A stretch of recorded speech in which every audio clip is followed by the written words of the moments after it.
Department with forensic examiner Sean Morton. They had attempted to locate the report, and that attempt was unsuccessful. They could not find the report in the property.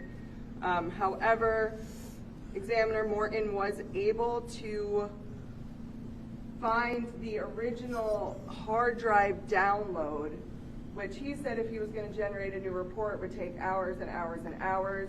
I had informed him that I was really just concerned with the contents of that specific folder we were talking about, and we did go through the rest of the documents that were in that download directly from the computer hard drive.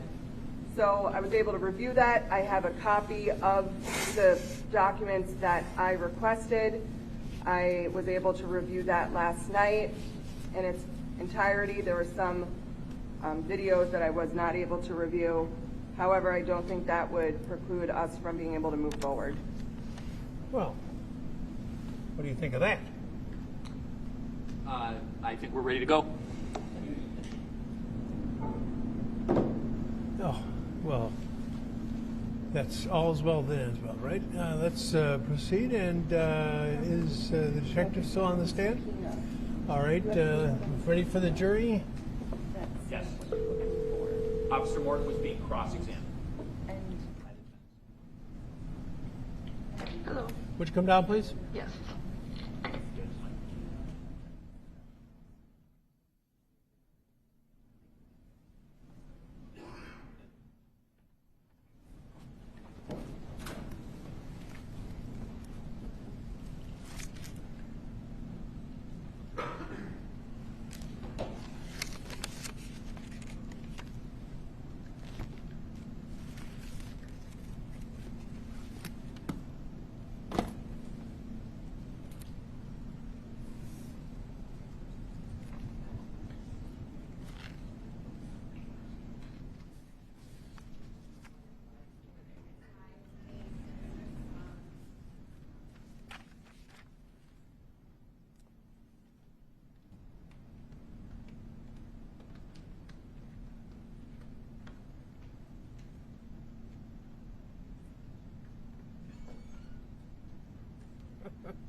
Whenever I have problems with it. Yeah.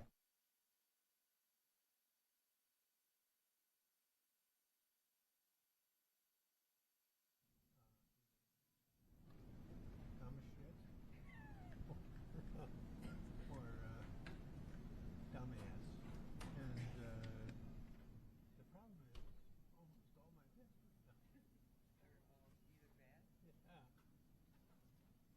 Good morning, everyone. Let's continue with the examination of Detective Morton, and go ahead.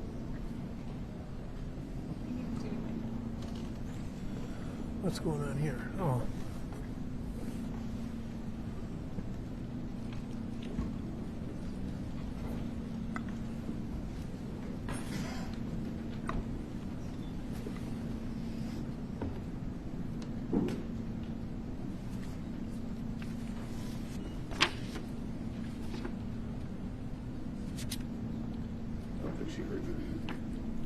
I beg your pardon? I don't believe she heard you. Oh, yeah, fire away. Thank you, Judge. So yesterday we seemed to have a little debacle about the report. That was solved. Yes, it was. We were able to locate that back at the police department. Correct.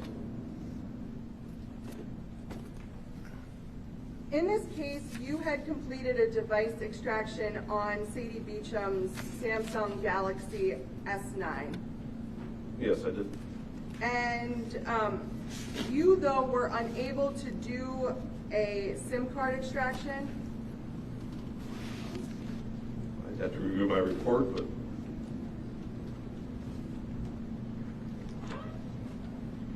I'd provide you a copy of that report, but it helped refresh your recollection. yes.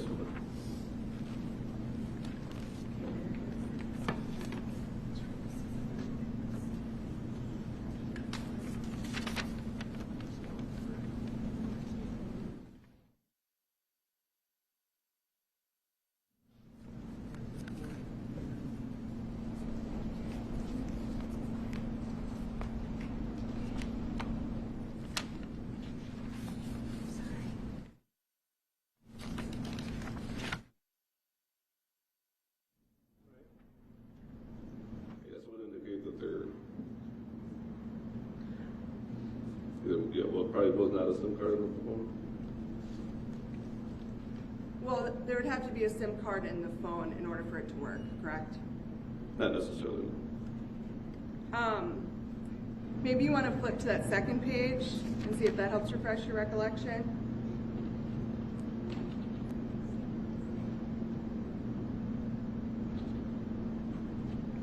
It still appears that there was no SIM card in the phone.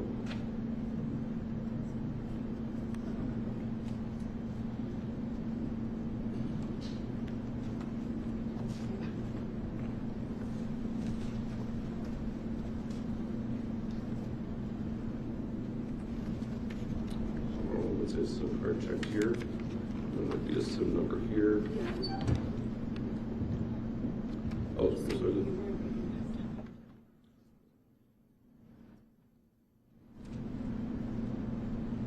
Okay, correct. Did that help refresh So, your recollection? yeah, so there was a SIM card. It is, yeah, she needed the phone back, so I did not have time to do it, so it wasn't noted in the report. Okay, and what's some data you can normally get off of a SIM card? Nowadays, just the assigned phone number, the subscriber ID. SIM cards are normally just used to access LTE networks at this time.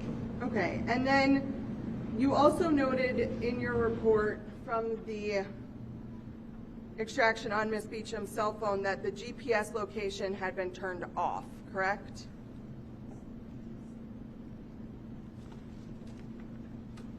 Yes. And that the phone was encrypted. Yes. Can you explain to the jury what it means when a phone is encrypted? So an encrypted phone is when it's locked or not unlocked so you can access it. All the data on there is encrypted, so if we were to just dump the memory chip from the phone, we really wouldn't be able to analyze it because it's encrypted. So you would need the PIN or the password to decrypt it in order to be able to view the files. So even, and when you say you're going to dump the download, you have a lot of different software applications that you could use in an attempt to withdraw information or download information from a cell phone, right? Yes. And so you're saying that without the passcode, you would not be able to get any information off of Ms. Beecham's cell phone? I don't recall the specific model, but there are ways around encryption. What are some of those ways? Using bootloader programs, so like our Celebrate UFED unit, as a way to bypass that encryption or the passcode. We would restart the phone, and prior to the operating system loading, it would inject what's called a bootloader, which would allow access to the data on the phone without actually entering the PIN into the phone. But that's something that you would still need to have the physical phone for, right? Yes. You couldn't do that from a remote location. No. When you do phone extractions, if spyware or anything had been uploaded onto a phone, is that something you would be able to see in the data of a phone? If we're looking for it. Okay. And in this case, there was no note of any sort of spyware or things of that nature on Ms. Beecham's phone that you saw? I did not run the malware program against it, so I was not looking for any spyware. Why didn't you run a malware program to look for spyware in Ms. Beecham's phone? It's not a normal course of a case like this. If someone, though, if you had information that that person claims that they believe someone hacked into their phone, you would want to do a malware search, correct? Yes, but I was not told that any hacking attempts. Okay.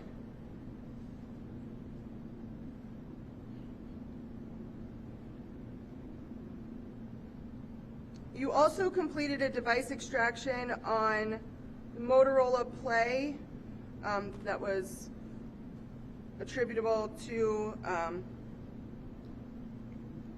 Mr. Anderson, correct? Again, I have to read my reports, but that does sound familiar. Are you referring to the Moto G6? Oh, different. There's a play. Okay.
well, strike that.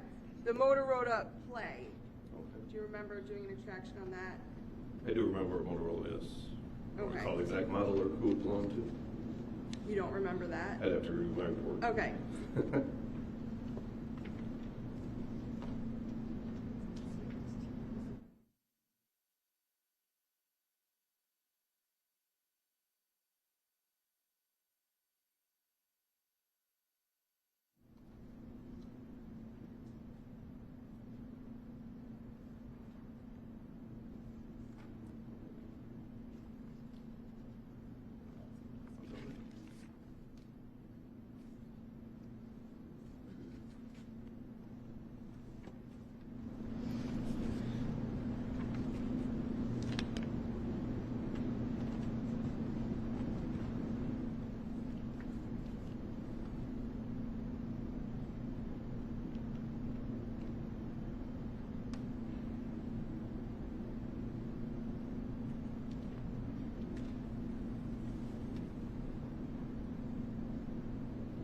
So yes, I did examine a Motorola Play belonging to Zachariah Anderson. Okay, and that phone, you had noted that there did not appear that there was no record that there had been a factory reset of that phone, correct? If you need to refresh a recollection on that, it's page 2. Yes.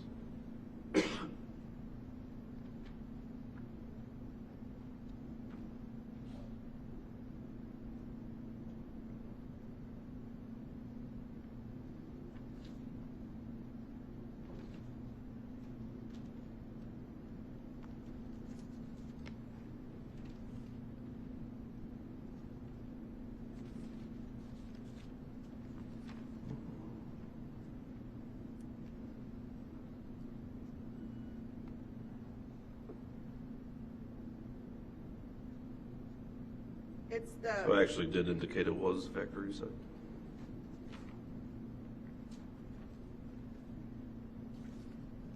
The last sentence on page 2. did you know when? No, I did not know the date or time. It was either not recorded or I was not able to find activity to indicate when. But there were still some items from May and April, correct? Yes, it looks like there was a picture taken in May. And some emails found from April. Okay, and then that device was also, strike that. You also, back to the Motorola G6, you did a,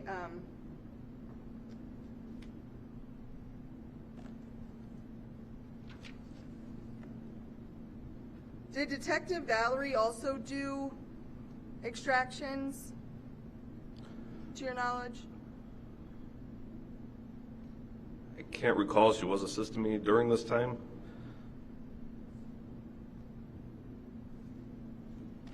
Yeah, but I don't recall if she did any extractions on this case. I know there were several devices that were examined. Okay.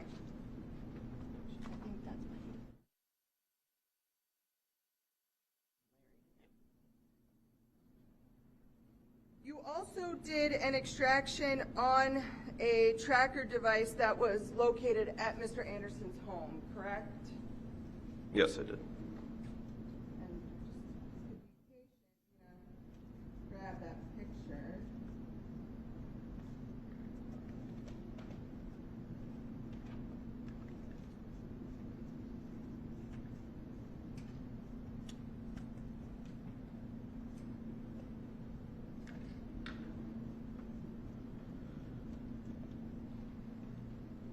Show you two exhibits, Defense Exhibit 239, Defense Exhibit 240.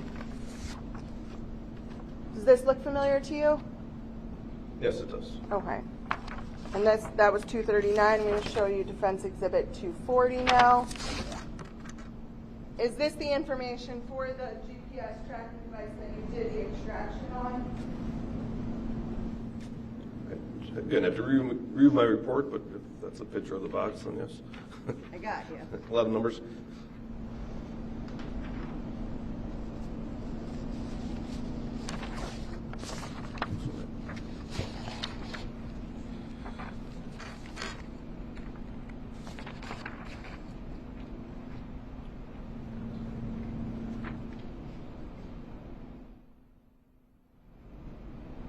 Yes, it is.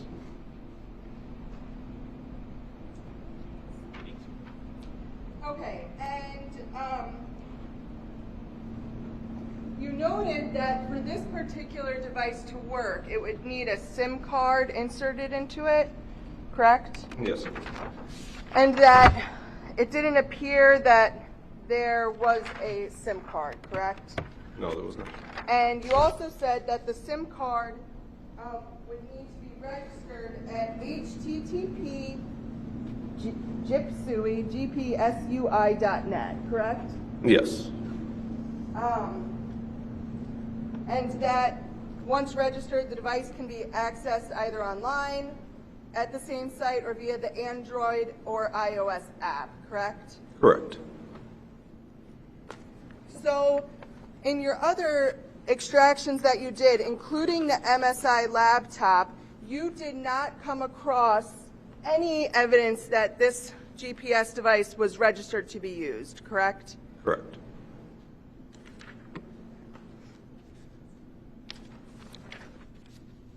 Judge, at this time, I'd like to move into Evidence Defense Exhibit 239 and 240. No problem, no objection. Proceed.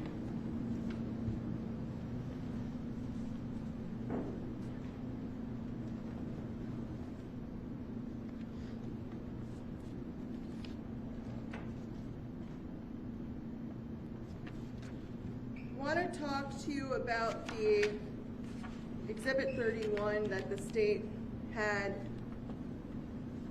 which was this picture of a Rewire Security Nano Tracker, State's Exhibit 31.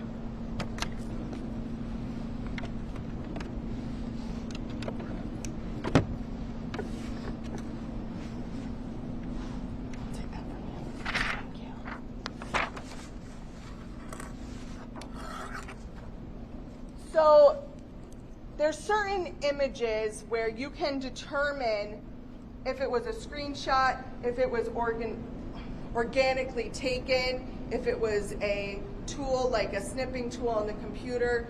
You can determine what kind of file a picture is, correct? Yes. So were you able to determine what this was? Yes. This was a file created by the snippet tool. Okay. In Windows.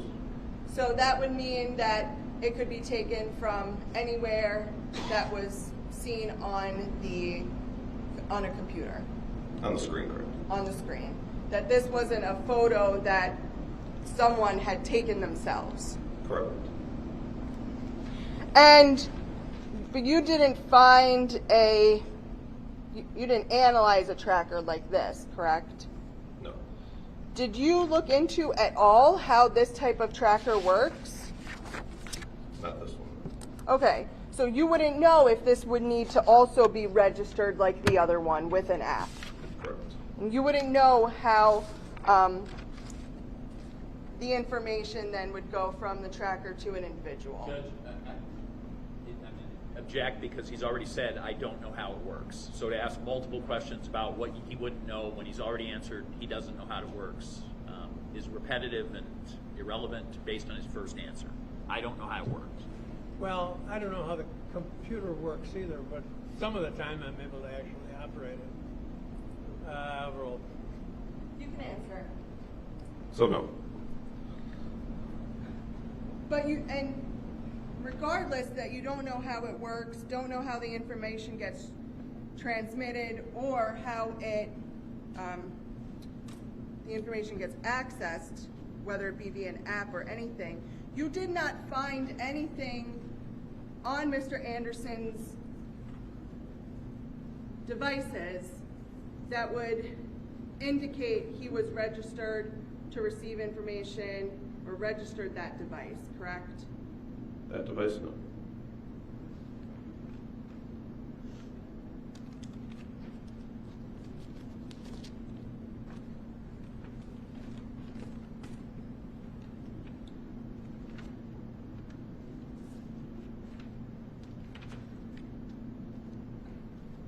You also completed examinations on things like a PNY drive, a Seagate drive, correct? There was 2 PNY drives and a Seagate drive, I believe so, yes. but you did not find anything of value on those. No, I didn't. You had talked a little bit before about Cellbrite. Can you explain to the jury what that is? Celebrite's a company that specializes in obtaining data from mobile devices like cell phones, tablets. They now expanded it to computers. So it's a digital forensics company, basically. And you're aware that there were several Cellbrite downloads done in this case, correct? Yes, there were. And one of those was of Mr. Gutierrez's phone. Yes. And that one was actually sent out to Cellbrite, the company itself, to complete. Yes, it was. And then you received a copy of that report. I received a copy of the extraction they obtained. Okay. And can you explain to the jury like what an extraction is? So it's kind of similar to the hard drive from the computer. So we're just extracting data from the memory chip on the phone. Then that eventually gets processed in a program to be able to see what's on that memory card. And so you, even though you didn't physically do the Cellbrite extraction for Mr. Gutierrez's phone, you have done how many Cellbrite extractions in your career? Thousands. And you've reviewed Cellbrite extractions? How many? Thousands, yeah. Thousands? Okay. So you know all the terminology, the things to look for, things of that nature? Yes. Okay.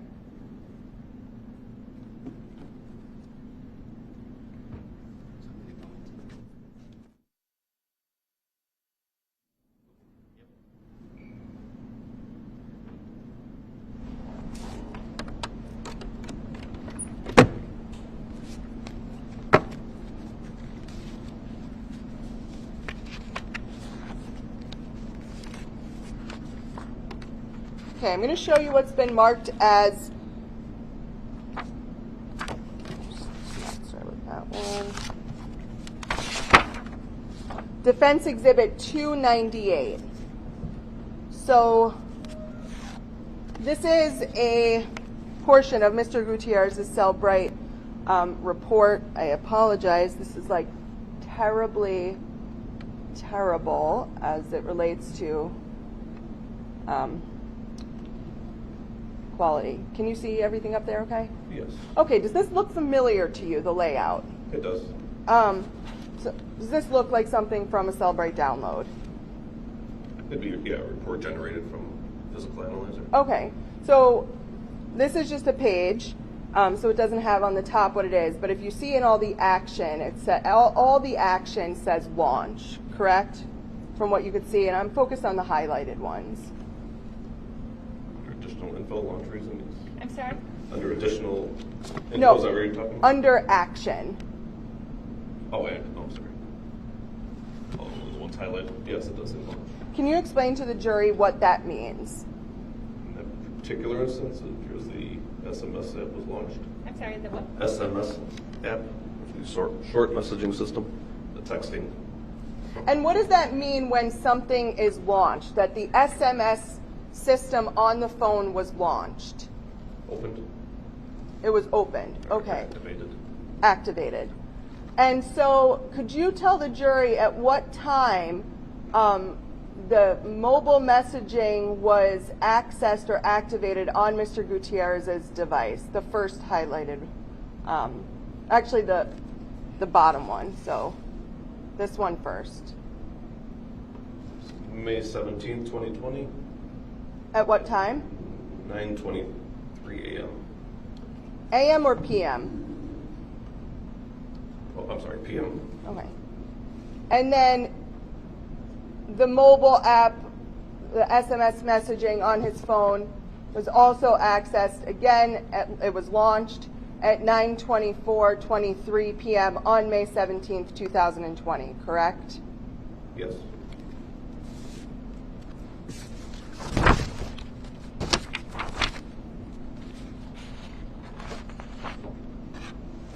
I'm going to show you what's been marked as Defense Exhibit 296. I'm going to go up here first. So again, consistent with Cellbrite download data? Yes, it is. Okay, and this says device events. Can you explain what device events are to the jury? They're powering events, or in this case, orientation events, which is when your phone's rotated. Okay, so we're going to start in the bottom here. So this says that Mr. Gutierrez's cell phone was unlocked at 9:26:24 p.m. on May 17th, 2020, correct? Correct. And then there's some other things: display on, display off, display on, display off, display on. Not going to do wax on, wax off, but you get it. Yes. This could just be, these displays on, these displays off, could just be when the iPhone's face is lighting up, correct? Correct. That doesn't mean that someone's physically doing something, correct? Correct. Okay. And then at 10:10 p.m. on May 17th, 2020, the phone has an orientation change, right? Yes. Which means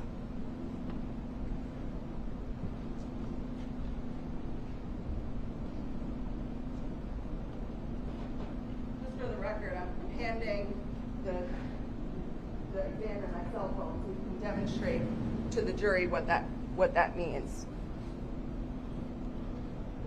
So an orientation change would just be when you rotate the phone, landscape or portrait. Okay. So it means a physical change of the phone. Right. Okay. And that happened at 10:44 p.m. Yes. And this is for Mr. Gutierrez's phone. Yes.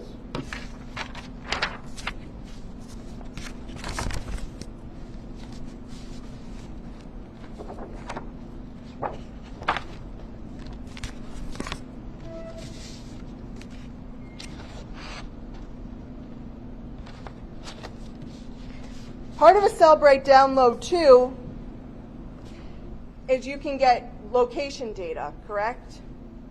At times, yes. Places, sometimes the phone doesn't have location data turned on, right? Right, it depends on, every phone's different. So if it isn't on, you're not going to have the data. If it is on, you will have the data. Possibly. And that would give you device locations, correct? Correct. So where the device physically is. Correct. Where a cell phone, or in this case, where Mr. Gutierrez's phone physically was. Yes, if there was a location. I'm going to show you what's been marked as Defense Exhibit 297.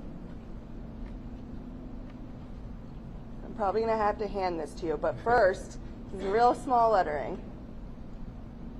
Does this look familiar to you? Yes. Okay, and you'd agree that this is on the Cellbrite app itself, the Cellbrite reader. The Cellbrite reader, and that's a software program that's accessible on a desktop. Correct. Okay, and this is, I'm going to hand you it so you can, I'm going to hand you a different copy. I'm handing him the same copy that I gave you, just so you can read it. So this is the device locations for Mr. Gutierrez's cell phone, correct? Just For a cell phone, it is. Yeah.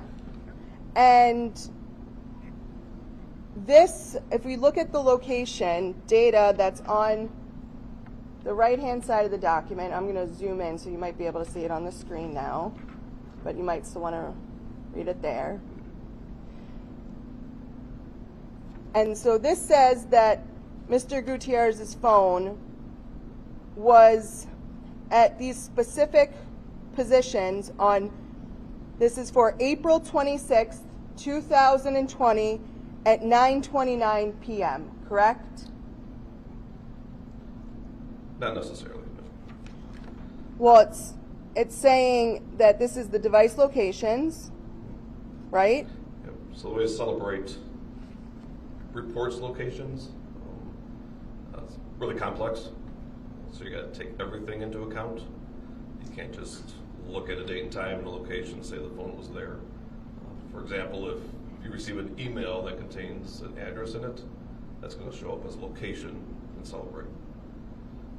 Doesn't mean the phone was ever there. It just means Celebrate, while processing that, recognize the location and put it in the locations category. But in this case, it could be.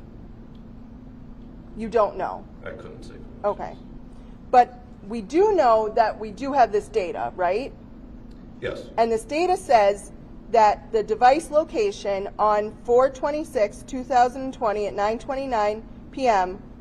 was at 6813 Highland Road, Mequon, Wisconsin, correct? That's what the data says. Objection. He's already characterized that as the data says that that address is of note at that time. He did not say that the data says the phone is located there.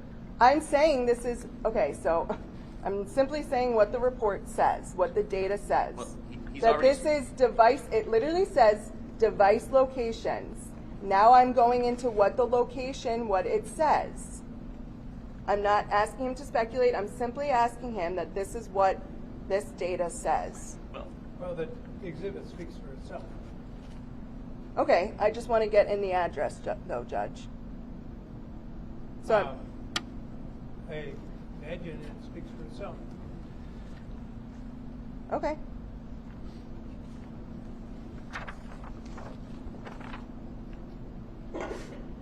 I'd still like him to read it. I don't think that's an impermissible question if I ask him to read the address. May I do so? Well, you know, it'll take less time for you to do that than it will to argue over it, so go ahead. Thank you.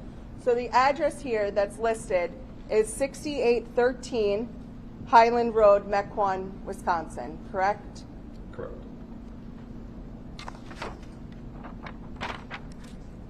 Judge, I'd like to move into admittance defense exhibits 296, 297, 298. Is there objection? No objection. Proceed.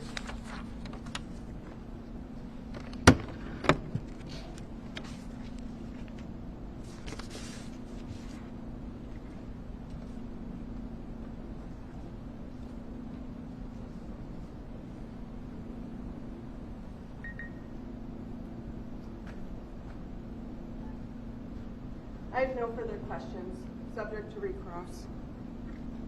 Officer Morton, when you downloaded Ms. Beecham's cell phone, did you have the PIN? Or did you have to use this brute force attack, if you can recall? I believe I did have the PIN for hers. And that would be something she would have to provide to you because you wouldn't have a way of guessing that? Normally, yes. You've done thousands of Celebrate downloads. Is it unusual to have GPS location data turned off on a phone? More common now. People are aware of it. So in the last 5, 6, 7 years, we see it awful lot. You see the GPS? Turned off a lot, yes. And is that something you would specifically do in your phone for some specific reason, or? I'm going to object as far as relevance. Your Honor, she opened the door to the fact that the GPS location. Well, you hadn't finished your question. Go ahead. Is that something you would typically do? Is that something you would have to physically do to the phone to turn off the location data? Yes. And that's become more prevalent in the last several years? In my experience, yes. You were showed defense exhibit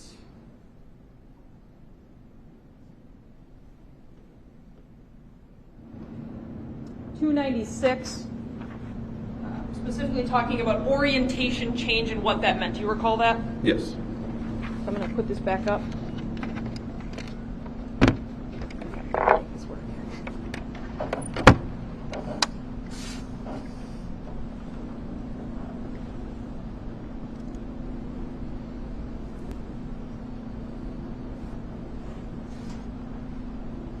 Now this says orientation changed to landscape at 10:10 p.m. on May 17th. Is that accurate?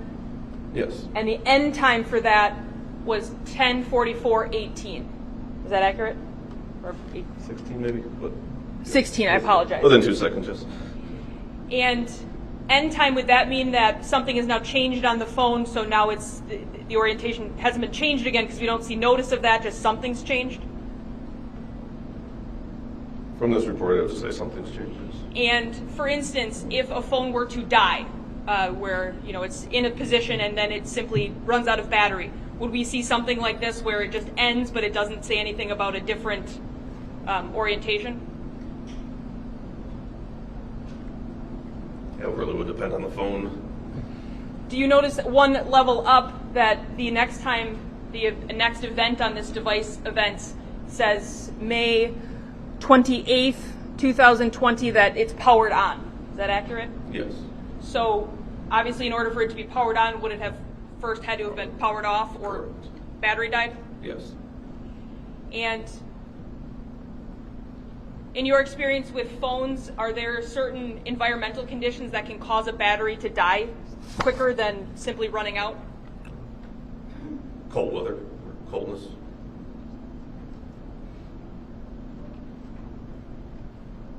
So if a phone were, say, found in a freezer, would the coldness of that freezer potentially cause the phone to die? Yes.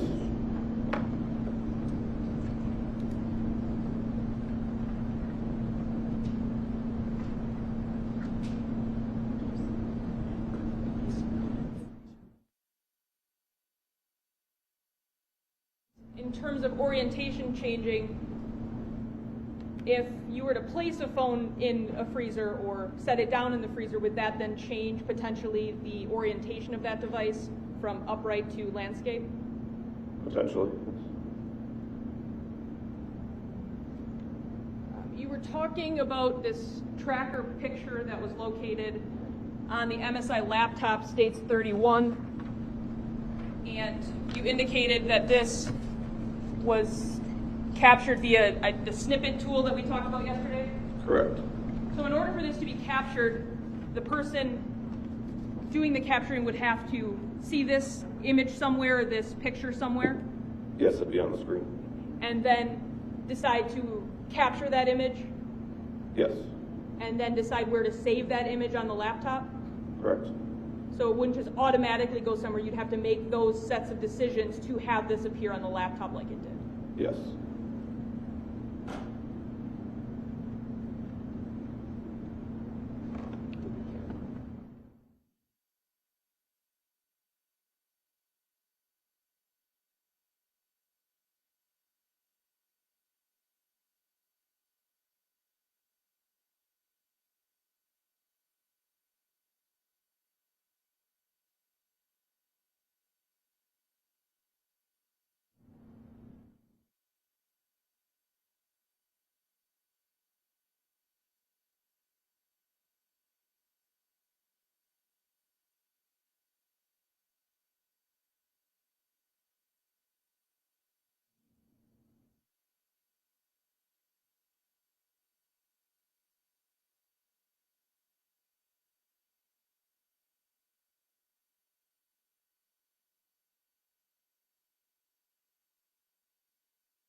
Nothing, Judge.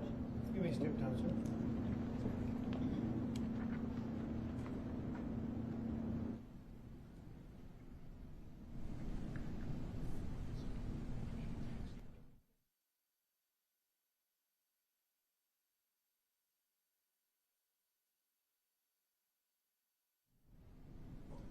Your Honor, the minor. What happened next? I said, sure. Okay. And I went up with him, and we went to the window. We walked around the balcony this time, and we went up the stairs, and we went to the window. And he looks at me, and he says, before you do anything, go like this with your shirt to make sure that you don't get the breath marks on the window. So I'd just like to have the record reflect that the witness, Your Honor, pulled their shirt up, blocking their ability to sort of breathe on objects, covering their nose and mouth. Her, yes. Okay. So then after you were advised of that by the defendant, what's the next thing that happened? I saw I don't know how to refer to him. Whatever you're comfortable. Mr. Gutierrez, I guess. Okay. And I saw him sitting on the couch with my mother coming out of the bathroom. And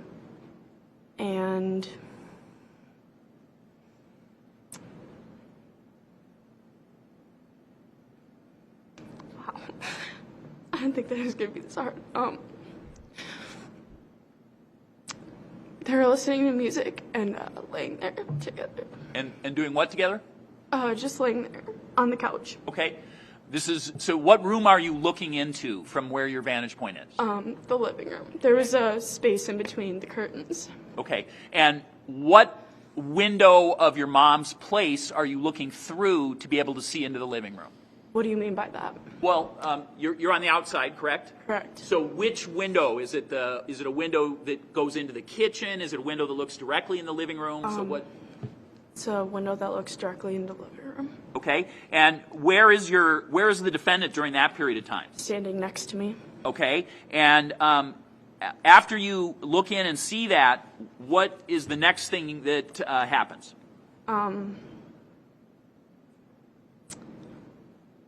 We leave. What? You leave? We got back in the car and we were on our way out, and he didn't grab the voice recorder at first until he pulled out and pulled onto the road, and he stopped. He stopped right at the second entryway to our driveway and got out, took his sandals off, and went to the house. So let me stop you. What footwear then was your? He didn't have shoes on. Okay, cool. Keep going. He went into Mr. Gutierrez's car and took his registration and took a picture of his license plate. Okay. And I'm sorry, you saw that from where you were in the car? yes, I personally saw that. Then what happened? And I saw him ring the doorbell, and then run back to the car and drive away. Whose doorbell did he ring? My mother's, but he also had grabbed the phone while he was somewhere in the time period from when he rang the doorbell, the phone was grabbed. And which phone are you referring to now?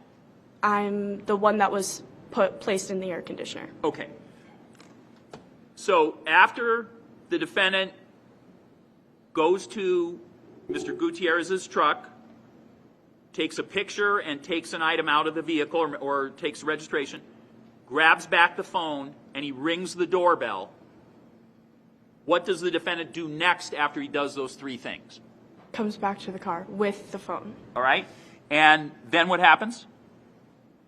Plays the phone. Okay. Of course, plays a recording on our way home. Okay. And what, if anything, can you say about what you could hear on that phone recording? Nothing. Okay. So where do you guys go next? Back to my dad's house. Okay. When you get back, what happens next? I walk in. He tells me to get some sleep. I then was sitting downstairs and thinking about what just happened, because I was a little, did I really just see what I saw, what I just witnessed? And it was fine after that, I guess. And So let me ask you, what did the defendant do next that you saw? So after you guys got home, what happened next, if anything? he dropped me off and then he left again. Okay. And you were not with him at that time? No, I don't remember what time that was. We got back around 3 though. Did he tell you what he was going to do next before he left? No. Okay. So now, if I understand you, by now it's 3 a.m. on your actual 12th birthday. Yes. Okay.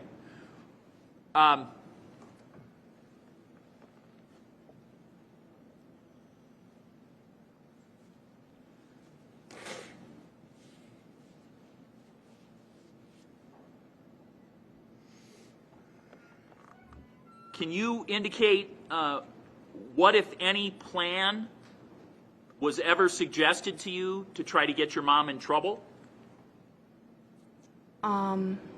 Yes. What plan was suggested? The plan was for, now this might be a little confusing. The plan was for my dad to drive me and my little brothers to the house, and then To whose house? my mom's house. Okay. And then he would put the boys to bed, and he would drive all the way back to his house, call the cops from there, and say, my daughter just called me, and I would have to call my mom but not make it ring. So I had to call her, but the phone wouldn't be able to ring. It just had to ring on my phone to prove that that her phone was called. Only on my end, though. So it would show that I had called her several times and she didn't answer. So that's the look. Who was supposed to do that? Who was supposed to do Me. that part of the plan? Okay. And is this on a day that you wouldn't have been at your mom's house? No, this would have been a day where I would have been at my dad's house and my mom would be out. Okay. And the plan was basically to call the cops and say how my mom abandoned us. All right. And how I had to call my dad. Okay. And who suggested this plan? My dad. And when he suggested this, what age were you? 10, 11? And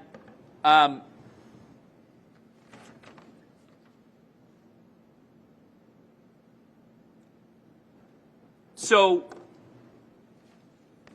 I want to take you back to a time period before that April 24th birthday time period and ask, was there a time in the month of March of 2020 when your mom went on vacation without you? Yes. And during the first nights that your mom went on vacation, where were you going to stay? What was the plan on where you were staying? I would stay at home at the house Okay. with my aunt. Okay, and who was taking care of you? My aunt. And who's that? My Becky. Becky? Okay. And do you know, is Becky actually related to you or just a close friend of your mom's? No, she's like my mom's sister though. So she's not really my aunt, but But you call her that? yeah. Okay. So she was staying overnight with you guys? Yeah. Okay. And during the time period that Becky was staying with you guys overnight in your mom's house, did something happen that caused you to be either disturbed or alarmed on a particular time? Yes.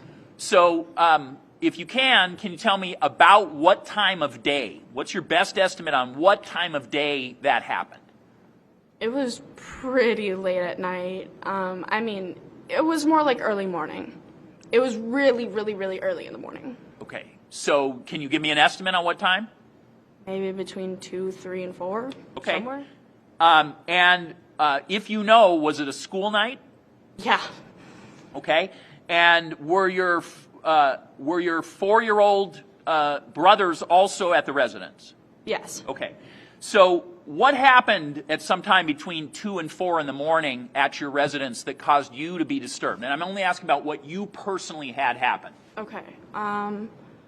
I remember kind of waking up to footsteps up the stairs. Okay. And then I kind of drifted back off into a sleep, and then Dad was standing at the side of my bed, and he was like, "Get up for school, let's go." And I was like, "What?" And I was really confused, and then I was like, "Okay," because at that time, what am I going to do? I mean, my parents telling me to get ready at 4 o'clock in the morning, so I don't really know what the point of it was, but he had made breakfast. So what time did you eat breakfast on this particular day in March of 2020? I don't know, we had French toast and eggs, and the time wasn't very clear. Was it before 4:30 in the morning? Most definitely. Okay, and you ate, who else ate? My 2 little brothers. And how did they happen to get up and have breakfast at that time on a school day? My dad came into our rooms and woke us all up. Had you been expecting your dad in any way, shape, or form to arrive? No. Okay, so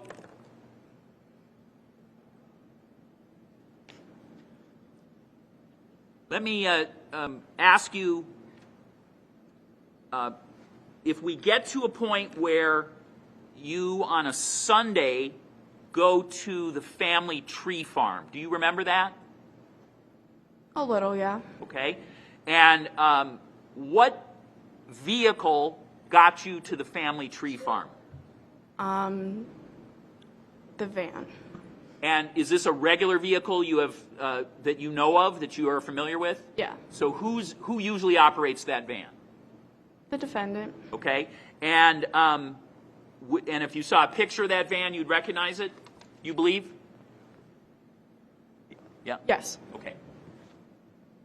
So I'm going to show you a picture up on the screen in just a second. So it's State's Exhibit 1. And this is State's Exhibit 1, number 254. And I'm just asking if you think you recognize this vehicle.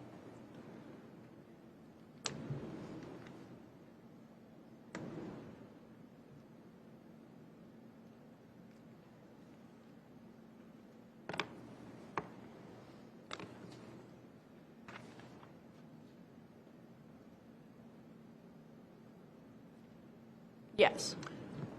Okay, whose vehicle is that? The defendant's. Is that the van you were mentioning? Yes. And so who went in that van to the tree farm, if you remember? Again, I'm talking about on a Sunday, May 17th. Me, the defendant, and my I'm 2 going brothers. to object that you just said Sunday, May 17th. I apologize. What?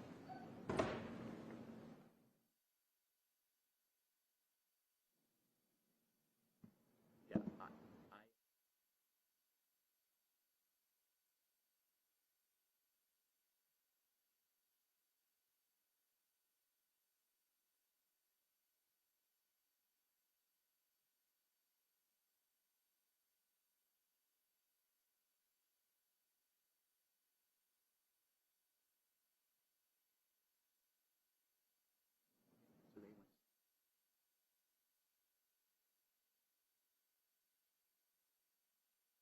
So on that weekend, okay, apologize. On that weekend, There's an objection. yeah, I'm altering the question. So I'm, Well, what weekend are you talking about? what? I was about to say. Specify the weekend. Yep.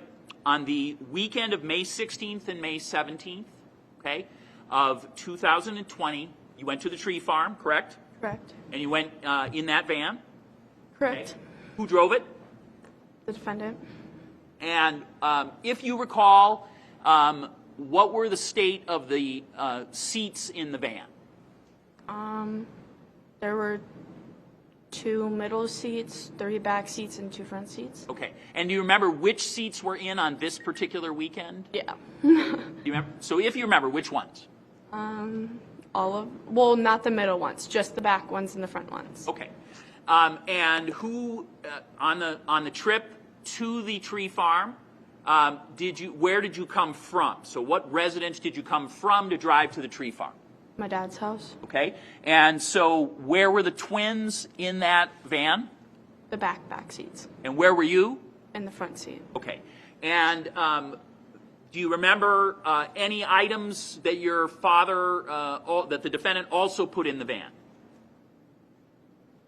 Just a chainsaw. Okay. And so was that in the van as well? When? When you went there? Yes. Okay. So about, if you know, approximately how long were you at the tree farm? About? 4 hours. Okay. And during the time you were there, did you, what if anything did the defendant borrow from anybody else? I'm going to object as far as foundation.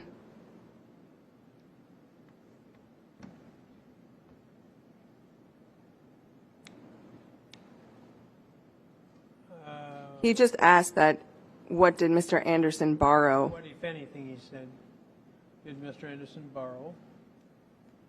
Correct, and so I'm objecting as far as foundation for that question. Hasn't been established what she was doing at the tree farm, who she was with, what she had the opportunity to observe. That's just the objection. Well, So what, if anything, did the defendant borrow while at the tree farm that you were present for?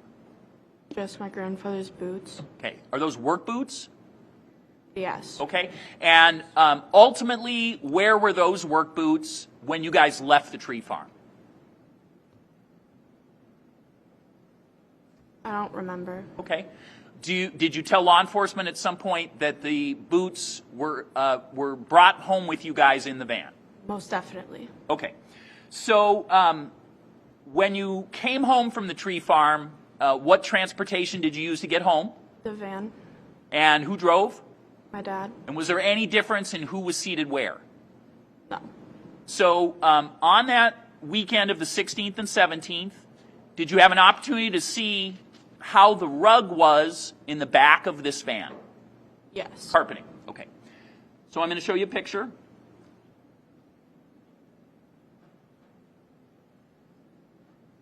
And this is picture what? States Exhibit 1, 260. So this is Exhibit 1, 260.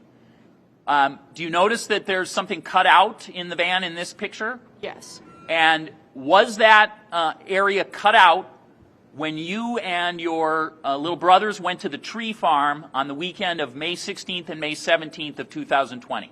No. Can I show a picture with the stains?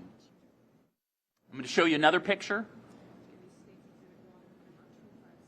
When you were in this van on the weekend of May 16th and May 17th, what, if any, smell of bleach did you smell in that van? No, and those stains were not there either. So you see some stains on this picture, and again, this is Exhibit? States Exhibit 1, 257. So those stains were not on the van? No. When did you last see the van where you looked inside it? Was it on the Saturday or the Sunday, if you remember? No. Okay. Just on that weekend? Yeah. Okay. And the last time you saw that van, in terms of the interior of the van, was when you came back from the tree farm? Or did you guys go elsewhere after that, if you remember? No, we just stayed at the house and waited for Mom to pick us up. Now,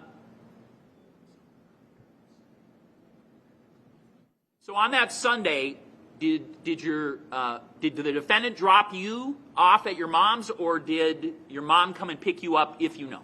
No, my mom came and picked me up. And when your mom came and picked you up, do you recall what the defendant was wearing in terms of outerwear? Do you remember that? Yes.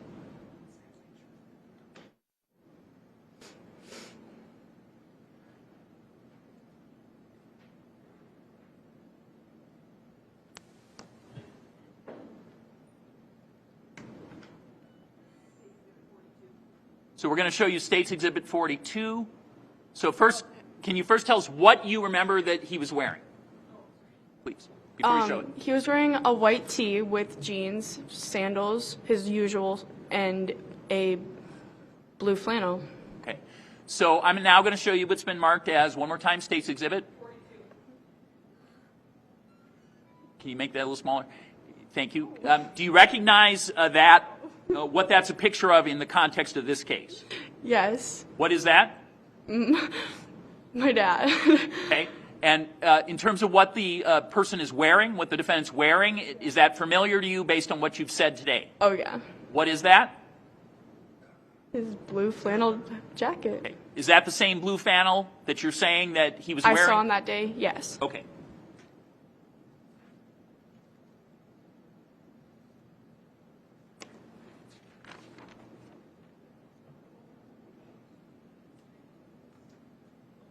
No, but I didn't even know either, and I like. During this time period, when you were at the tree farm in that time period of mid-May of 2020, what, if anything, can you say about whether your father was discussing a boyfriend of your mom's? Yes. Okay, so when you saw the defendant, how often during that time period? So let's start from like March of 2020 until this tree farm visit. How often when you saw him would he discuss with you your mom's boyfriend, or this person that might be your mom's boyfriend? How often? Pretty frequently. And what did he call this new person in your mom's life?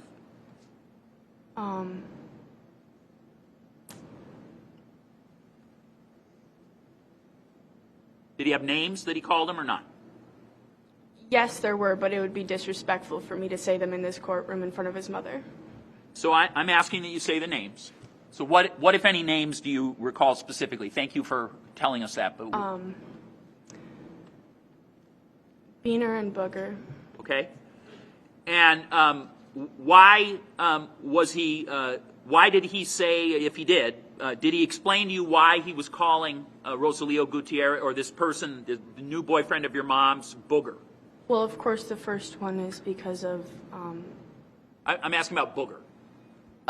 well, when he looked through the window at my mom's house on the morning of my birthday,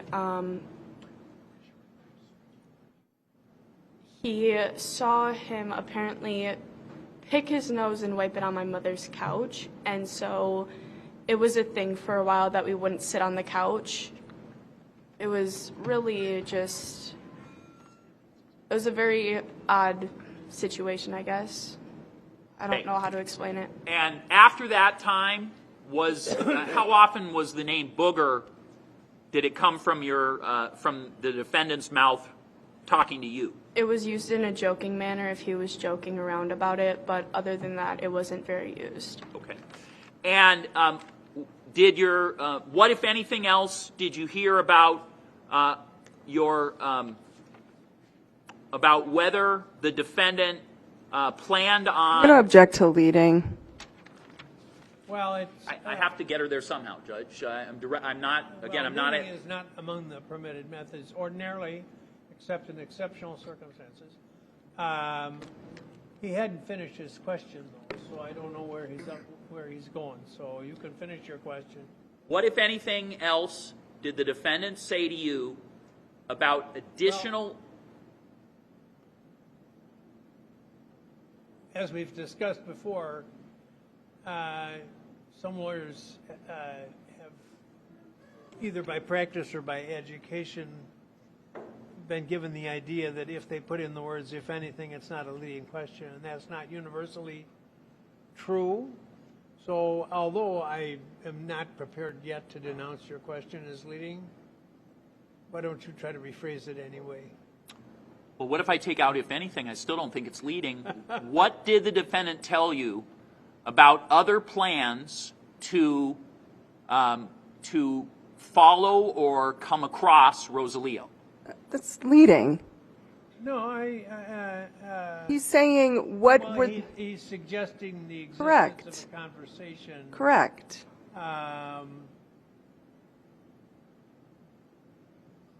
My previous question allowed the option of that there was no conversation. This one asks what the contents of any conversation was. It's asking for specific contents. If I could finish.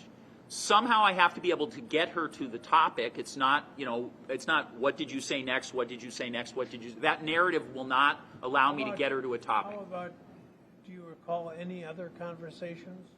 But the conversations with the defendant would be, I mean, this is, they saw each other all the time. There'd be conversations about everything. You know what I mean? I'm trying to get us to a particular location. My understanding, Judge, was that this line of questioning had to deal with when she was at the tree farm with him. So it's, No?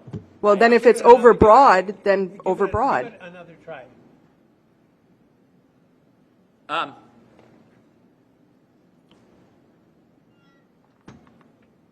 Do you know anything about anyone's plans to go to Rosaleo's home?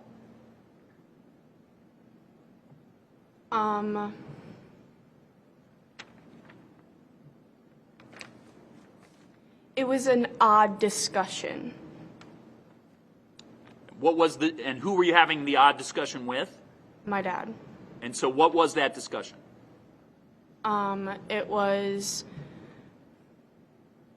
he said something about showing him who the man was. And I didn't quite understand, but you kind of caught on to things that my dad was referring to or was implying. And has anyone ever had any discussion with you about watching Rosalio Gutierrez other than the time you looked in the window? Has anybody ever said to you, hey, I'm considering watching Rosalio Gutierrez? No. Following him, those kind of things. My dad said to me, he said, I may just watch him or follow him to his house one time just for the fun of it. Those were his exact words to me.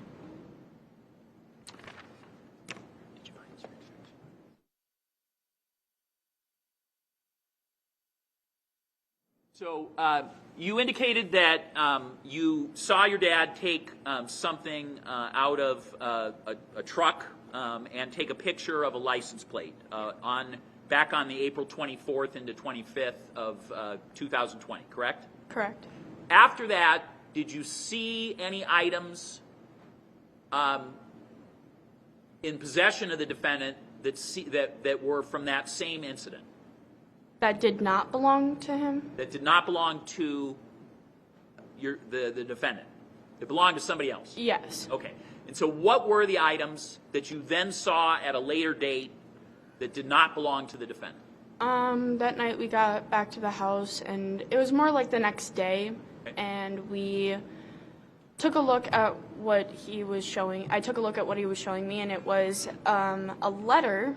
I don't really understand what the letter was for, but it was a Dear John letter, and then it was also his registration for his car.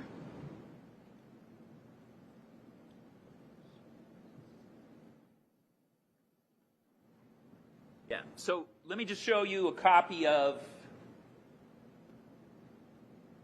225 and ask you if this is a document that you recognize from your dad having those items.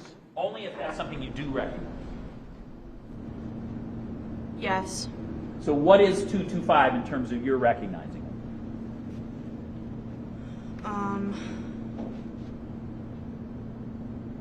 What do you mean by that? Is that the document you saw when you described some kind of, I think you said registration? Is that what you yes. meant? Okay. So does this appear to be the same document? A copy of the same document? Looking at it, yeah. Yeah. Okay.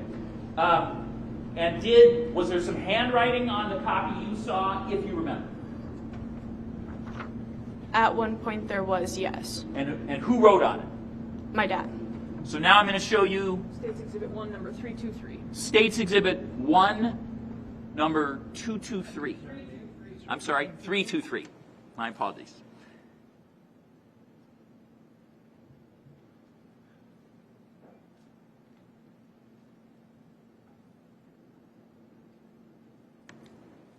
So does that look familiar in relation to that 225 I just showed you? Yeah, that's his handwriting. Okay, and whose handwriting is that?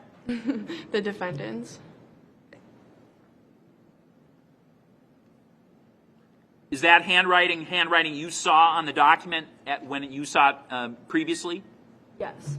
And where were you location-wise when you saw these documents, this letter and this registration type document? Standing on his right side. Okay. In his room. by his desk. In his room at his home in Mequon? Correct. Okay. Now, on Sunday, May 17th, before you left, did you have occasion to see anybody in your family playing with Legos in a location in the house? Yes. And what location in the house was that? It was close to, like, around my dad's house. Okay. And where in what area of your dad's house? The downstairs. Okay. So in the downstairs of your dad's house, who was playing Legos? My brother. And when your brother was playing Legos, did you end up in the same area as he was playing Legos? Yeah. Okay. And what, if anything, did you observe that you then told law enforcement about later? Well, a Lego had dropped through the floorboards, and so Magnum had asked if he could go down there and look for it, and I said, yeah, that should be okay. And then I went down and, like, with him, obviously, because it was, I'm not gonna lie, the basement was kind of creepy. So he asked me if I could go with him. I said, yeah, so I went down there.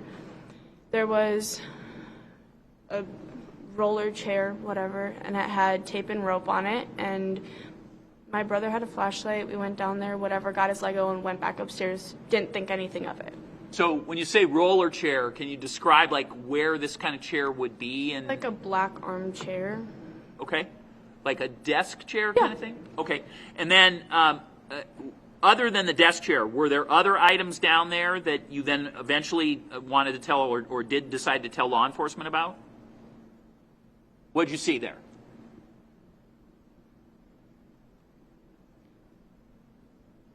What do you quite mean? Well, in relation to the chair, were there other items that you saw that were in the vicinity of the chair? The tape and rope? Okay, so what kind of tape are we talking about? Like duct tape, just normal duct tape. All right, and what kind of rope? Really thin or thick, or what do you remember about the rope? It's like heavy duty, thick rope. Okay, and do you remember what condition they were in? Were they old, new? What do you remember about it? They weren't old. Okay. It didn't seem like they were old. All right, and where were they located in relation to this chair that sounds like it's in the basement? Yeah. Okay, so where were they in relation to the chair, the desk chair you mentioned? On them? Like On he was them? sitting on the seat. Okay.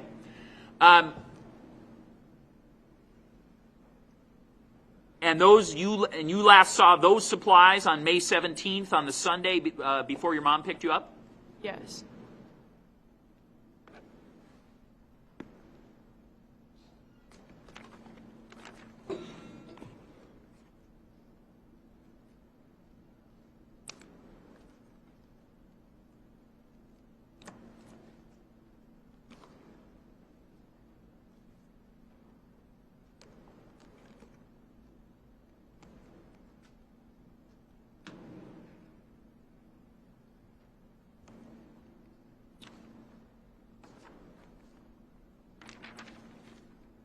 Judge, this would be a logical time for us to take a break.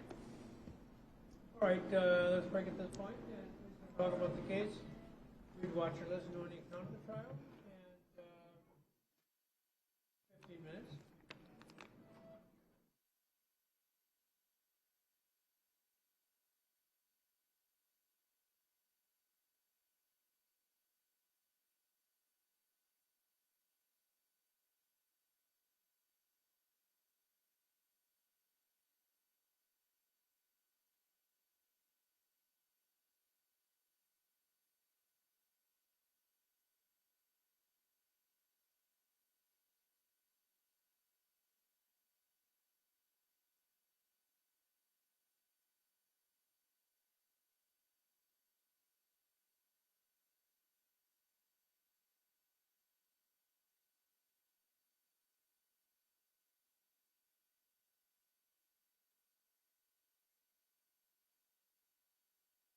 I think on the first occasion it was your victim witness person who came up here and grabbed about 5 or 6 of these hearing assist devices and was passing them out to people.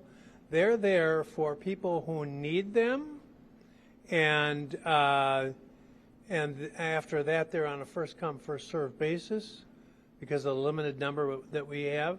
And now today I noticed that when the last person over here arrived,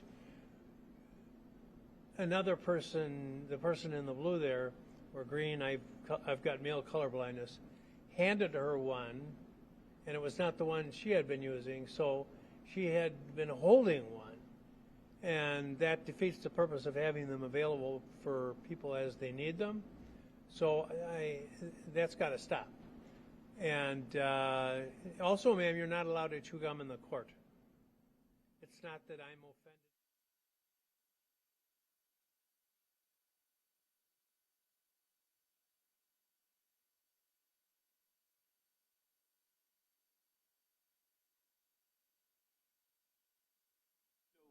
The next thing that we are planning on getting into, Judge, is this witness's knowledge of the extensive marijuana grow that was taking place at this residence.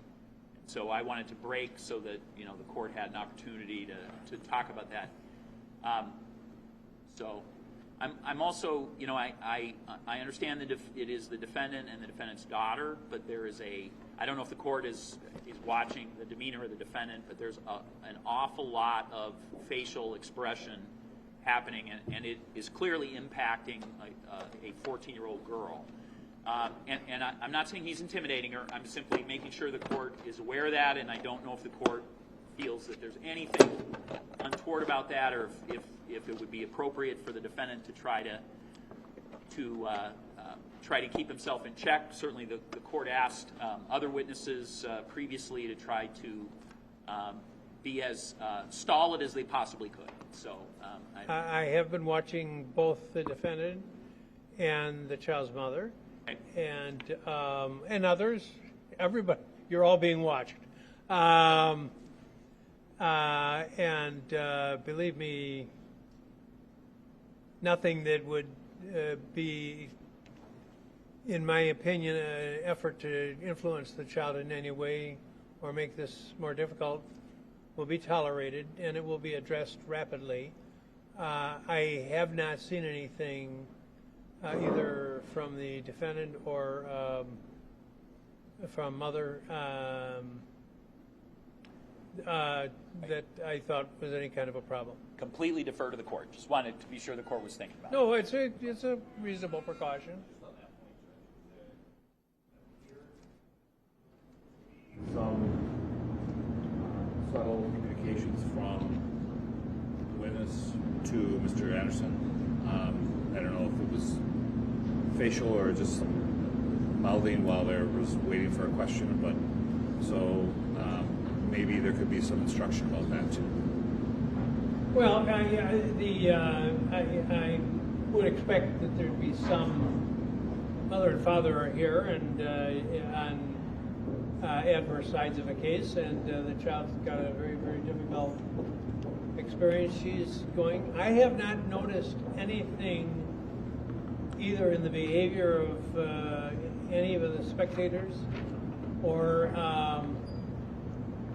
nor did I notice. You made some reference to the child being affected. I had not myself detected that. She is looking over and getting smiles from the defendant and smiling back, and there's a Okay, if I could, Judge, I've been observing her as Attorney Gravely's been asking questions. My client has not prompted any of that behavior. She has been looking over here and has been looking at him and smiling, and that's been unprompted. So I don't think the representations of the state are very fair right now. I don't think he's suggested. Well, first off, let me start off by saying I can't see her face, and even if I turned on the TV, I wouldn't be able to see her face. At least I'm not supposed to be able to. So,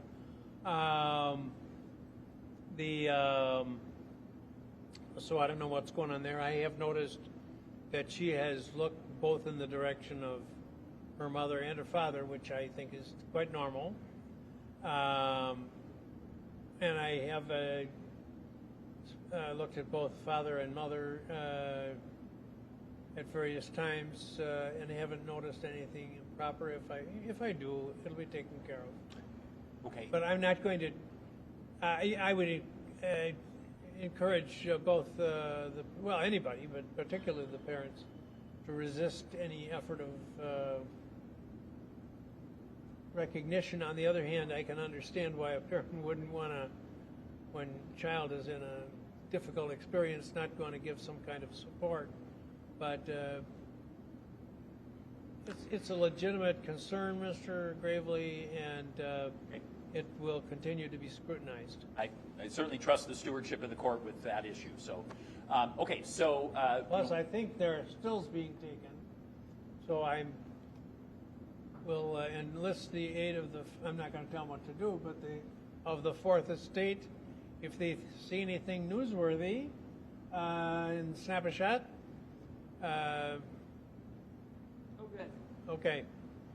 All right. Okay, so I do need a short break, of course, but also then the issue would be the next area of inquiry I intend to go into is what this then 12-year-old daughter has in terms of knowledge of marijuana being manufactured, produced on a large scale at this location.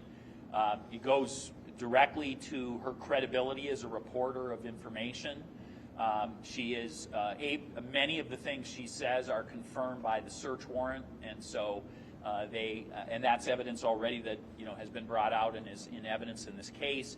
I don't intend to belabor it, but I do intend to talk about the things that she specifically brought up in the report, because I think when a jury, when her truthfulness about any of this is challenged, then the jury has a full ability to determine, okay, based on what she said, what is it that could be verified by other means? And much of what she can be verified is that. I'm not going to repeat the entire objection that the defense had previously made as far as Marquand Washington went, but the essence is the same. No, it's not the same. I'm saying that the essence of the objection, Okay, fair enough. not the situation, the same legal analysis that we had done previously, and that other acts evidence shouldn't be used to bolster a witness's credibility when the claims aren't it's not to an element of an offense, it's just to the credibility. And this individual is just a witness. So that's what I meant, Judge, by that it's in essence the same, is that our legal argument would be the same. Well, I'll tell you what, the situation with Mr. Washington was different in the sense that it was going to get into a couple of drug dealers bragging about their business performance, if believed, and it added, in my estimation, nothing to bolster anybody's credibility. On the other hand, there is evidence, as Mr. Grayley points out, about the defendant being involved in some sort of a marijuana growing or cultivation, and so I don't see it as causing any particular harm in the case. And I think some very brief examination in this area would be non-prejudicial and contextual. So, and it's, again, I don't even think it approaches the category of other crimes, wrongs, and acts. So that's fine. And then just on that decision, Judge, again, just reiterating that I will be seeking cautionary instruction 274, and also will note that if the state at this point, the defense views that given the ruling and the state's assertion of what it's going to be bringing in has opened up the door for us to question other people, such as officers, on the items that were found in the home as it relates to marijuana. So if they want to open that door, that's up to them. But we will then be going into it, given the court's ruling and the state's assertion. I'll leave your remarks without comment. I was going to say something. You were probably going to say that the attorneys really deserve a break of about 5 minutes. And, should proceed. All right, I can see we've reached time of desperation, so go ahead. What time, Judge, do you want us back? Oh, let's aim for about 2 minutes after 11 accurate time. What time? 2 minutes after that clock. There's some time freak. It's 10:53, yeah. It's in I have to go to the let's say in bathroom. 7 minutes.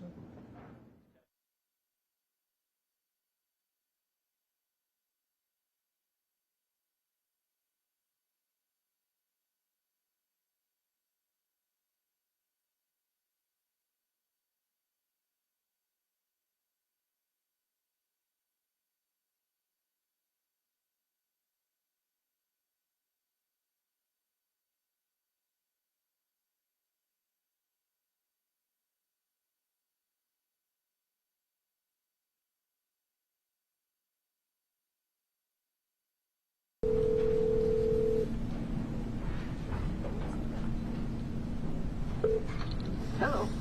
Would you come down, please? Yes. Thank you.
Up through that visit you had at the tree farm.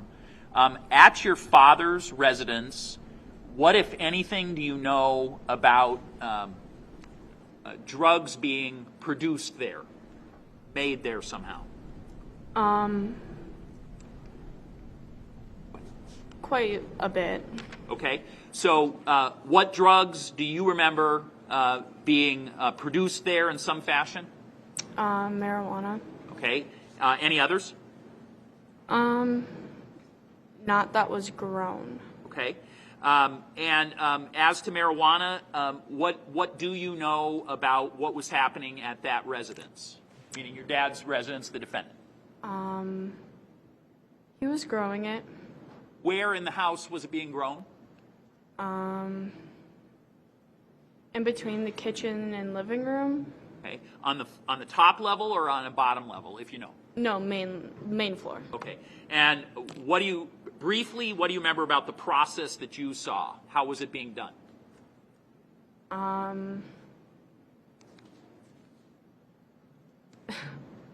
There were a lot of plants there, and Do you believe you know how many? I do. How many? 72. Okay. And what do you remember about how they were being grown? My dad had a water system, and they were just in rows, and there was a place to dry them in the back, and it wasn't anything like a little small operation. Okay. So describe the water system. What do you remember about that? It was just like, Judge, I'm going to object as far as relevance into going all the minute details of the operation. Well, we are getting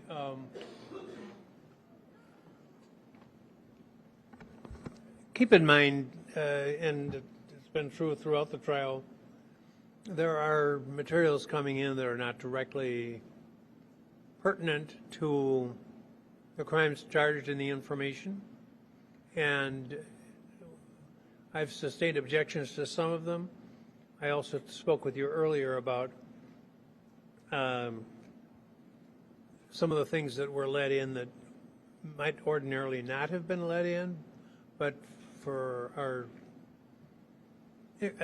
evidentiary rules I've permitted. This, well, I'll leave it at that. Keep in mind that the defendant is not charged with anything related to a drug offense, and also it's being permitted for legitimate reasons in the case, which I'm not going to go into right now. But you're not to allow it to convince you that he is as a character trait or a bad character, and that he acted in conformity with that in respect to the offenses charged against him. It's what's called, it's admitted for limited purposes, limited admissibility, and please don't draw any inferences about his character as a result of that. Any question about that? Thank you. Go ahead. Can you briefly describe what you meant by a water system? What do you remember? It was just, it required a lot of building in the process, and it took up a lot of the time. It just took a lot of time to build it and make everything work the way he wanted it to. And what, if anything, can you say about observing the defendant tending the plants, busy tending the plants at times you were there? Yeah. Okay. And so what did you see him do that was tending the plants? Just trimming them, cutting, just like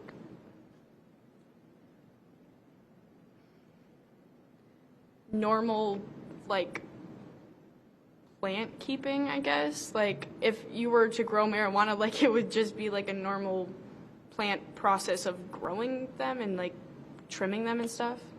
And what, if anything, can you say about approximately when they were harvested, if you know? No, I really don't know. That was something that he definitely did on his own time. Okay. And what, if anything, do you know about whether what, if anything, did the defendant say about how much of it he had sold? What was your understanding of how much had been sold? The last time I talked to my dad,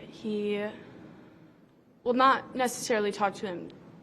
It was probably a week before I actually last talked to him. He told me that he had gotten rid of it all, which then when they had went through the house, I found out was not true. Okay, so when he said he got rid of it all, what did that mean? Like he had sold everything that he had harvested from it. Okay, so now I'm just going to show you a couple of quick pictures. So the first picture is which? No, marijuana. States Exhibit 1. Okay, so again, that's States Exhibit 1, number 307. It's going to show up on the TV screen. I'm just going to ask you if you recognize this item from your father's home. Is that something familiar to you from your father's home?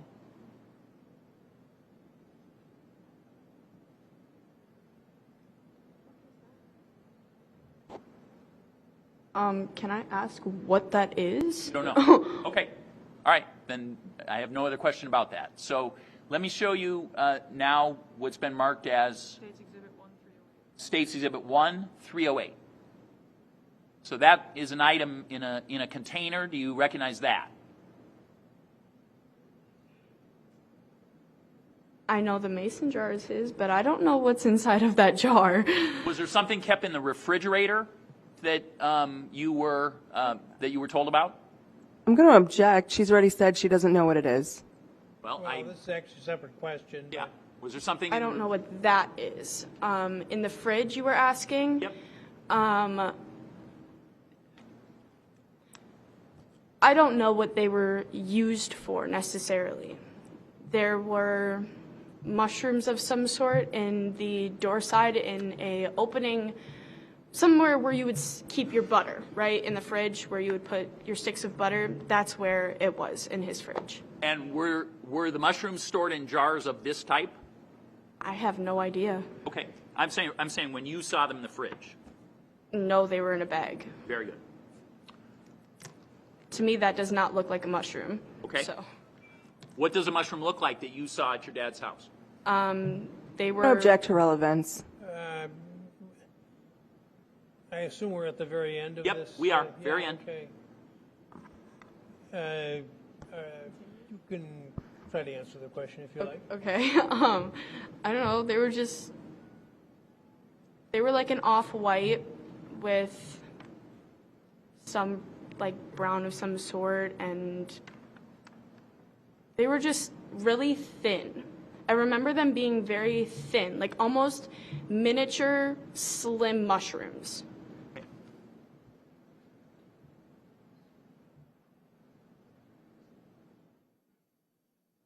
Hold on for just a moment.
Recall a time that something was found under your little brother's car seat.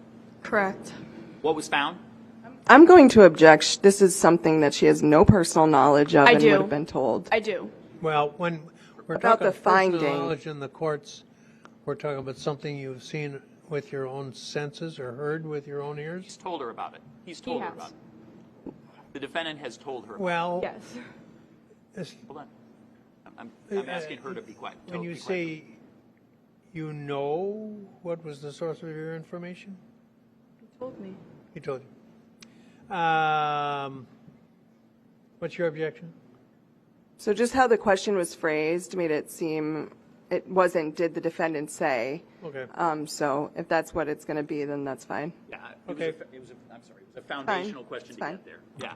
fine. So did you come at some point to know that a phone had been found under one of your little brother's car seats?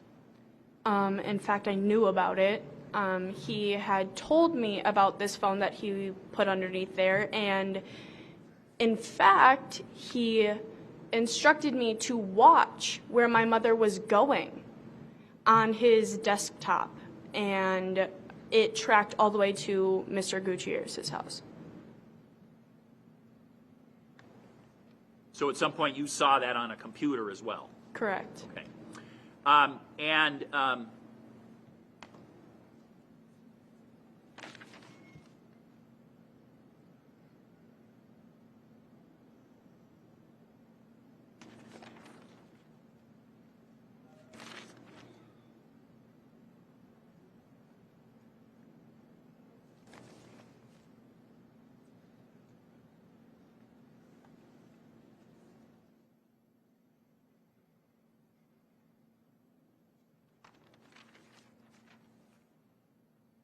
I have no further questions.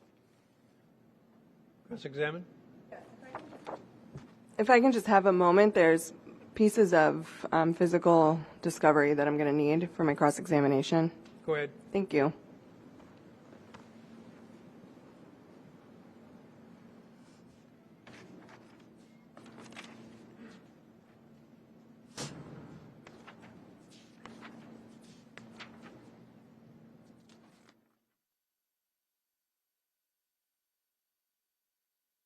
National Park? 10 times? Or many times?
Good morning. Good morning. So I'm going to be walking through a bunch of things that the state went through with you, but I also want to go through some other details.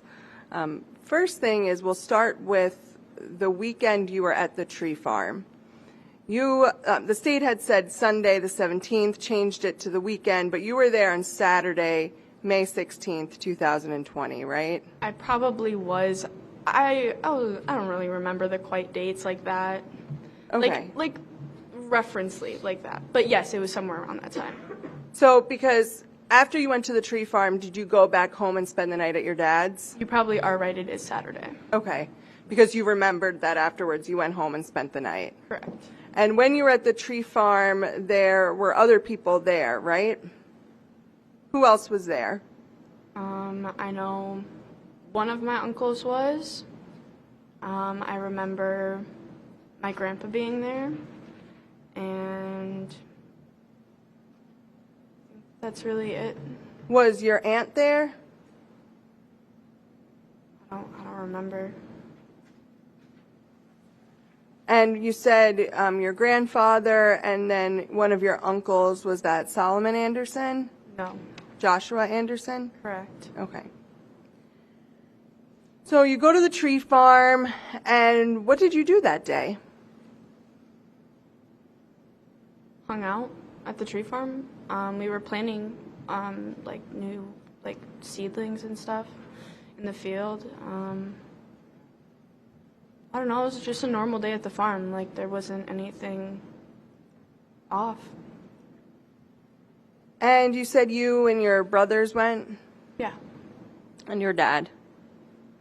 And so you guys get there, you're going to have a good day at the tree farm. When you get there, what do you do when you first get there? Said hi to everybody. So you got out of the car, Yeah. and then you went and said hi to everyone. Yeah. And then what did you do? After you said hi to everyone, what did you do next? You said you were planting saplings, things of that sort. So did you go out into the fields? Like that's basically what I'm trying know. to get at. Sorry, before you said my aunt, correct? Yeah, asked if your aunt was there.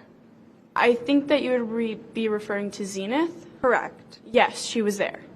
Me, her, Josh, my dad, Grandpa, The boys. the boys. I think that was really who was it. Yeah, so after you get out of the car, you say hi to everyone who's there. What do you do next at the tree farm that day?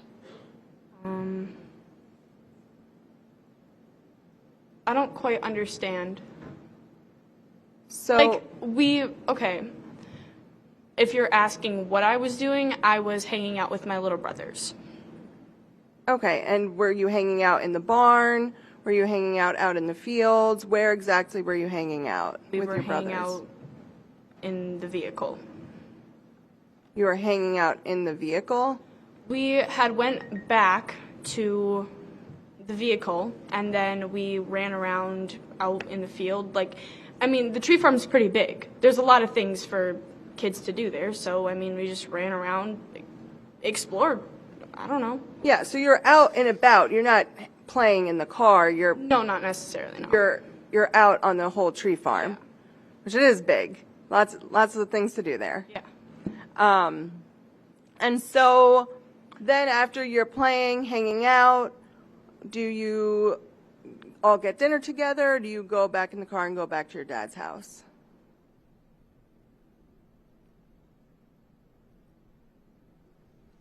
We probably stopped for food on the way back, I'm sure, because it was a long ride, but otherwise we went back to the house and ate lunch there and then took a nap because it was part of our schedule. And so when you were there for that day then, when you were at the tree farm, you were playing with your brothers. When you were playing with your brothers, was your dad around? He was planting the seedlings, so no. Okay. He was out in the, we were in two different fields. So Because no. there's kind of a front field and a back field, right? The front field. You were in the front field. He was in the front field. Okay. I was not. Okay, so you couldn't see him. I could see him, But I just wasn't around him. Okay. And he was with Josh and his dad? Yeah, I had gone back there a couple of times just to see what they were doing, and stuff like that. But otherwise, Yeah. I wasn't back there all the time. And so when they were conversing, if you weren't there, you wouldn't be able to hear them, though, about what they were talking about. No. Okay. So your testimony earlier was that when you were in the van, you were sitting in the front seat, and the boys were sitting in the back seat of the van, and that there were no seats in the middle. Correct. And could you see that space in between perfectly without obstruction? Yeah. There was nothing. So in that, There was obviously my own dad's junk in his own car, because that's pretty normal. But, other than the normal stuff that was in the car already, no, there were no middle seats. and there was nothing else on the carpet other than some trash and Maybe some clothes or something. I don't know. clothes. Just typical stuff. Typical man stuff in a van. Yeah. Yep. Okay. Counsel, would you be so kind to pull up the exhibit of the carpet, the back of the car with the carpet taken out that you had? What was that? Exhibit 1, photo what? I'm sorry, 260, I believe. you. Pulling up what's been marked as State's Exhibit 260.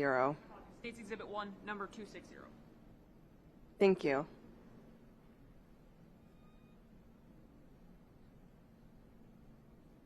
Mrs. Carmen? Okay, so you remember being asked about this photo earlier? Yes. And you had said that you did not observe the van like this on the 16th, right? No, I did not. So, I hate to make you get up. Maybe I'll just get up. Judge, can I have your stick?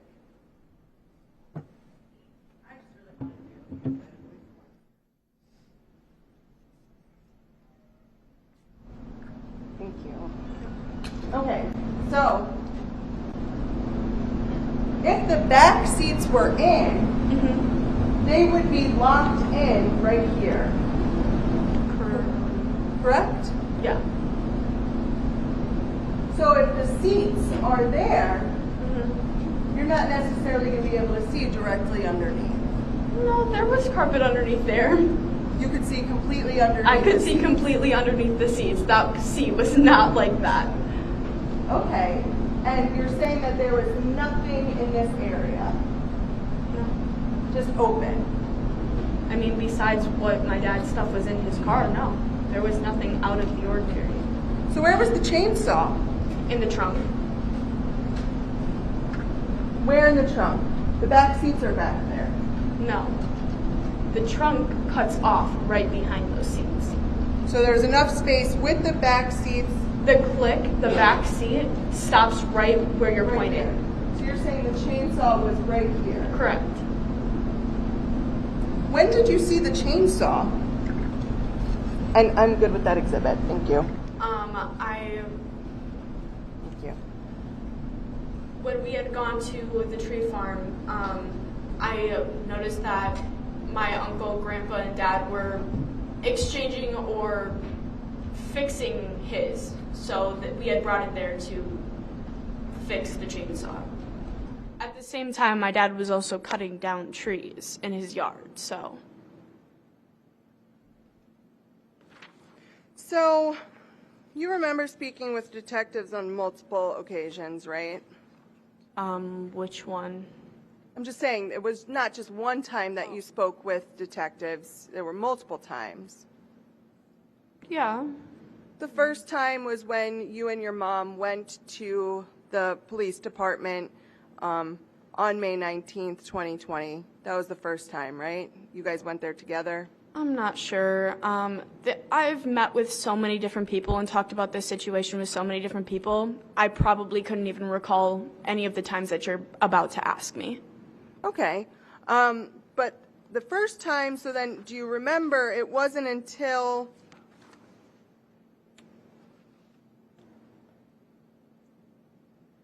the first time you met with law enforcement, you didn't tell them anything about a chainsaw, correct? Correct. I didn't feel that it was very needed since it wasn't used for this case.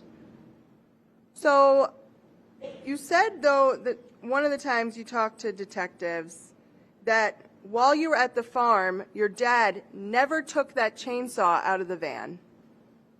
Do you remember telling detectives that? I don't remember saying that. Is it possible you said that? Not sure.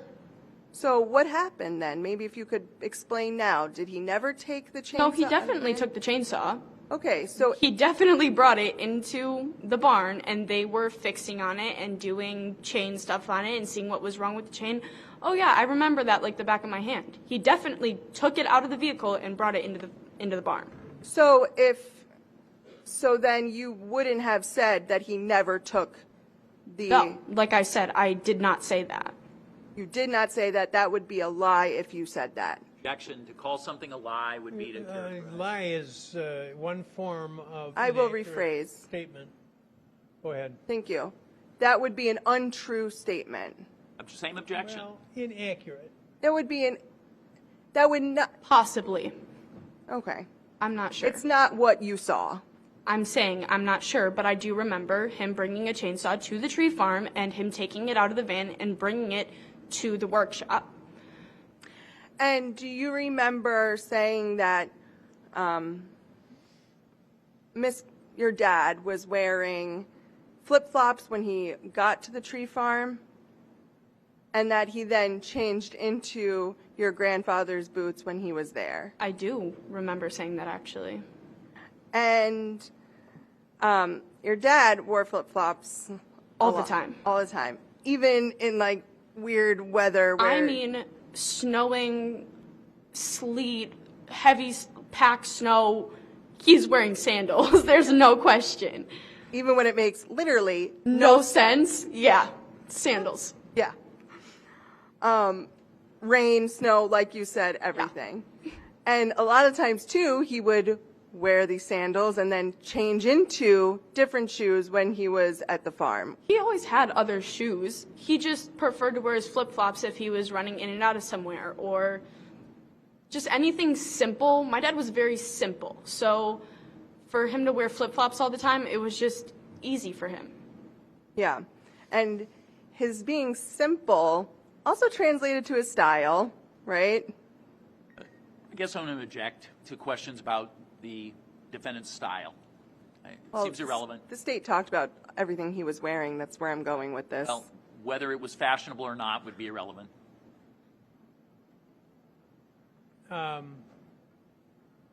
It doesn't sound like it's terribly relevant. Okay. Your dad had, like, the same clothes he would wear all the time, the same style. When I'm saying style, I don't mean something that's stylish. He had different pairs of those clothes. Exactly. He had this jeans and white t-shirt. It was his go-to. I mean, waking up, sleeping, he was in jeans, maybe shorts sometimes, but mainly just jeans and a white tee. Okay. And so when you saw him on, and not saying he's dirty, but he didn't have a washer and dryer at his house. No. Okay. And so he had, on the 16th, when you were at the tree farm, he was wearing his, before he changed into the boots, the flip-flops, jeans, white t-shirt. My dad washed his clothes. I mean, yeah. there were times where he washed his clothes. Like, he just had multiple pairs. And if you're asking me about his style, he wore the same thing every day. Like, literally every single day. There was nothing new about him. He doesn't change ever. Like, he's just him. I don't know. Yeah. And so I want to go back, though, to the tree farm. He was wearing a white t-shirt, blue jeans, flip-flops. And when on the 17th, when your mom picked you up, he was wearing blue jeans. The same thing. Okay.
Doesn't smell like Rock Seal.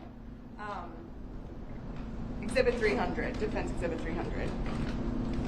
So our pair of blue jeans.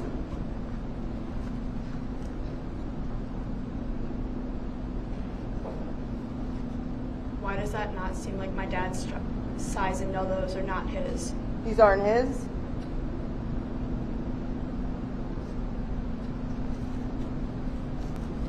Can I see them as well? Sure. I know she's still looking at them. I don't want to touch them. Is it all right if you I just want you to. Levi's? I'm confused. He never wore Levi's. I could be wrong. I'm not sure. Right Okay. now.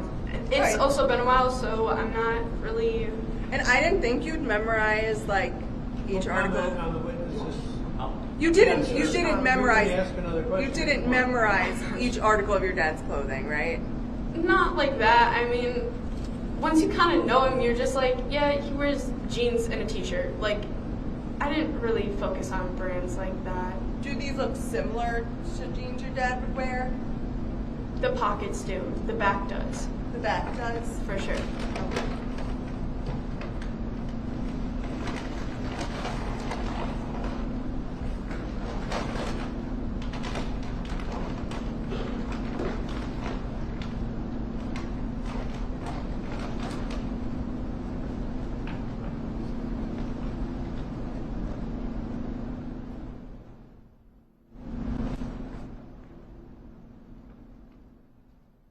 Next one's going to be Defense Exhibit 299.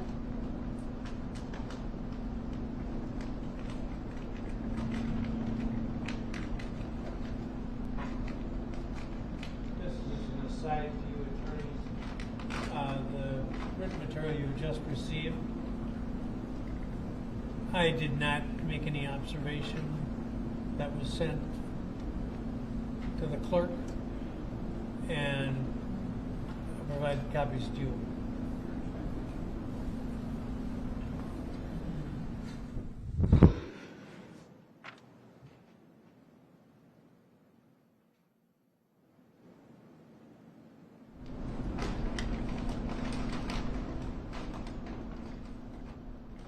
Okay, again, Defense Exhibit 299.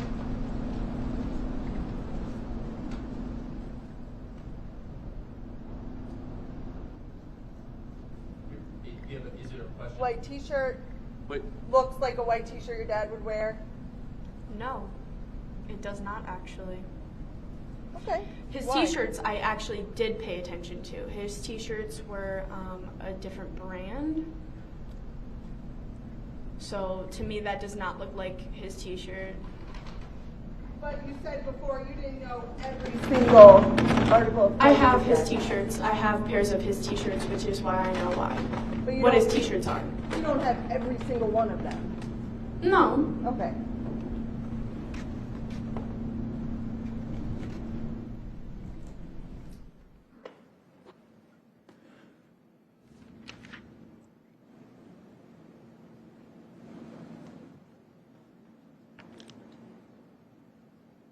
So you testified on direct that your dad had nicknames for Mr. Gutierrez, and one of them was Booger, and that he called them because what he saw by the window.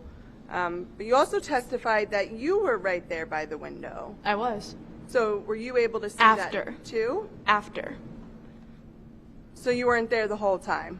The timing is mixed up. I was in the car when he had went. There were 2 times. He went the first time by himself, and the second time he went with me.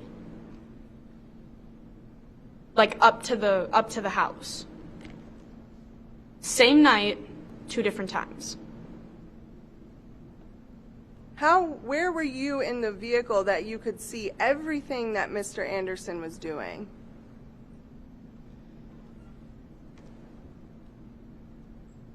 So on direct, right? You said there, right now you're saying there were 2 times. The first time was you pull in and in the bar, near the bar, right? That's what My you father said. had told me what he saw. Well, Like no, up front, had told me what he saw in the car through the window.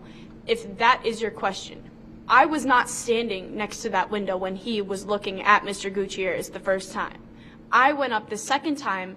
He had told me about this, but in the same way, I had seen him go around that corner. So I want to break down kind of what you saw versus what you heard from someone else. Okay. So you pull in. Mm-hmm. You said that your dad had a video recording device. Mm-hmm. And then at some point, he went behind to put another cell phone in the air conditioning unit. Right? That's behind the house. Yeah. But you're now saying It's you on were the in. side of the but house. You're now saying you were in the car this whole time. You're not out running around the house with your dad. Objection. Hold on. She has explained that there's two different sections. She's out at sometimes and not at others. I'm asking about the Well, first time. no, actually, you're not asking. You're saying what you understand the situation to have been. So you can ask what the truth of it is, and then the district attorney is reporting what he thought the testimony was. So why don't you rephrase your question? I want to break it down a little bit further. You're saying there were 2 times your dad went up to the house that evening, right? Correct. The first time, you didn't get out of the vehicle. No. So I'm only talking about the first time. Okay. The first time you said you saw your dad with a recording device and that you also saw your dad put a cell phone into the air conditioning unit. Correct. During this time, you are still in the vehicle. Yes. It's dark outside. But light enough where you can still see. You said it was the middle of the night. It is. That doesn't mean I have 20/20 vision, so I can see. Oh, okay. So you then explain to me your mom's house from where you were parked. You were parked in the bar lot?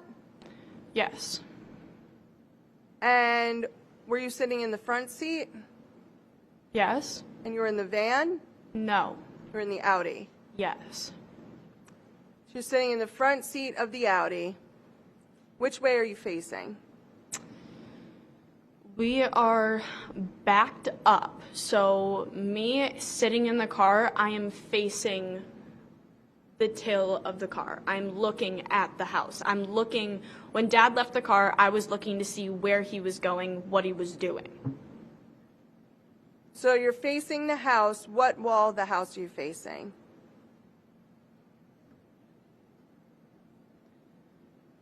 Have you seen a picture of the house? Yeah. Okay, I am. So I am on the bar side. I am near the back of the house. I am on, if you're looking at it from the field, I don't think you're listening.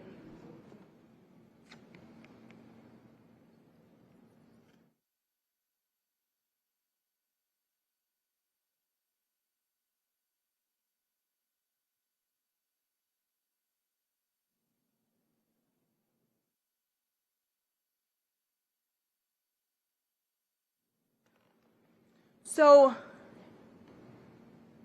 I'm just a little confused because you're saying you're on the bar side and the door with the window is on the complete opposite side of the house. Correct. That does not mean that I did not see him turn that corner and when he came back to tell me what he had saw. Okay, so again, I only want to know Yeah, and what... I am. I'm telling you. Just a moment. Please listen to the whole question and then answer, okay? Mm-hmm. Go ahead. Thank you, Judge. I only want to know what you saw, not what... We can get into what he told you later. This is only what you saw. Mm-hmm. So you couldn't see that door. You could not see that window from where you were parked. Correct. So then when he comes back, you said you get in the car and you kind of pull out, but you don't completely leave, right? What? So you said there were 2 times that he went to the house. And in your direct testimony, you said he got back in the car and then went to drive away, but then stopped and got out again, and that was when you came out of the vehicle. Judge, right? Again, that mischaracterizes the testimony. She indicated he came back, he got her. Then there's a third incident where he leaves the car where they partially leave. So when she is retrieved from How the many car. How many times did you get out of the car? I got out twice. How many times did your dad get out of the car? 3 times. Twice. Because he did not get out of the car the second time when he came to get me. When we were still parked at the bar, he did not come and he came and got me. He didn't sit in the car, drive away. So he didn't enter the car? No, not fully. So he only got out twice and I only got out twice. So the second time, then, well, you got out 2 times? Do I need to re-explain? No. Please, you can answer a question without a question. I'm confused. Okay, well, let's do this. No, let's not. I'll just ask a different question. Beautiful. What was the second time, well, the first time you got out of the car then? It was to go up to the house, to the window that you're talking about, where I can see through the crack of the shades. And that's when he told me to go like this with my shirt. So then the breath marks didn't get on the window. And then you went back to the car? And then we did. We both, at that point, had gone back to the car. And we were pulling away. And then we got to, it depends on which way you're going, but the second entry to our driveway, it was the bigger open end to our driveway. And he stops, gets out, and I get out, and I'm like, what are you doing? And I see him taking pictures of his license, of Mr. Gutierrez's license plate, taking his registration. Somewhere in the time I didn't see him, but he turned the corner, got the phone, rang the doorbell, and came back to the car, and then we left. So you didn't see him go to the air conditioning unit? I did not see him go to the air conditioning unit, correct, but I did see him bring back the phone.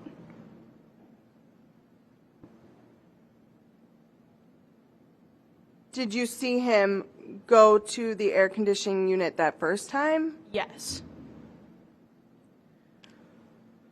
So, did your mom ever talk to you about what she observed that evening? I mean, she's my mother. There are things to be discussed about that I don't know how to answer your question. Well, actually, the question wasn't about the content. It was, did your mother ever discuss the matter A bit. with you? Okay.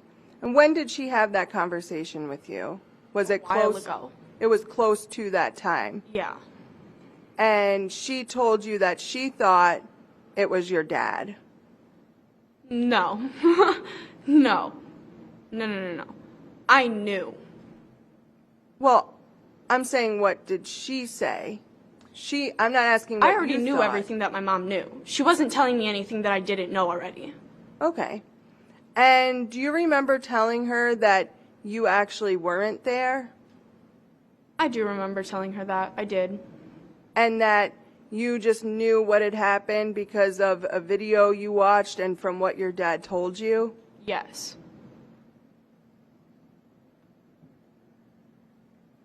In the beginning of all of this, I did not come out. I didn't have a question. I was finishing your fucking question.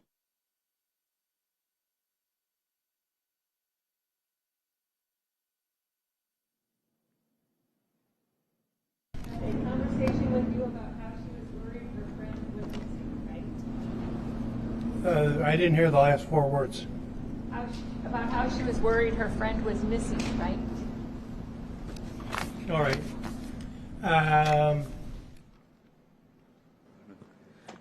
Judge, there was then an objection to hearsay. Hearsay has to be an out-of-court statement. Ms. Beecham did testify, and she testified that on May 18th, 2020, she had talked to her daughter about her concerns about her friend that was missing. Those were in-court statements. Any response? Yeah, I think that to ask this witness about that statement is still hearsay. That the out. Oh, I'm sorry. Go ahead. No, go ahead. The out of court statement for this witness is an out of court statement. So the fact that it's been that it's in through a different party does not make it an in court statement. You're right. It does, however, affect the application of the rule.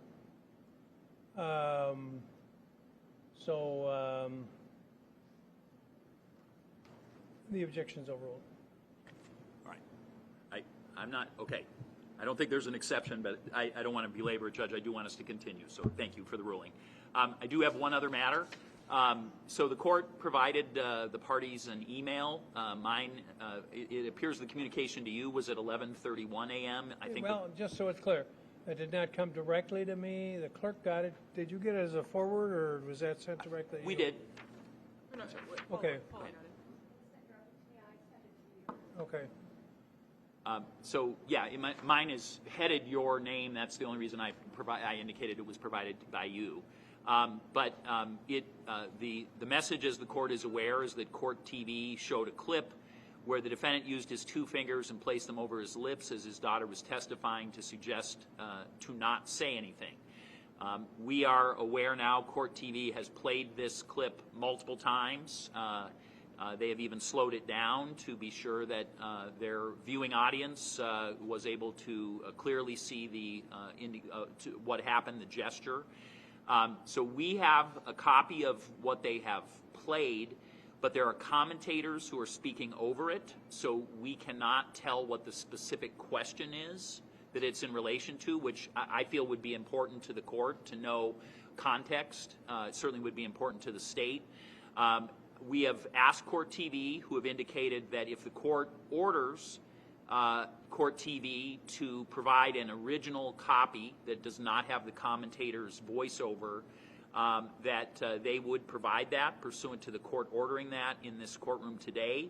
And then all the parties would be able to see that clip and know specifically when the defendant makes the gesture, which clearly has occurred because we've seen video of it, what the context is. We know his daughter was testifying. We don't know what the question was or where she was in her answer. I am asking the court to briefly take a look at what we have. I'm asking the court for an order to Court TV so that we may finish our investigation of this. And if we have any additional information we think is relevant, we'll bring it to the court. The court will remember I expressed a concern earlier that I wanted the court to be as diligent as it felt appropriate to try to make sure that this minor child was not in a position where she was being influenced, and so I asked the court to also at this point impose an order that recognizes what has already been detected in the Court TV film. Well, you're dating yourself because it's not filmed. Did I say? Yeah. Oh. Yes. But anyway, is there a response? Thank you. I have watched the clip. Obviously, what we don't see in the clip is the other side because they're not filming Olivia. I will note that there were times, and that I did observe, that when the state was asking their question, while asking, Mr. Anderson's daughter would look over at him and would mouth something just mouth something. I can't say what it is. I can't say when that happened. I did not personally observe Mr. Anderson make these gestures. I've watched it now on here, but so I can't say if it was in response to that or not. But I will say that that was occurring, and it could be that that was a response to her mouthing while the state was asking a question. So that would be the only thing I have to add to that. I obviously can't speak any further. So the minor is in the courtroom. I don't know if the court feels it's appropriate to have her here as we discuss this, but I should have brought that up earlier. I just have noticed that. Yeah. We do have the clip, and we would like at least to show the court what has been broadcast by Court TV now multiple times, so at least the court has that available for its in its knowledge. Well, how difficult is it for Court TV? Okay. and I've been requested to order it, and to me, orders are last resorts. Can I request it? We tried to go through those options, Judge, prior to coming up with you, and we felt like we heard them clearly. Okay, well, it is something that may be of benefit to the trial. So, yes, under the circumstances, I will order that you produce that. Is that something that takes a certain amount of time or a foreseeable amount of time? Okay, great. If you would then, thank you. And then, Judge, there was another issue that the defense was made aware of that Attorney Birdsall will speak on. Yeah, Judge. So apparently, excuse me, this has been brought to our attention too. Obviously, we can't see everything that's going on, but that Ms. Beecham is apparently a certified in ASL, American Sign Language, and Olivia knows the language. And the observers that reported to us said that she was signing to her. I don't know what about. One thing that was mentioned was calm down. What else was signed to her, I don't know. You know, and I have no idea if Court TV would have picked any of that up. They certainly wouldn't have picked it up on Olivia's end, but I don't know if they picked any up on Sadie's end. So maybe if we're looking at some of this footage, we could look at that too.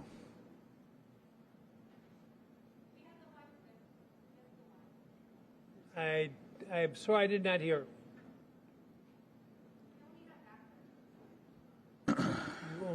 They only have that clip. Oh, it's up there.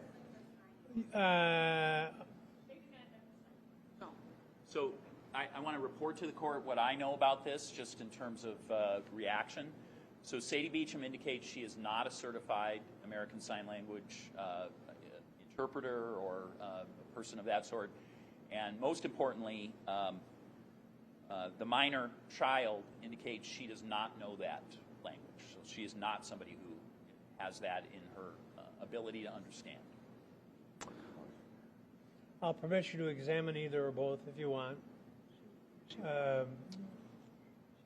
Outside the presence of the jury? Indeed. Yeah.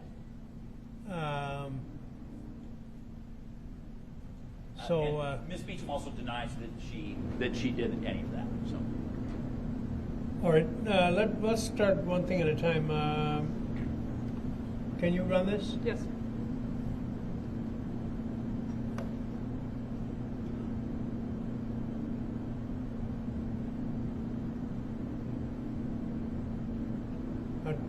Is that a rerun? Or Yeah, It's a rerun. so because there's only one incident.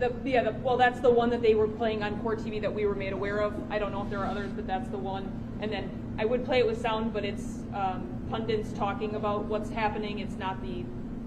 Have they mentioned my time? They were more focused on what The was Marquette happening. time? No, all right. They were focused on the efforts of the defendant. I understand. All right. Well, let's let that sit for the time being.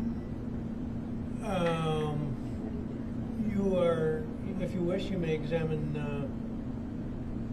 either Ms. Beecham or the child, and that's Now? up to you. Yes, outside the jurors' presence. Am I going to have an opportunity to question the defendant? Yeah, under oath, yeah. Well, the defendant's we can actually see. Okay. I'm not in a position, so it may make a difference. I don't know. It's not on the merits of the case, so I wouldn't. Well, I'll tackle that if I need to.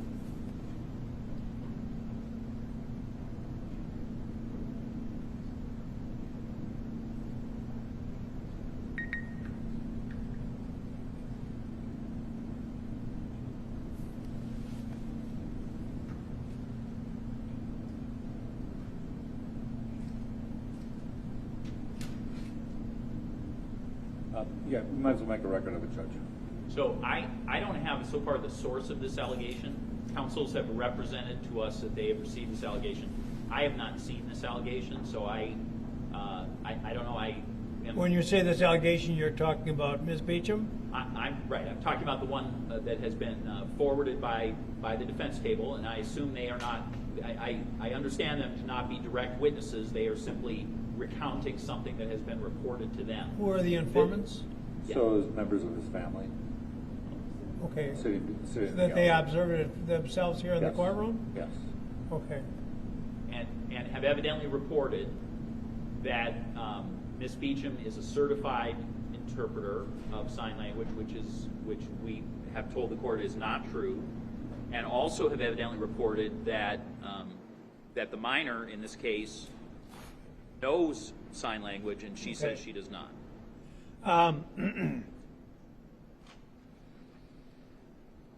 So let me. So this does not come from the allegation we've described to you is not only on television, but it is apparently someone who has no connection to the case that we're aware of. The allegation the court has just heard has been family members who have been here all trial. I haven't pressed Court TV. Right. We were what I understood I was being told was that they don't have a video of the conduct which is being described on behalf of Ms. Beecham, but I didn't ask whether they have looked. So I don't know if we're dealing with something which is unavailable or something which has not been searched for or found. I suspect. What can you tell me? We do not point the camera in this direction because we want to limit where we point it. So it's not in this direction, and it's definitely not on the witness stand. So I don't think there's infinity. Okay. Is that a satisfactory explanation? Well, I've watched the live feed either at counsel table or if I'm out of the courtroom and I have seen them. Ms. Beecham's been on camera many, many times. So I'm just, the interesting thing, Judge, or the complicated thing is that, even if they were to do a search, you would have to have some specialized knowledge what to look for in terms of sign language, because I wouldn't know. Well, but even the question of whether she had her hands anywhere in a position which could effectively communicate with a witness stand, Yeah. that would be something that would be searchable. But I interrupted you. Well, I just don't know in terms of the coverage whether or not the lack of pointing the camera in that direction was just for this witness, because I know for a fact that I've seen, Ms. Beecham and the whole family there many, many times, those cutaways while the testimony's going on. So, and it might be a bit of a slog to look through some of that footage, but I can only report what was reported to me in terms of what was seen. What was seen with the eye here in the courtroom, Correct. not what was seen on Court TV. Correct. I assume that whoever's reporting this from the family is an American Sign Language competent person. Otherwise, why would someone make such a report? Because they all know each other. What? Because they all know each other.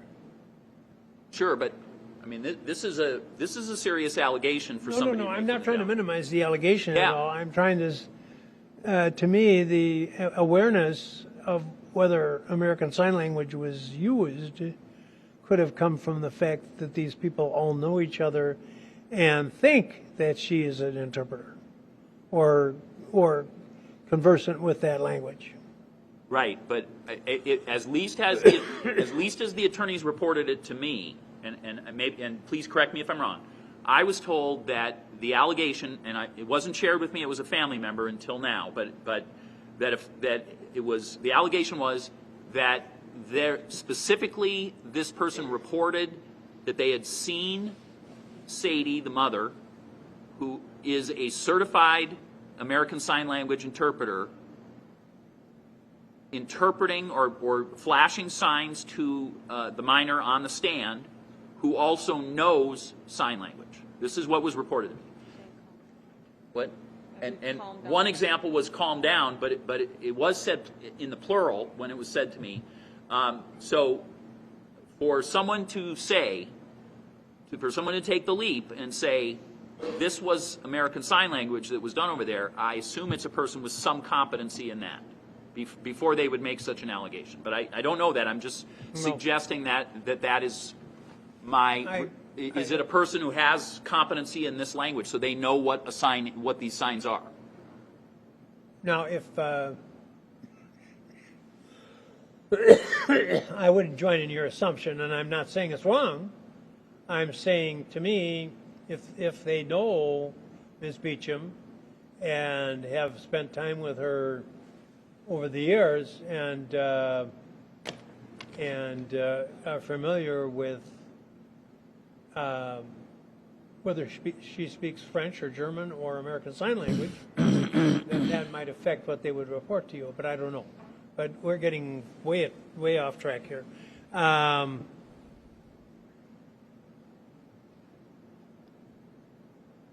Here's my concern, Judge, and I apologize for interrupting.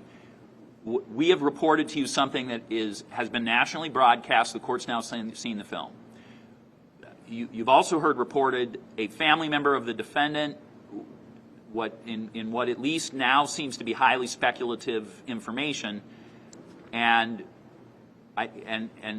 our latest discussion from the parties is that we will be placing people under oath based on that highly speculative and potentially biased information, and the defendant, I mean, I don't know what the court's planning on doing next, but the defendant then we're left with no additional action taken at this time. So I feel like if one thinks about the scales in any fashion in this case, in those regards, that seems like an outcome that is that the court should consider.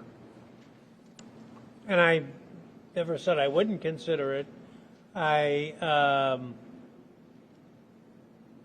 offered the opportunity for the defense to examine the witness and, the two witnesses about it. And I have not ruled out ordering Court TV to conduct the search that you're seeking. I think the court already ordered it. Am I missing? Am I wrong? No, you ordered the You search ordered we're it. seeking. I ordered the search with respect Right. to the coordination of the testimony of, I haven't ordered Court TV anything with respect to the accusation about Ms. Beecham. Right. So if I misspoke, yeah.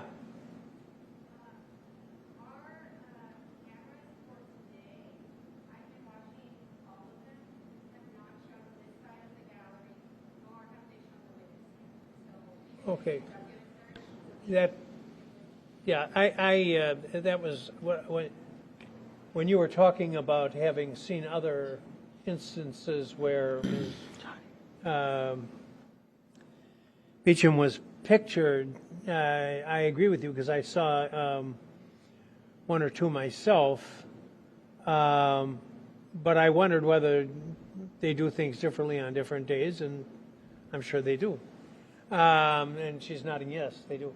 So I'm going to accept her representation and not have them search further because we've already given them one assignment. And as you heard me a moment ago, I was reticent about giving them an order anyway, but that was what they needed, so I gave it. But I will still permit you to examine the people involved about that, and you can examine these people who have made the accusation. As to whether you can examine the defendant about anything, that's a separate question I'll have to take up if it arises. As long as I'm also allowed to examine family members who have made such an allegation in this situation and find out their basis of knowledge, then I understand. All right. So do you want to examine Yes. Okay, let me call the jury and tell them we're not just late at lunch. Yep. You can take it down. Amber just sent me. Forgive us, it's going to be a little bit longer, hopefully not too much. Okay. Thank you. Bye. Longer. The fatalism of Did that. she say longer? She did, kind of resignedly. And who can blame them? All right, whom do you wish to examine? Ms. Beecham. All right, I'm going to ask the child to be escorted she can go in the library if she likes, or I don't know if there's anybody else back there. Nobody's back. I should take her out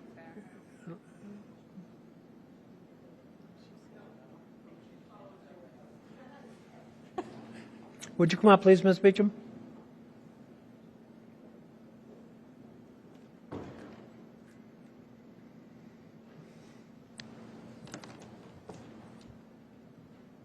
All right, you're still under oath, ma'am.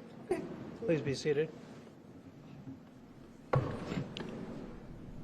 All right.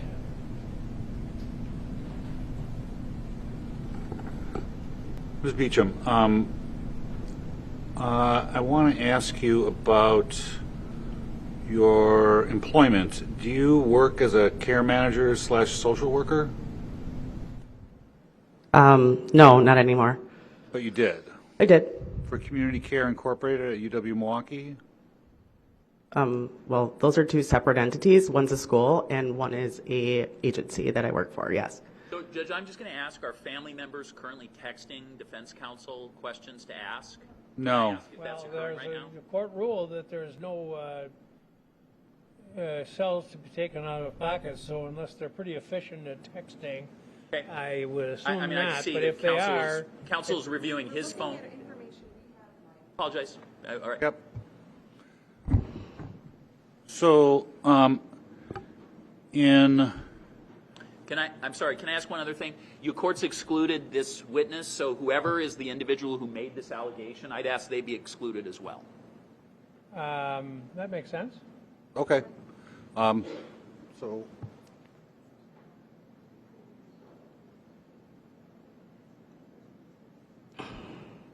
So that was the person just texting? Yeah. There are two leaving.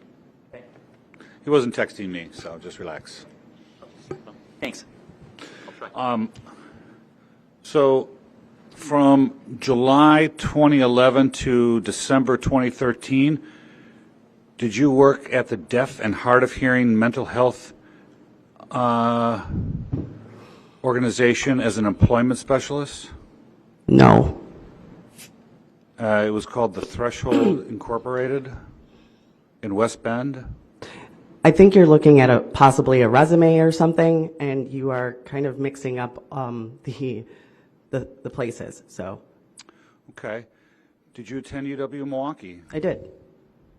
Did you get a bachelor's of education? Special education, yes. And in deaf studies and interpreting certification? I got a minor in deaf studies, and in order to be certified nationally, you need to take what's called a national interpreter certification, and I did not take that. But you know American Sign Language? I do. Okay. And you're fluent in it? Fairly fluent, yes. Okay.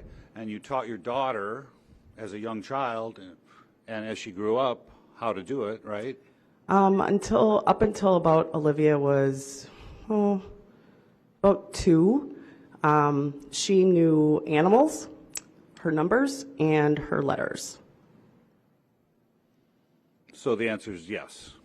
You did teach her. I did. And in fact, on your LinkedIn page, you list languages where they have a category for languages, and one of them is ASL, American Sign Language, right? Correct. So when Mr. Gravely represented to the court that you said you didn't know it, that was just wrong. I didn't represent that to the court. I said she wasn't a certified language. I said that the child involved here, the minor, does not know the language. I never said that. There were some representations made which did not amount to what is being questioned now. But I'm not going to break the stride on this. But if necessary, we'll check what was said. Okay. And so we've established you know it. You've taught your daughter. I've taught her the basics, very basics. All right. And you also volunteer at the Center for the Deaf and Hard of Hearing? No. So, and is that accurate that you've never volunteered for them? No, that's not accurate. I used to volunteer for them when I was in school. Okay. And how long did you volunteer for them? While I was in school, so I don't know, a couple of years. Okay. While you were volunteering for them, did that involve doing translations and interpretations for people? So in my internship, I did have to do interpreting. Again, I can interpret, but I am not nationally, nor am I certified interpreter. But do I understand the language? Yes. Okay.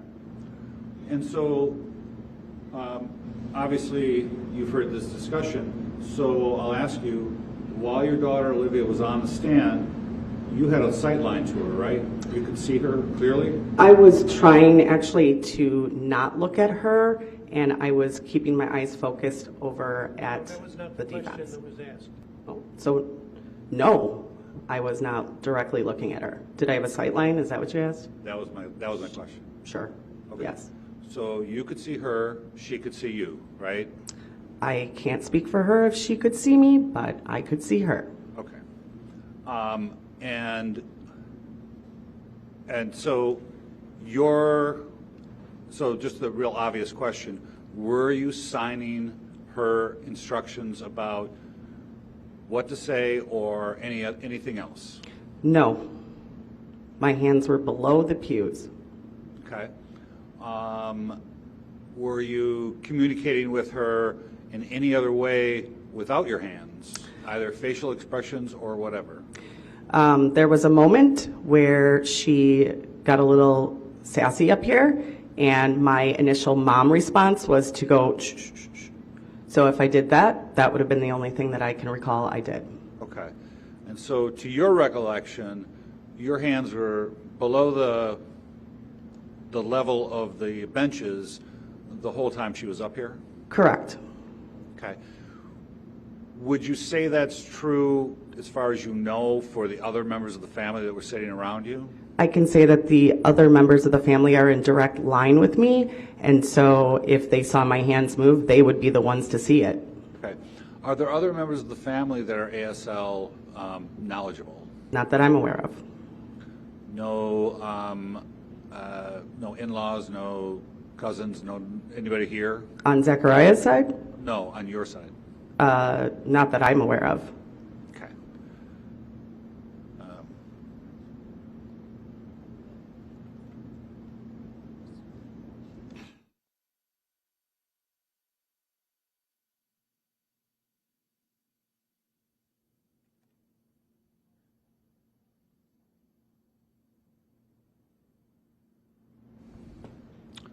So, can you tell us, and I realize this is going to be hard to make a record of, Judge, but could you demonstrate how it is that you would use ASL to sign the words calm down? You'd probably just go, calm down. So you wouldn't use your hands? Did you see my hands? I can barely see you because of the Exactly, because that's what I did over there if I did anything. It's below. You can't sign calm down up here. That's impossible. And if I did, everybody would know what I was doing. You don't sign up here. You sign low. Okay, so you sign low. Like at your level, you don't sign up here. Those pews are pretty high. Okay. So you did that then? I'm saying they're low. So you're like, if you're like this, you can't see below those pews. So anything that she would be able to see from here to there, I can't see anybody's hands in any of those pews over there. So if I'm using sign language, if I'm using ASL, I have to use my hands. Okay. When I just asked you to do it, though, I did it, right? Well, you're That's below. correct, because that's the sign. All of the words calm down or like something like that. Do you do that simultaneously? Sometimes, Okay. occasionally. Because that helps them because they can read lips too? Some people can, yes. Okay. And so did you do that in this case? I don't remember. If I did, again, as a mom, if she's getting sassy, I might have said, "Shh, calm down." So just for the record, you made kind of a side head mom scolding look, for lack of a better term. But I think I made that to you. I honestly, you know. And so, but you could have mouthed those words to her? As a mom, possibly. Okay.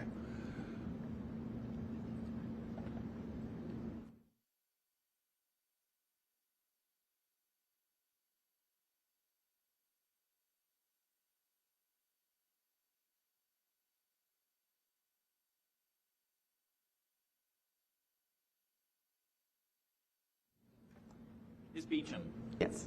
did you perform any sign language while your daughter was on the stand? No. None at all? Other than possibly underneath the thing, but it was not to her. Like it was not, I was not specifically gesturing to her. It was just my mom reaction to just do this. So if I did this, that would have been the only thing I can possibly think of all day today.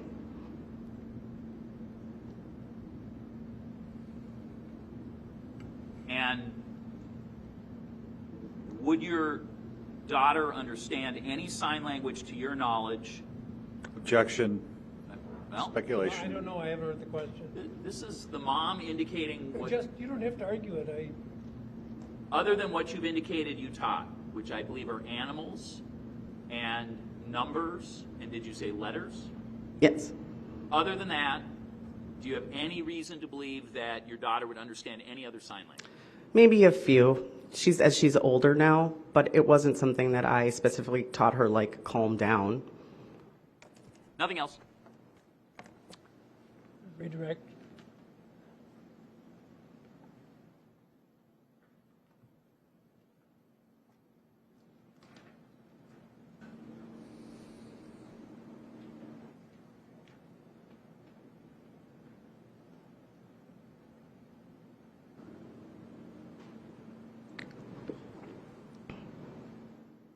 That was all, Judge. I think we're done. Oh, we're done? Okay. Thank you, ma'am. Yep. Now, do you want the daughter or not?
And talk to some of his family members. And talk to family members, as you say?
So both the attorneys are gone, Judge. Remember, they left when you, yeah.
We don't have any more questions for Ms. Beecham, but we would like to call, what?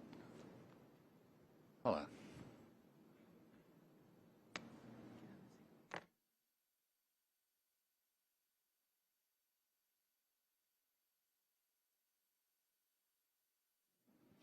We would like to call two members of Mr. Anderson's family who are in the courtroom. and witnessed conduct by both Ms. Beecham and other members of the family regarding signaling the witness. So first would be his brother Solomon Anderson. I'm just going to indicate so that we're aware. I'm going to ask to take a look at cell phones of witnesses because I believe there was texting of counsel before the. Unless they have a warrant. Well, I'm Absolutely just not. making sure that we're clear. Yeah, so I'm going to ask to take a look at. Yeah. I'm not going to accept your prohibition when you're not their attorney. That's fine, but he's making an assertion on the record. I'm allowed to respond to his assertion. He's asking me if he can examine these people. He wants to look at their phones. I would probably let him as part of his examination of the witness. That would be, but and it's not, and you're not representing them. And oh, I'm sorry. Can I Well, ask? here, no. It appears that there are multiple additional witnesses. I intend to extensively cross-examine these family members, including asking them about materials, because I have, what I thought I saw was counsel receiving texts and reading it, and as I watched individuals leave, I saw them on their phones, and what it appeared to me was texting. I did get texts from my office Yeah, no, I'm who are not- watching the live feed. Sure. So what I'm suggesting, Judge, is that I am in no way going to assume that these people are honest brokers of information. I'm going to, and so because we have a jury waiting and we have a witness waiting. Yes, and here's what I'm going to do. Okay. And you could try to talk me out of it if you want, Sure. and as you know, sometimes you can't. But my inclination right now is to everybody who has been named will not leave the courtroom with his phone unless I say so. That's number one. Will not make any alterations in the content of the phone's memory. And rather than probe deeper into this, I'm just going to let you examine these people who, on either side of this. You'll be allowed to present that video if you want, and whatever Court TV comes up with, or you could if you wanted to. And then with respect to Ms.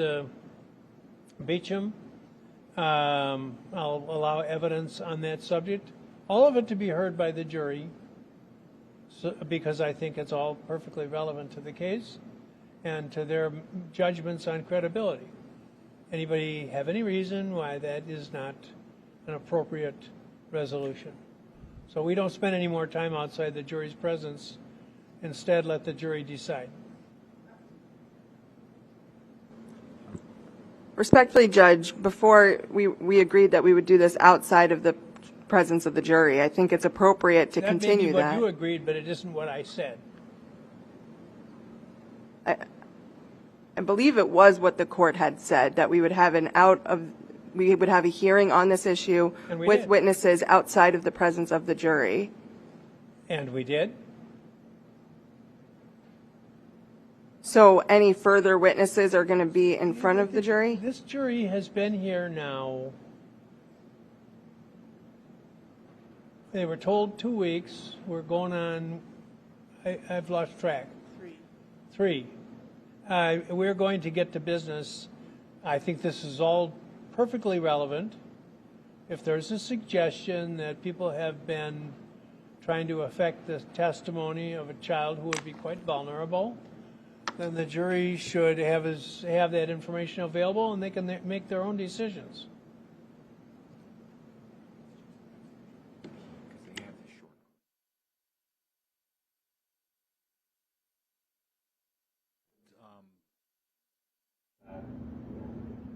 Overall, the only issue regarding Mr. Anderson's the clip from Court TV. We can make representations, but at what's not shown in that clip, it's out of context in the sense that as soon as he saw that Olivia was mouthing at him, and I didn't see that, but he was alerting us to that. So we can't, we can't become witnesses. We can't call him. So, that's as far as that clip goes. That's a problematic area. Well, you have no idea how problematic it is. So now we have lawyers on both sides who are alleged to be disqualified. Yeah. So my suggestion at this point, Judge, is to allow the minor child back on the stand. Let's finish her testimony. I'm concerned we might, at this point, that this young woman might be in a situation where she might have to come back. And so my priority right now is not to resolve the issue that we have before us right now. The court has a jury waiting. Let's at least finish this witness. Then the state has one remaining witness, and if the court wants us to talk more about this or litigate this, or the parties can have a discussion about this, sometimes we've been able to work things out previously. We maybe will be able to talk about it again. But at this point, let's prioritize the witness and the jury would be my request, and we'll get back to this at a point the parties are ready and that it's appropriate to do so. Well, I agree with about 2/3 of what you said. It's an excellent percentage. We're going to put the child back on the stand. We're going to try to complete her examination. I've indicated my inclination. I said maybe you'll be able to talk me out of it. Right now, I'd say I don't think you will, but I don't know. And you can talk all you want, and if you want to come up to some stipulation, that's fine. But right now, just so you know, my inclination is that anybody involved in this, that anybody whose name has cropped up in this discussion is eligible for examination, and you can't leave the courtroom, sir. You can't leave the courtroom. You may leave if you leave your phone with the officer. You may leave the courtroom. You can't leave the building. She's not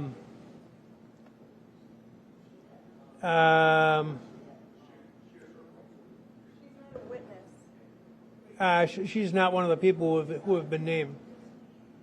Do you still have your phone on you, sir? Okay. Okay.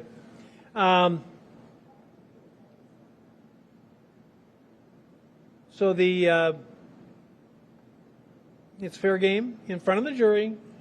If you could come up with some alternative program, I'll hear what you have to say, but that I've told you what my bias is. Okay. Can the parties speak briefly before we bring the jury out, just so that we know what we're looking at in terms of questioning of this witness on the stand?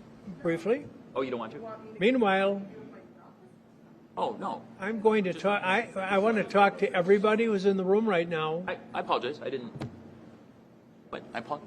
There's a court rule in effect, has been since the beginning of the trial, which provides Section 2, subsection B, cell phones brought into the courtroom must be silenced and contained within a pocket, purse, or other handbag. They may not be removed from the pocket, purse, or handbag at any time when the court is in session. Calls may not be answered in the courtroom, and anyone who leaves the courtroom to answer a call may not be permitted to re-enter before the next recess. It further provides that Section 8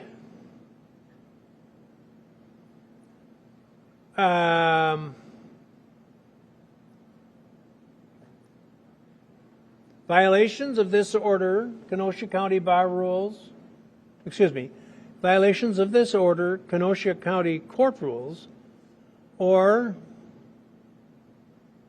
Supreme Court rules may be punished as a contempt of the court under Chapter 985 of the statutes, which has varying penalties up to and including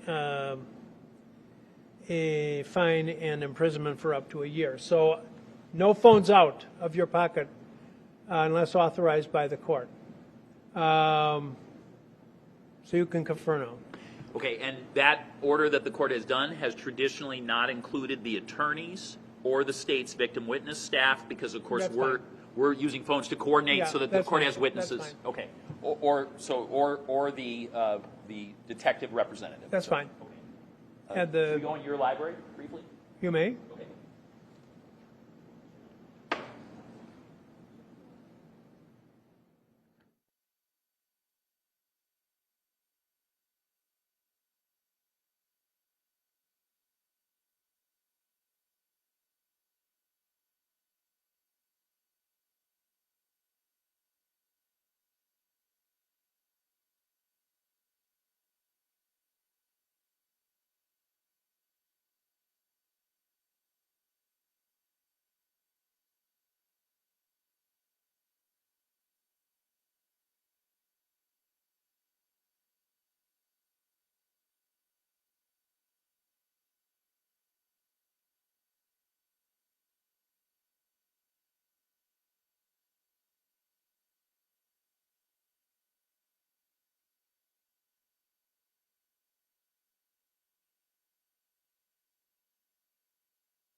Short break, yeah.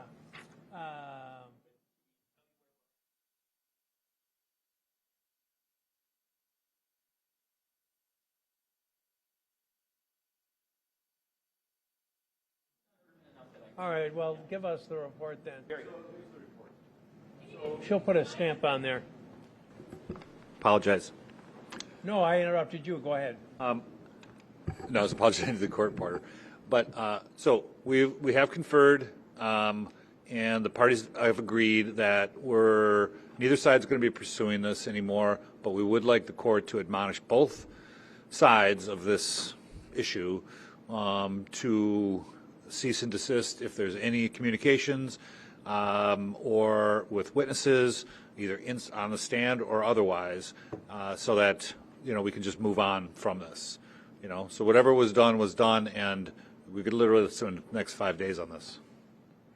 The state agrees, and we, as part of that, are asking that you set free the cell phones of the individuals as well. So, as I understand, and this is conclusive, final and binding, this is the last we'll hear about it, and neither side is going to raise the issue at any point. Unless there would be new behavior. Correct. I think that's accurate. Correct.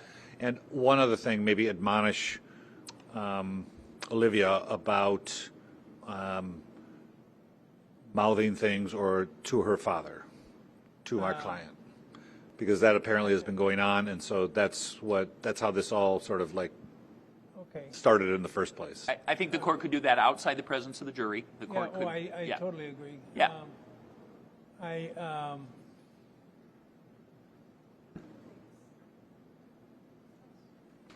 Okay, that's fine. When she comes back in, I will mention it to her. For those who are here, if we already have your cell phone, we're going to return them now. If your phone is identified as being out of your purse, handbag, or pocket, it will be collected, and I don't know when you'll get it back. So if you need your phone or want your phone, keep it where it's supposed to be, because it could be literally years before you see your phone again. Any question? Anybody? Okay. Thank you. I'll be right back. All right, take a short break.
The hour has arrived.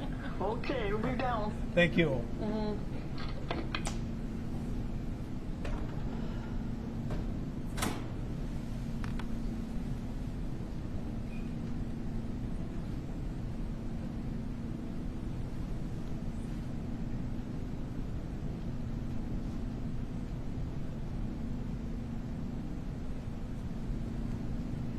Water up there?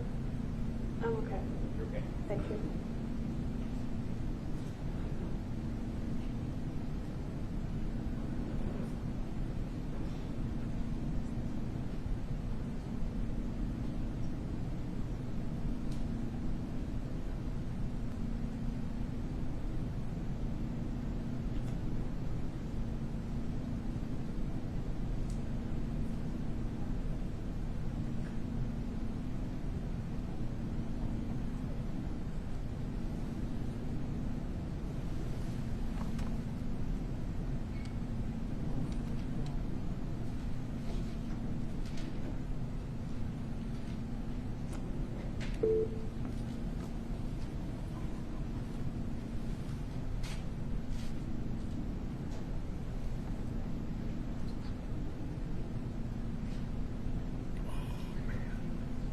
Is it coming across okay?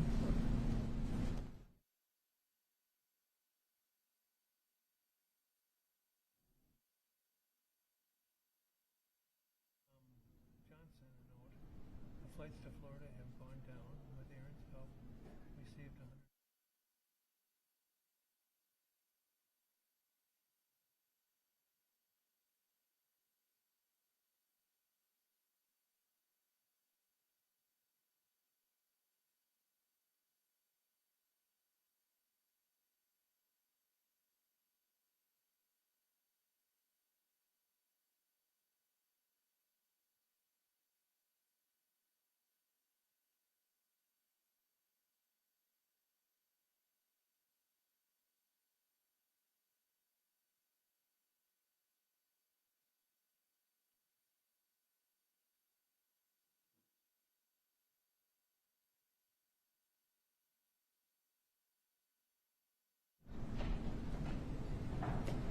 Okay, thanks. All right, let's continue.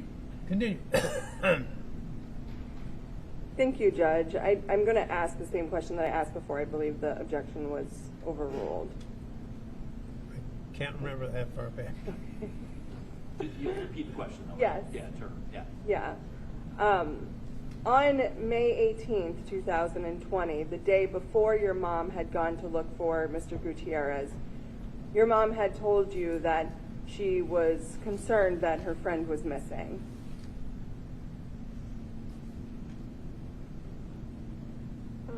I don't recall that personally. Do you recall your mom talking to you at all about Mr. Gutierrez the day before?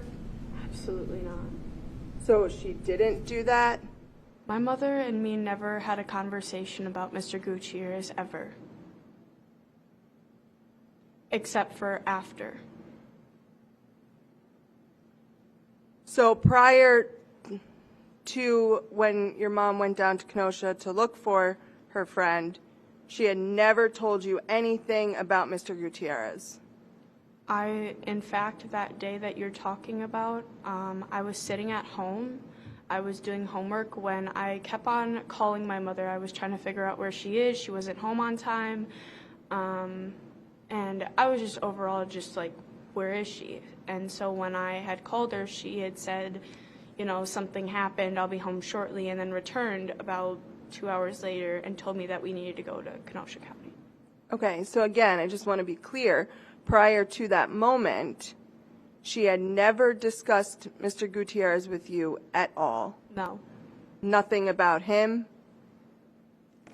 No. Nothing about his family? No. Nothing about his friends? Not like that. Nothing about his kids? Yes. Okay, so she did talk to you about him. There was a minor conversation when she had found the phone. And when she found the phone, it was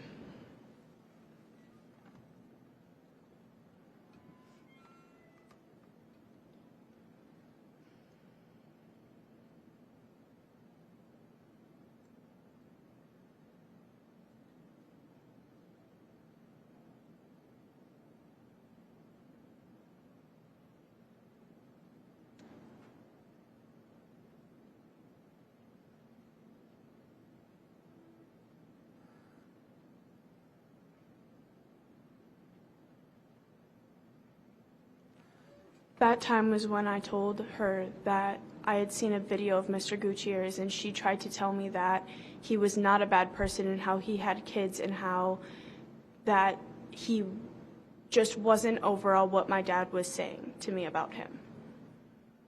So then, just to go back, she had talked to you about him. Correct. I'm sorry, I did not remember correctly. Okay. And didn't you also have a conversation with him after you, about who he was after you were riding in the car with your mom and you saw a phone call come in that was for Junior? What do you mean? While we were on our way to Kenosha, did Mr. Gutierrez call my mom? Is that? No, prior to that date. Was there a time where you were in the car with your mom and Junior called her and you asked your mom who Junior was? No. That never happened? No, that was a different time. Okay, that was a different time. So That conversation did not happen in the car. did you ever see him call your mom from the Yes. car? No, not from the car. Do you remember a time, too, where you... Counsel, I'm just going to object because you stated a fact. The call that was talked about, testified to, was Leo, not Junior. I beg your pardon? The testimony previously that she's accessing, that she's mentioning, was a call from Leo, not Junior. So she said Junior. I apologize, I'll rephrase to Leo. When you were in the car, did you see a... Mike.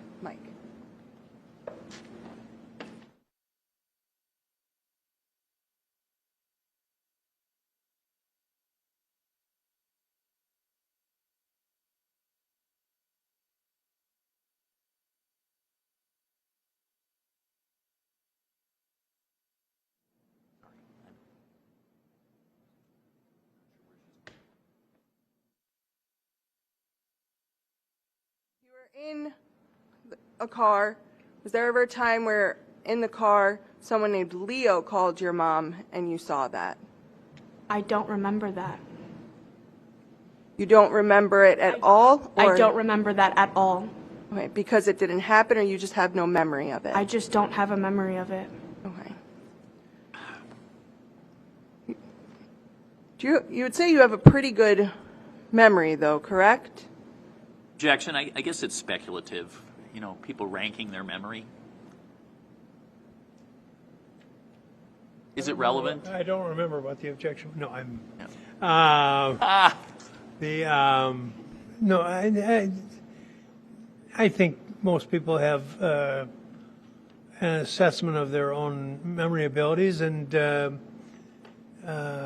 it may not be accurate, but they all have, just like some people think they're really good athletes, and other people look and think not so. So she should answer? She should answer the question? Yes, answer. Yeah, go ahead. It's been 3 years. I mean, there's a lot of stuff to remember, and there's a lot of stuff that you don't remember, and you remember some of the more important things that happened. So I don't understand what your question is. I was just asking about that. Asking whether you think you have a pretty good memory in general. It's fairly decent. Do you remember giving a? Do you remember meeting with an individual and speaking with them about this matter in June of 2020. Which one? There were several. There was one where you had gone and you were in a room with just a lady. It was just you and a lady. Okay. It was close to, I believe, your home. It wasn't down here. She had shown you some pictures. Does that help give you a little bit of context? Maybe. I know a couple of people who did that with me, so maybe.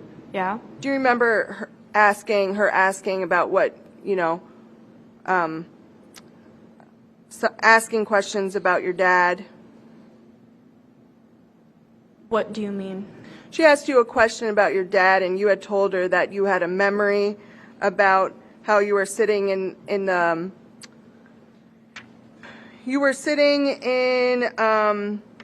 living room, and your dad came in and said the TV's not going to raise our daughter. Do you remember telling about that memory of yours? I have to say that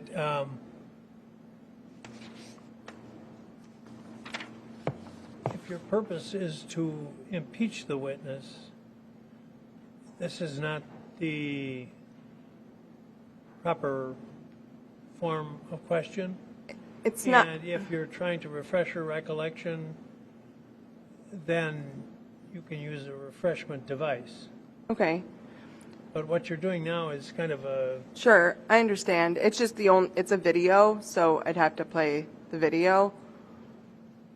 Well, can you identify the person conducting the interview? I don't know her name, and I don't believe the witness would remember her name, but I don't have the name. It was a forensic interview. I don't remember her name. I saw the look on the court's face when I heard that. Yeah, Judge, I guess I'm going to object to relevancy about something that is not related to this case. An incident about TV not raising someone. Sounds potential other acts. Sounds like it's confusing to the in the presentation. Irrelevant. It's not, and I don't want to say why it's not relevant in front of the witness. Well, I don't want to hear that it is relevant without any reason for me to conclude that. I can't believe we're in a situation where we don't even know who the people involved are. Yeah, it was something that was provided late. I didn't think I was even going to have to go into it. That's not answering my question. Yeah. I mean, I could pull it up and figure it out if I could pull up the reports. I just don't have it in front of me right now. Well, find it.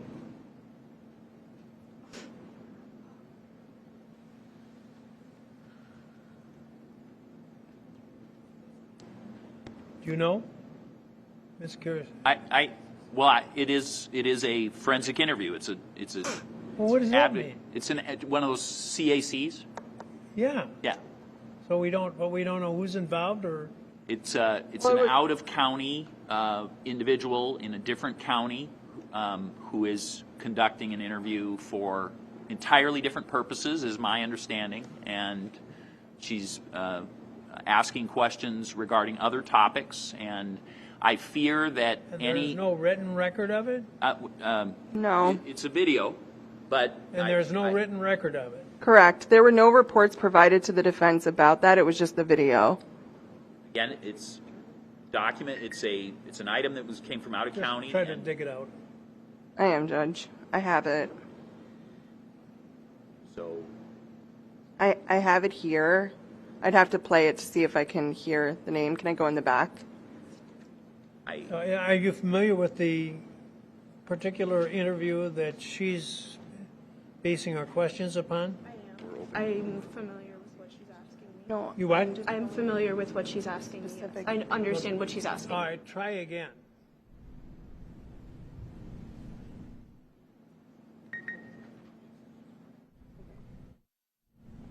Do you remember telling that individual about a memory you had from when you were 1 year old? Objection, irrelevant.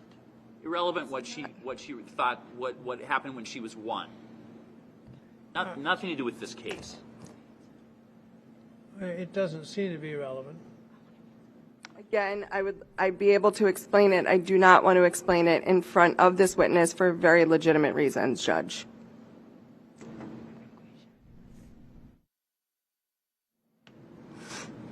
I can approach with counsel.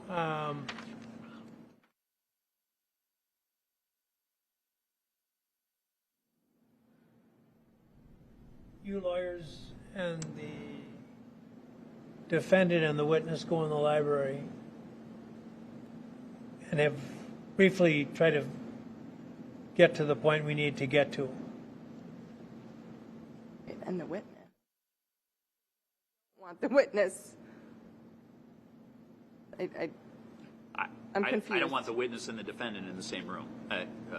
Is that what the court? I don't know what the court suggested precisely. I thought you were just saying the lawyers should do something. I apologize. Well, I was trying to avoid sending the jury out of the room again. Totally understand. No, we can go back. I was just saying I don't think the witness needs to be back there. She can remain out here for Yeah, a sec. that's fine. But you lawyers go back there and see if you can bring this to where we need to be. And you can go with them, Mr. Anderson, please. You don't want to? He's waving me off and saying he doesn't want to.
Thank you, Judge.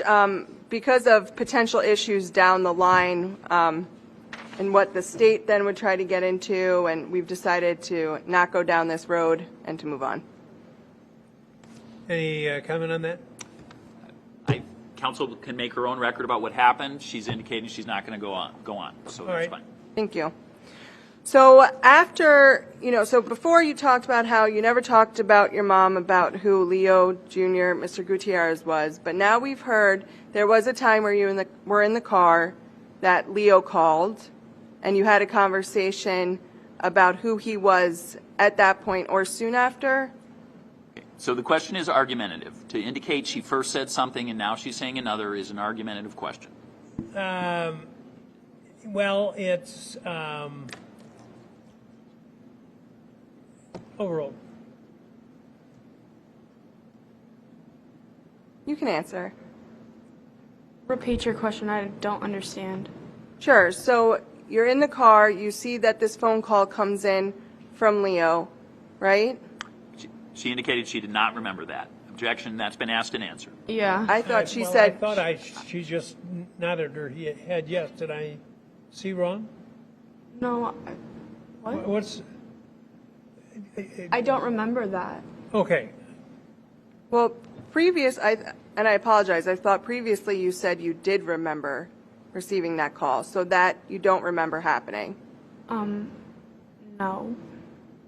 So how about a time that you went through your mom's cell phone and saw a text with Mr. Gutierrez?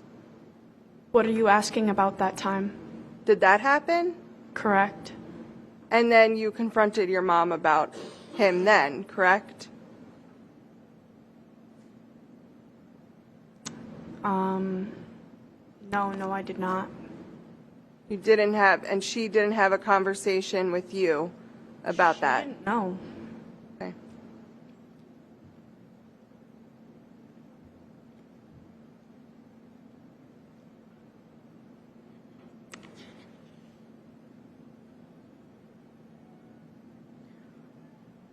So after your mom goes down to Kenosha, she comes back and she tells you about what she thinks happened. Did that happen?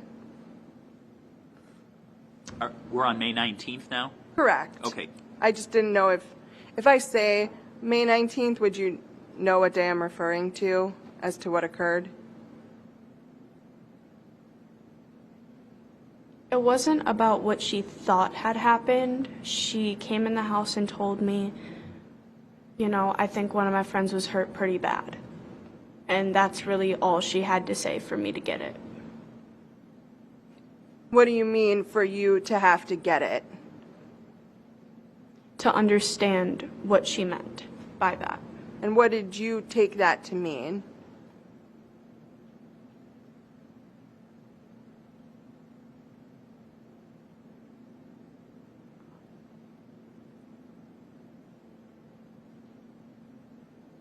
Can I skip this question, please? I'm afraid not.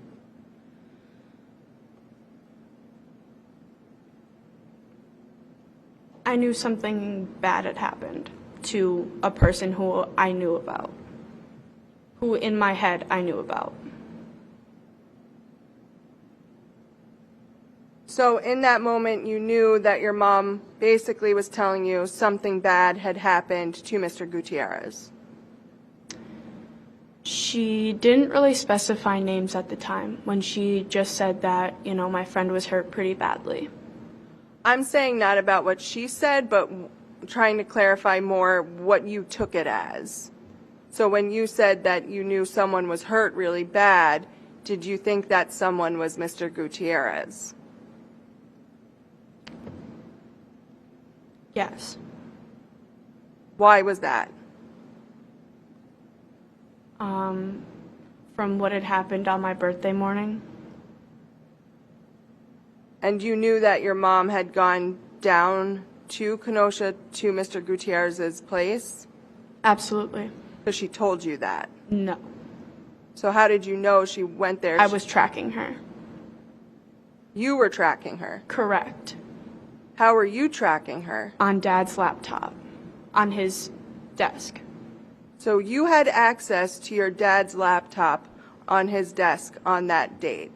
I did not log into it. He set it all up, and I was sitting in front of it, and he was taking care of the boys downstairs. So this is on May 19th? No. I'm talking. Sorry. No. We were talking about May 19th when your mom came home and she had told you that something bad had happened to her friend, and you said you took that to mean something bad had happened to someone, and that I had then asked you if it was Mr. Gutierrez that you thought it was. You had said yes because of what had happened. I then asked you how you knew your mom had gone down to Kenosha to go check on Mr. Gutierrez, and I asked you if she had told you. Sorry, I didn't understand your question. Okay. So back to May 19th, 2020, how did you know your mom was going to Mr. Gutierrez's apartment? I did not. I had just come home from school. I was doing homework. Who was there with you when you got home from school? No one. And so you didn't know she was going to see Mr. Gutierrez? I had no idea. And, it wasn't very uncommon for me to come home and my parents weren't there. So I didn't really think anything of it until hours started going by. I want to go back to your answers, though, that you were giving before about being on your dad's computer, on the desk. We were clearly not seeing eye to eye there, which is fine. What date were you referring to when you were tracking your mom? In between my birthday and Mr. Gutierrez's disappearance. So I don't remember the exact day. Okay. And was that the only time you went on your dad's computer? Yes. And when you went on his computer, did you have to put in a password? No, like I said, he had already logged into the computer and it was all set up. He just basically told me to watch where she was going. Okay. Did you take any screenshots when you were doing that? No, actually, I didn't have a phone like that. Oh, so I didn't have the ability to do that. So were you on a phone or were you on the computer? I was on my dad's desktop, but I did not have a phone to screenshot anything or screenshot anything on that computer. Was it a desktop or a laptop, if you remember? A desktop. And after going back to May 19th now, I'm sorry to take that little detour. I wanted to clarify what you were saying before. On May 19th, then, when your mom came home, then you went to the police department here in Kenosha?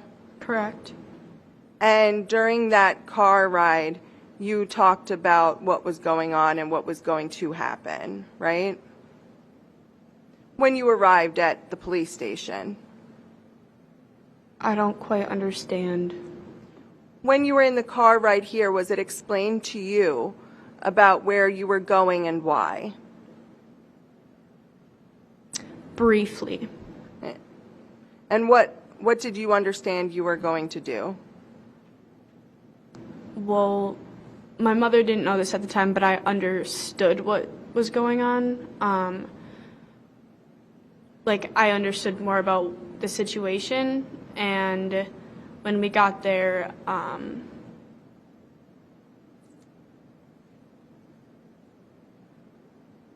you don't really have a choice. You kind of just have to go in there and tell.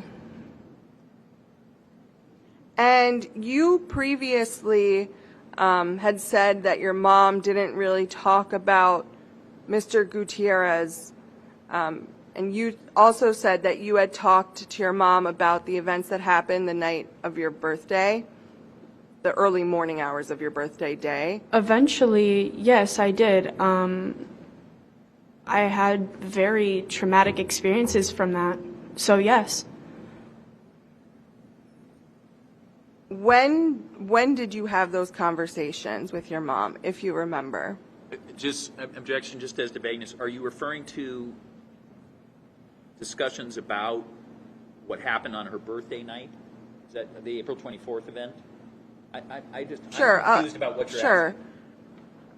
Well, I guess it's because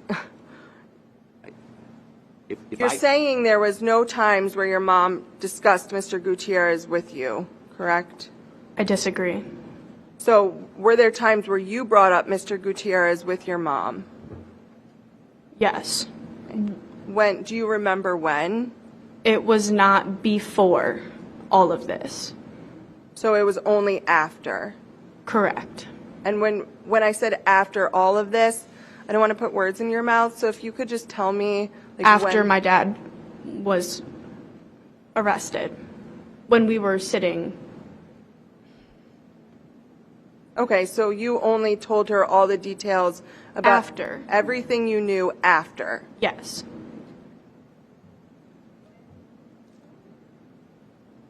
I did not tell her everything.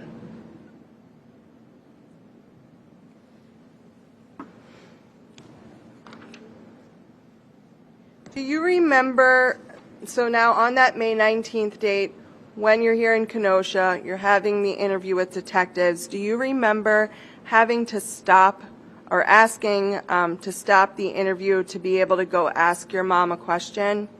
Yes. And when you went to go speak with your mom to ask her a question, it was about whether you could, and without going into the details of what it was about, whether you could go into something with the detectives. Correct.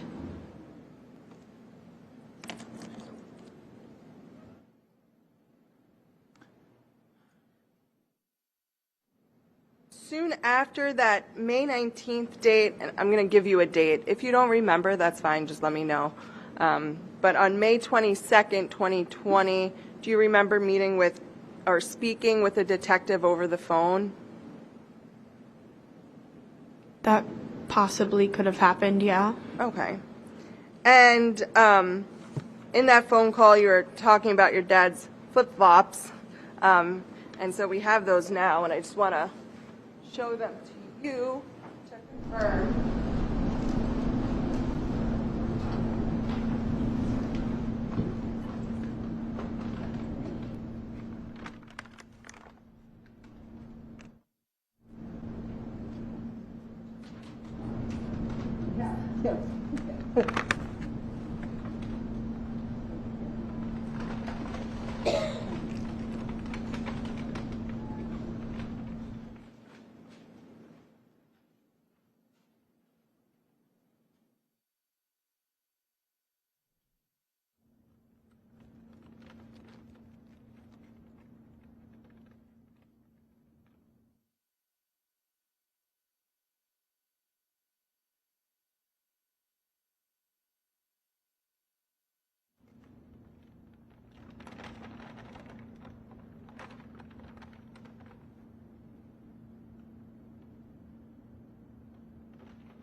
So, counsel, I'm just going to ask you not use the name if you can help it. Yeah. Sorry. Yeah, it's hard. It's not like I Yep, try. absolutely. Okay.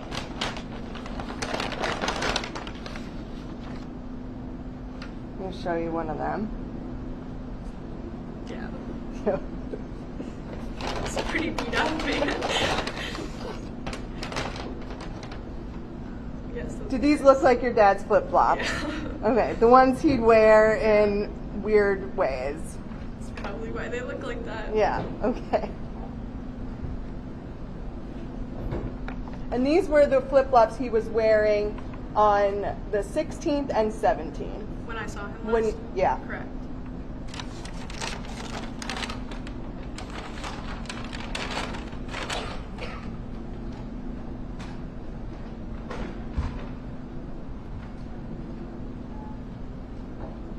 Judge, it asks to move into evidence defense exhibit 319. No objection.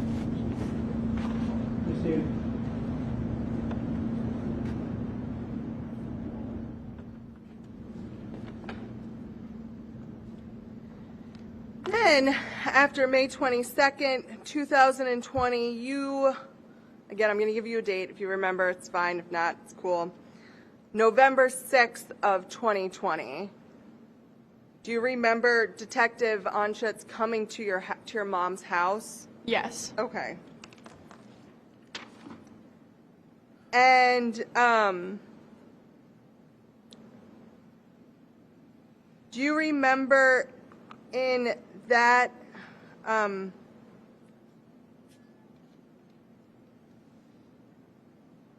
interview telling Detective Onschutz about the phone that your dad had given you, the Motorola G6? Yeah. And your testimony is that your dad had given you that phone? Yes. Didn't take the phone without his No. consent? No. Were there times where you had taken people, during this time frame, were there times where you had taken people's phones without their consent? Objection, Judge. It's improper impeachment of this witness, irrelevant. Rephrase your question. During this time frame, you had taken a phone from a family member, correct? Again, Judge, this allegation is irrelevant and is improper impeachment. Overruled. Go ahead. Yeah, does she know to answer? Yeah, you can answer it, sorry. Can I answer? Yes. That was yes? Yes.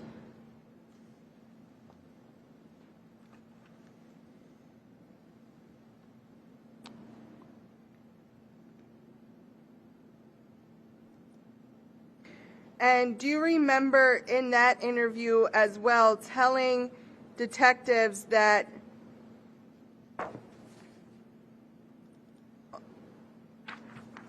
actually I want to go back to the chainsaw statements that you were talking about earlier. You had said that what happened, can you walk us through again what happened with that chainsaw when you got to the tree farm on the 16th?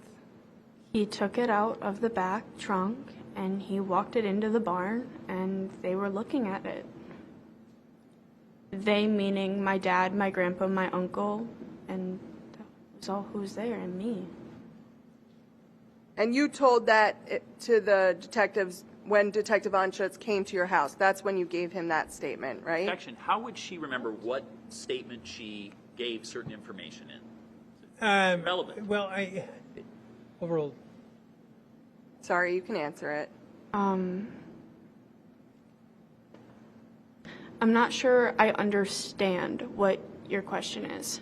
You had told detective, maybe you don't remember when or with what detective specifically, but you had told them at one point that your dad took the chainsaw and out of the vehicle.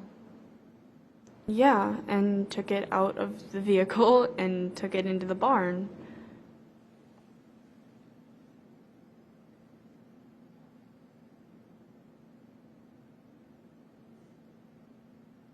And then did he put the chainsaw then back in the vehicle? Correct, and we took it home, and then he took it out once we got home.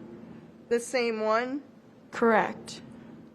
Do you remember telling detectives that your dad took a different chainsaw home with them when they left and left the original one there? It could be that I said that, yeah. I don't remember. Is that what happened? I'm not sure if that's what I said originally, then that statement probably has the best memory. So your memory today then is that you're not sure actually what happened with the chainsaw? I have recollection of it being taken out and put back into the vehicle. The same one? Same I'm not vehicle, sure. same chainsaw. The same chainsaw? Possibly. Okay. But you're saying whatever memory whatever you told detectives closer to that date would have been the most accurate thing? Correct. This was 3 years ago. Understandable.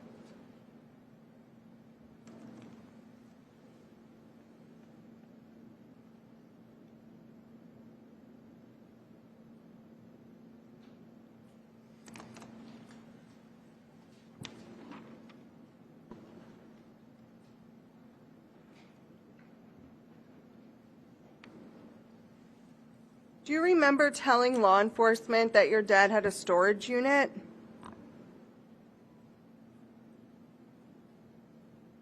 No. I do not remember that.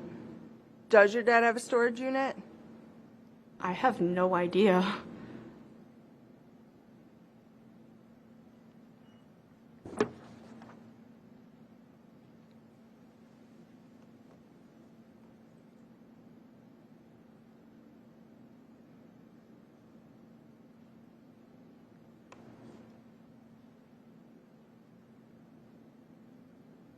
Do you remember detectives asking you about the money that was in your dad's house?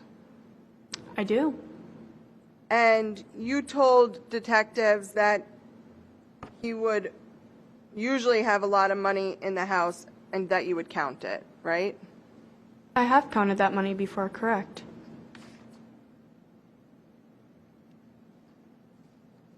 Well, the question was whether you had told the detective that, Oh, sorry, yes. that your dad had a lot of money in the house. Yeah. And that you would count it. Yes.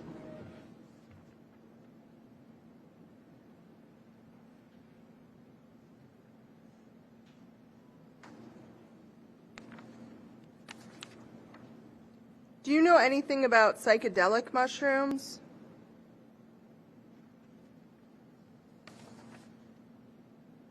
I do.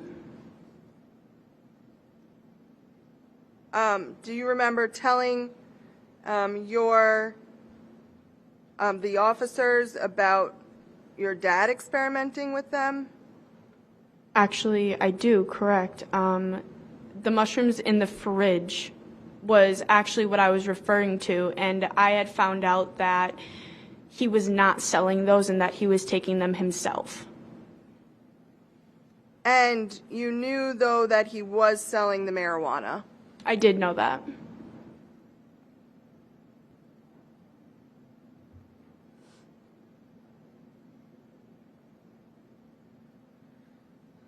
So enough about all the detective talk, just some basic things about your dad and his house, a little bit more casual. He was trying to do work on the house, right? The work was under construction, yeah. And you would still go over there and play with your brothers and have a good time? Yeah. Skateboard, play basketball? Yes, there were a lot of bad times during our family situation, but there were also good ones too, and the ones that you're mentioning are definitely good ones that I've had with him, yes. Yeah, and having bonfires in the back? There's tons of good memories there. Yeah. Would you have bonfires there? Yeah. I mean, it wasn't very frequent, but I mean, yeah. And maybe it wasn't frequent because you weren't there every day. You'd go over. Let me just ask you, how often would you go to your dad's house? What period? Just so I guess during the period we're talking about, so from like March of 2020 through to the last time that you were there. I couldn't count how many, but there were very many times, fairly many times that I was over there. And were there times where your dad would come over to your mom's house too and you guys would hang out there as well? Yeah. It depended on the situation in the day. Yeah.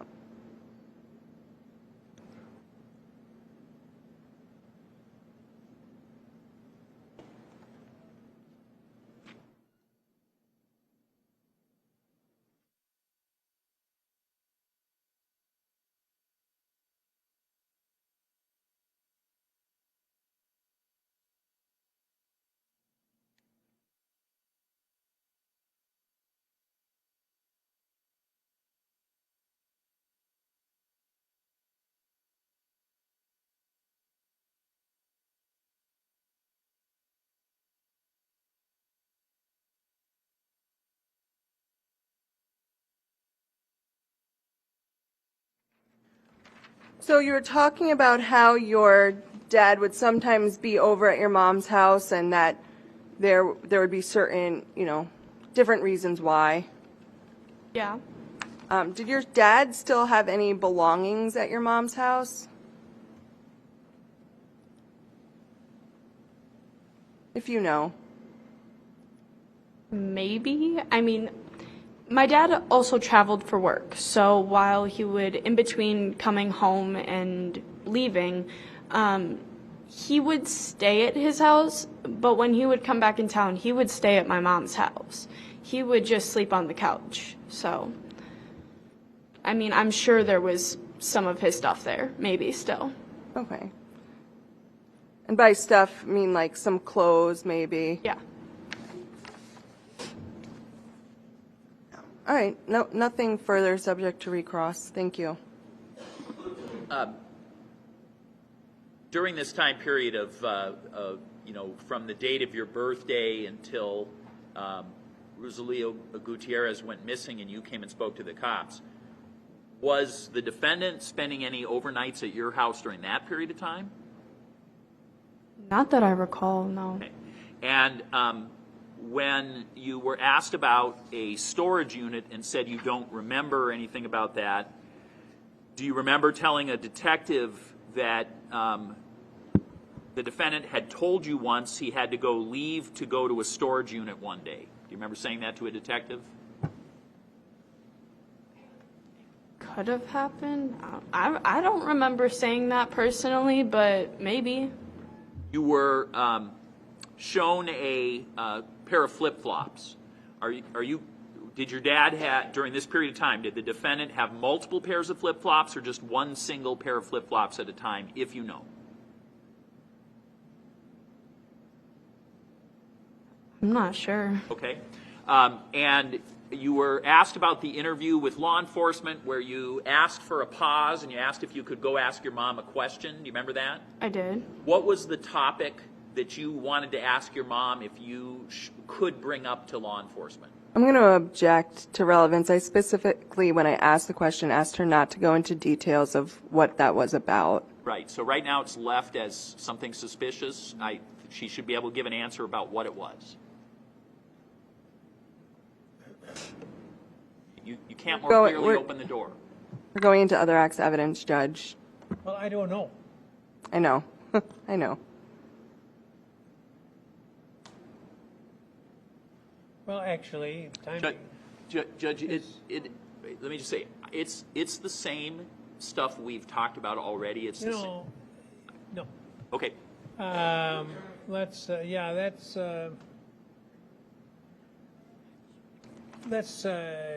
take a short break, 10 to 12 minutes. Please don't talk about the case during the break. Read, watch, or listen to any account of the trial. See you then.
Her mom is in a transcript, so we actually, all parties know what the interaction is. Counsel provided me a transcript that has the interaction. And then when she came back out, that's when she began to talk about the marijuana grow. So what she's about to say is... Yeah, no, that's not what she actually went to talk to her. It was partially what she went to go talk to her mom about, but it was about an unregistered gun in California. That was the main point of it. That's what I have an objection about. If you want to talk about the marijuana stuff, be my guest. We've already had a ruling on that. But I think as far as an unregistered gun, that hasn't come in at all, and that it wouldn't be relevant at this point. Agree. And so if you would just caution her to not bring up the gun and only bring up, I mean, her answer will be a simple answer. I'm not going to, I've already talked to her about the marijuana. I'm not going to go into detail again. But it wasn't. This is redirect. And I understand, now I understand, counsel, what your concern was. But if you simply indicate to her, please don't mention the gun, I think she'll simply answer. I came back in and spoke about the marijuana that was being grown at my dad's house. Then we'll be concluded with that. We'll have an answer to that question. We'll be able to move on. I'm almost done. But that wasn't, she only asked Sadie about whether she could, and she's here, she can speak for herself, but that whether she could go into the details about the unregistered gun. Sadie then said, what? I have no idea about that, but you should tell law enforcement whatever you think you should be told. And then she went back and talked about the unregistered gun. She was already talking about the marijuana. That wasn't something that she sought or ran through with her mom. It was my understanding and how I watched the video when she goes into the room with her mom, it's about the gun. So, Your Honor, I don't understand how counsel asks the question on May 19th, did you take a moment to ask if you could talk to your mother? And then did you go talk to your mother? And then did you come back after speaking to your mother? The answer, so those were the questions. How is that not opening the door to another discussion? When you ask all those questions preliminarily, you don't get to just live with an answer that is not accurate and is the most suspicious answer, would be my retort, right? So I'm simply telling the court, I'm willing to defer and not go to the gun because what she did then was do almost all of her substantive discussion about the marijuana. But it is true that she came back and also talked about an unregistered gun. I'm not asking to bring that up because from my perspective, the marijuana is answer enough because I don't think she gave virtually any marijuana evidence until after that break. So I'm not even, but you know, you can't more clearly open the door. That's all. Thank you, Judge, for letting me argue that. What is the objection that's being made? Is this for some prophylactic purpose, or is this? What I'm soliciting, I'm not even sure they're opposed to it at this point. I am opposed to it. Well, go ahead. Sure. I am opposed to the representation that she went there to go talk about the marijuana because that wasn't why she went to go talk to her mom. Now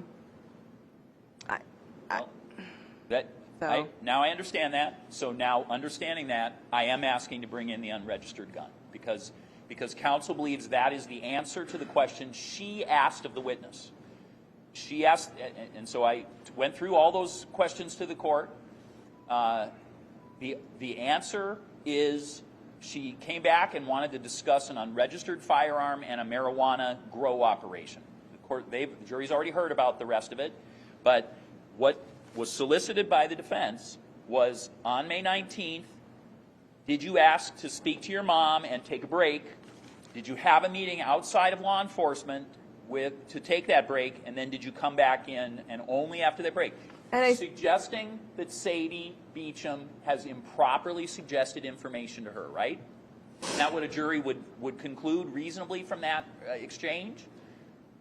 Well, I think there's been times a lot during this trial where we recognize as practitioners that there are certain details that would not be admissible, and we've asked questions in the way of without going into the details of what that was, just like with Marquand Washington, without going into the details about what your conversations were with Mr. Anderson. Did you have conversations with him about certain things that you bonded over? Yes. So there's always going to be things that potentially there's a lingering, oh, what was that about?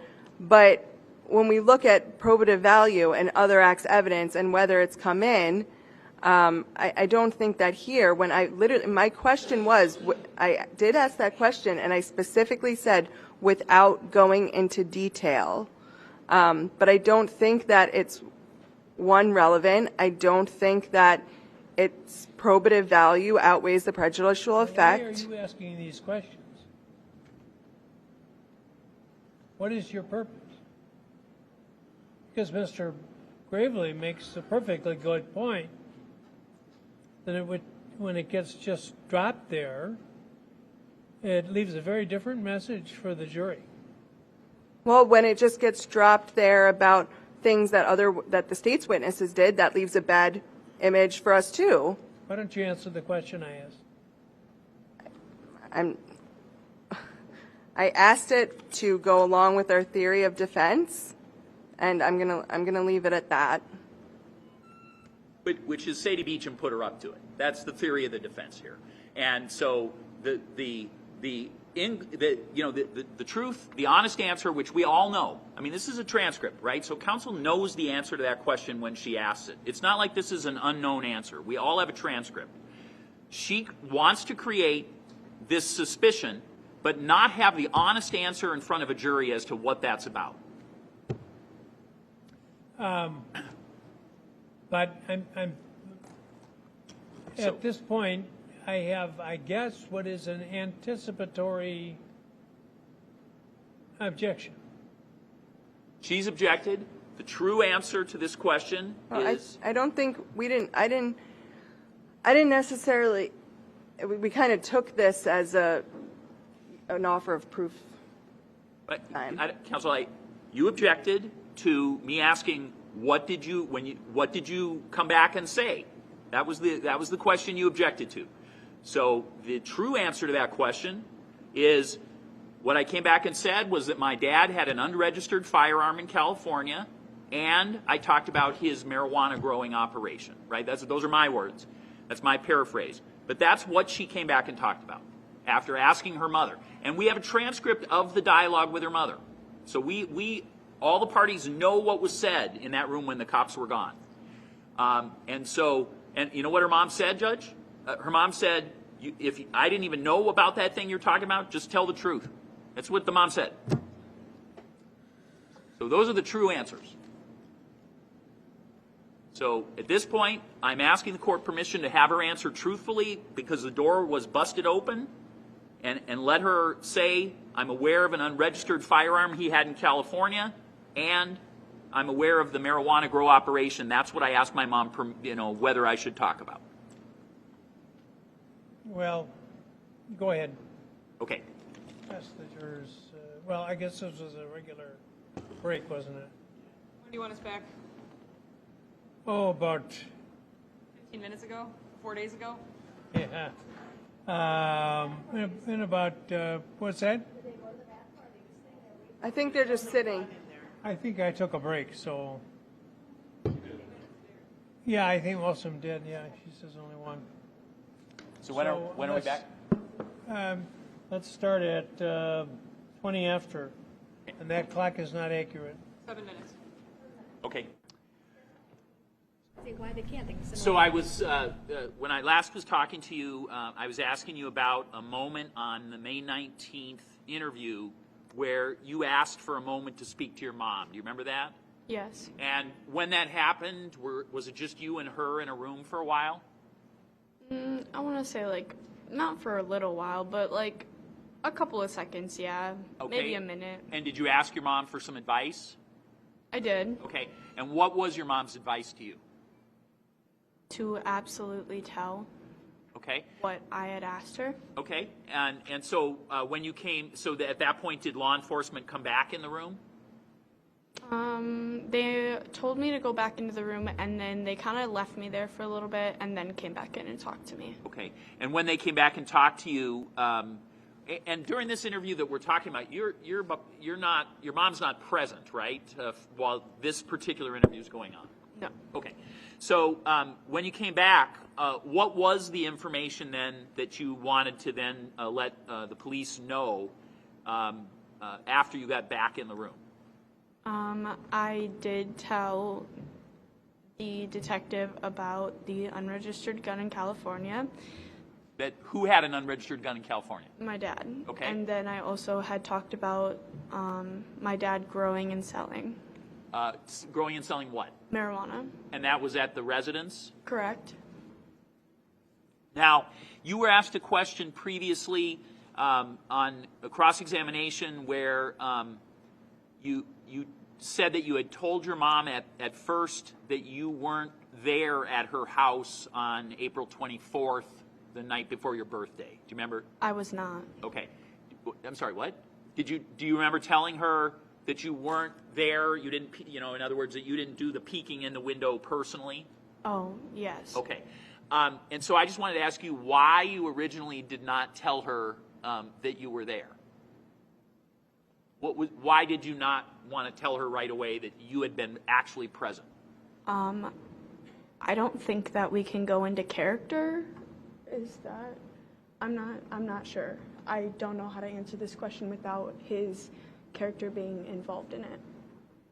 Well, actually, if that's what his lawyer's job is, to object if she feels that the answer would get into that area.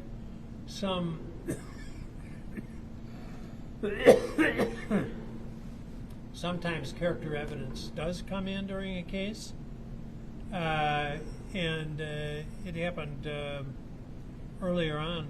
I'm not sure if it was while you were here or not, but I made a special instruction to the jury that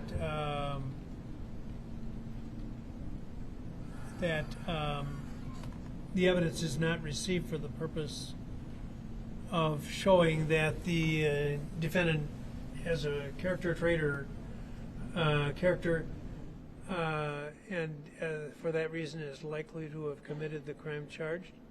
This evidence, for example, this reference to a firearm in California, and by the way, some of those laws have been ruled unconstitutional, but that's not really directly on point here.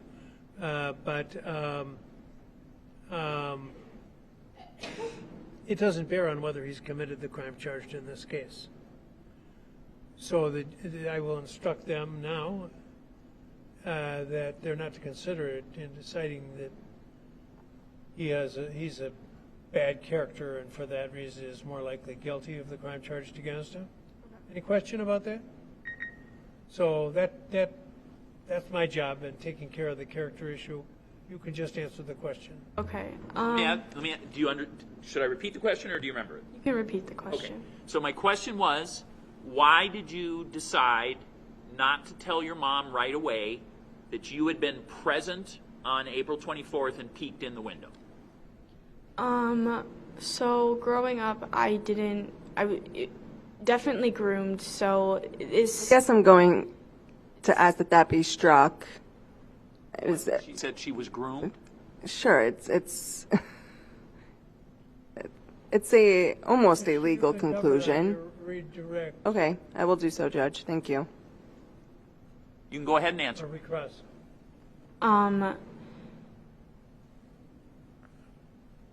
I was basically controlled to do the things he was asking of me or instructed me to do. So I didn't have that freedom, if that's what you're asking. I still thought I wasn't allowed to talk to detectives or cops or any of that sort. So okay. So now I'm asking about so this is a different question now, okay? So the topic now is that you were asked on cross-examination, did you discuss with your mom a bit the what had happened when in terms of your dad looking in the windows and people looking in the windows when she and Rosalia were at the house on April 24th, okay? So you said, I did discuss it with my mom a little bit, and then you said, I told her I wasn't there. So at first you told her you weren't there. You didn't look in the window yourself, okay? And so my question was, why, this is about your mom, why did you choose not to tell your mom that you were there and peeked in the window at first? because I was still under my dad's mentality.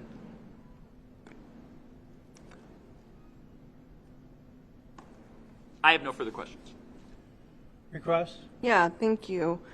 The state asked you on redirect about different times you talked to law enforcement again. There were times in this case, though, where you not only talked to law enforcement, but the district attorney, correct? Yeah.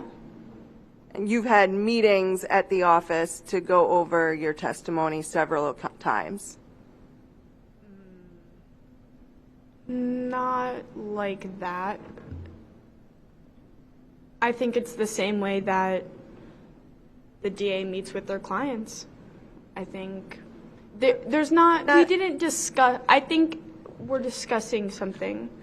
No, I asked you, I'm sorry, the question was whether you met with the district attorney, you, not other people. Yes. Whether you met with the district attorney several times to discuss your testimony.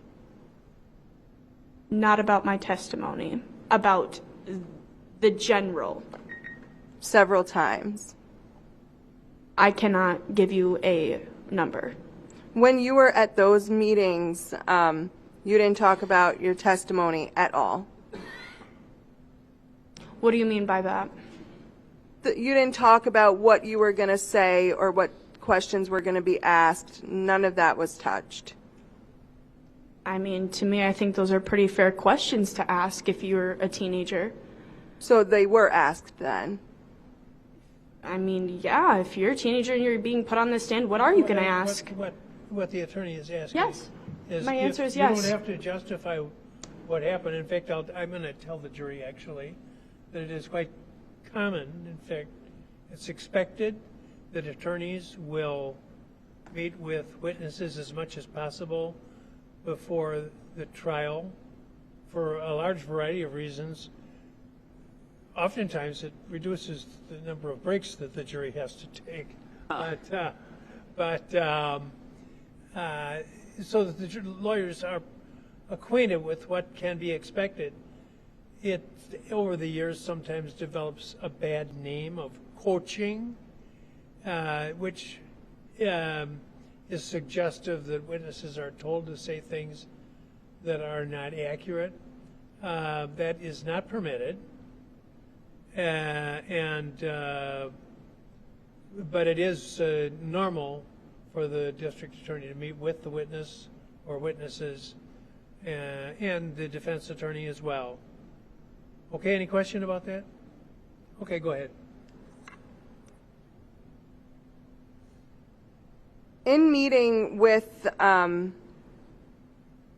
basically what I wanted to get is, you met with a lot of people many times. Correct.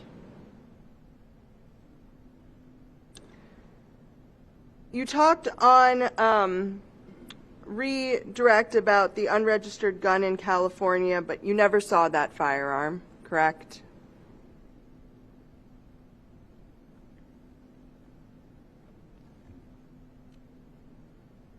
In what circumstance? The unregistered gun was in California, right?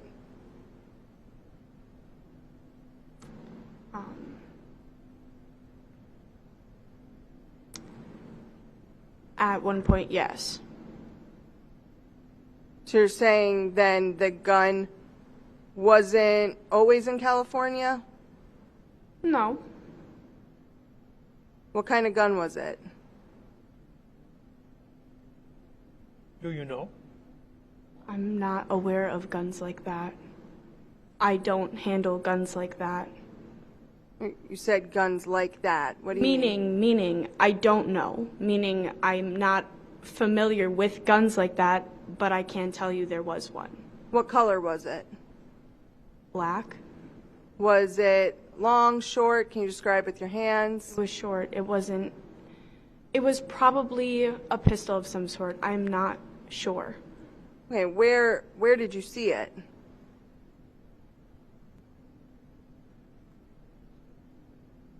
It was at the Mech 1 house. So you say that this unregistered gun is in California to law enforcement. Up until today, did you ever say anything about this gun being in Wisconsin? when I had talked about this gun, there were other traumatic events going on in my life, so this isn't. You don't have to defend your answer. I'm trying not to defend it. It's what happened. It's legitimately what happened. Like, there were other things going on, and this isn't something that's related even to this situation. But if you It's listen, not. I'm not. Don't take this as a scolding. I'm saying, listen carefully to the question and just try to answer just the question. And if there's more to be gone into, the lawyers will usually cover it. I was threatened with that gun, for your information. Judge, I'm going to ask that be struck. That wasn't my. That wasn't. No. Repeat your question. It will come as no surprise to you that you're going to go into the library for a moment.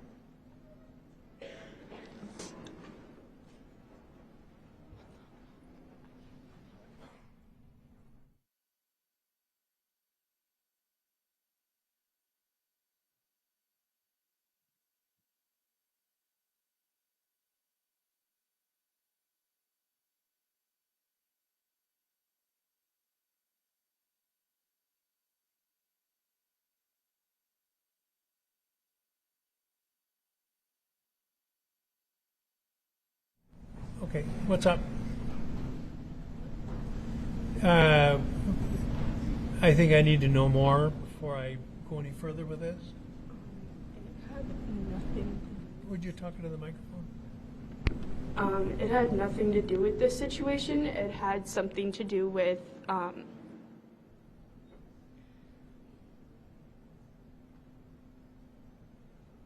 don't know how to answer this question. Okay. It's a hard question. See if there's any lawyers in the hallway.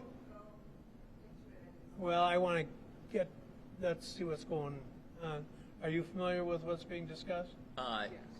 Yes, in the most general terms, and certainly we don't expect to go into it. That's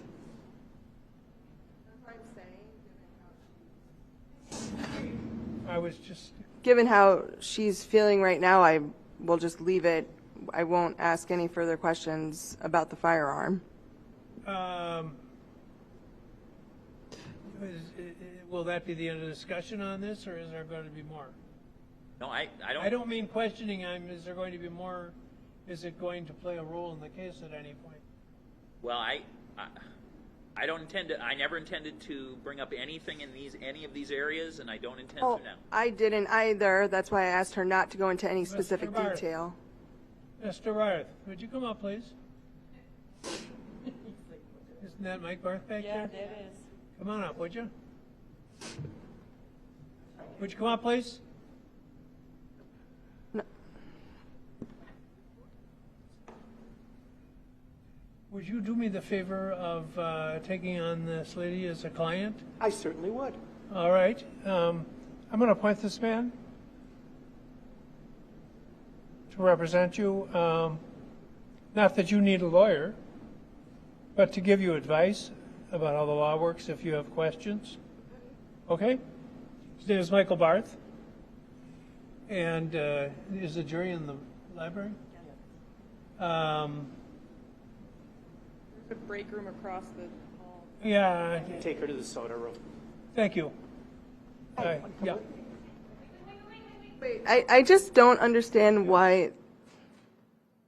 I mean.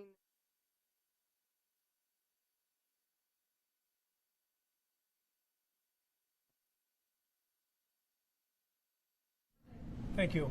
Okay.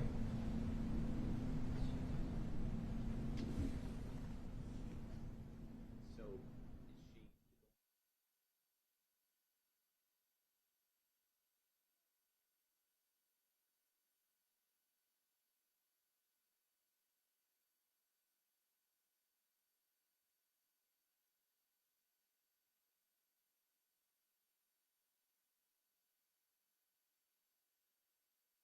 What she's talking about?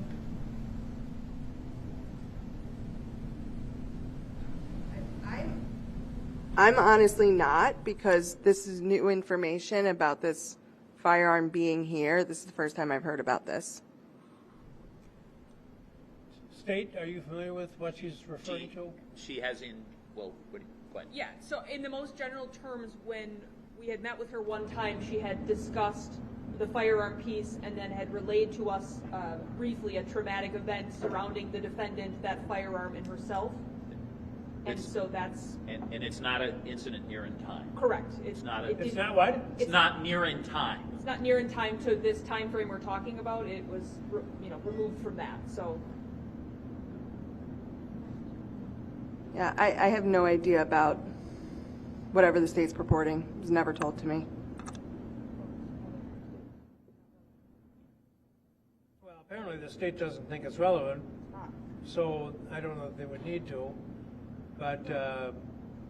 That's fine. I'm just giving the court context because obviously I was just going into it because the state brought it up and I just wanted more answers. I didn't know asking this line of questioning it would lead to this because I didn't know of this situation that they're claiming.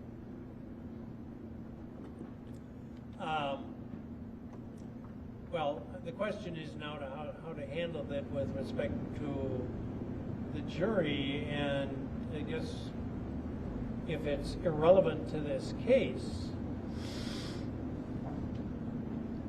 then the jury could be so informed. She hasn't accused anyone in the presence of the jury as to having threatened her with a firearm. Am I right about that? That's accurate. So maybe a curative instruction, or just something simple. Is everybody okay with that? A curative instruction that would say... Just tell the I would just tell the jury. The testimony about the gun is irrelevant and you should disregard it. And Well, it's not irrelevant in the one aspect, which is it was something she was concerned enough about that she asked her mom's permission to talk about it. But what she just described in terms of circumstances with the gun is something that the state believes is irrelevant. That the state believes is irrelevant. Okay. Then I'm going to ask... Go ahead. Sorry, Judge. No, that's right. I guess let me hear what you're going to propose first. Because I don't want to say something if it's... Strategy. Yeah. My inclination is to tell the jury that we've gone to further depth in this subject, and that the statement that there was a threat made involving the firearm is not relevant to this case. There are no further details about it that would be relevant to this case, so that they should disregard it entirely. I agree. But those who agree are going to be bound forever to this agreement. So it's not going to be an issue that's going to pop up at some later time. Talk it over.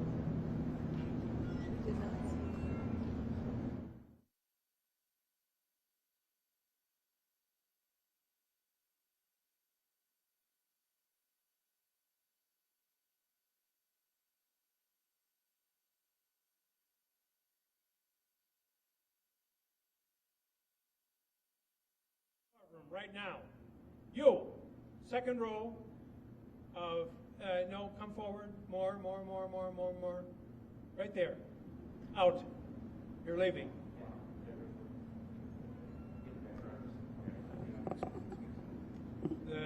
The spectator was reacting to the remarks which were being made, and I think it made pretty clear I wasn't going to tolerate that. Okay.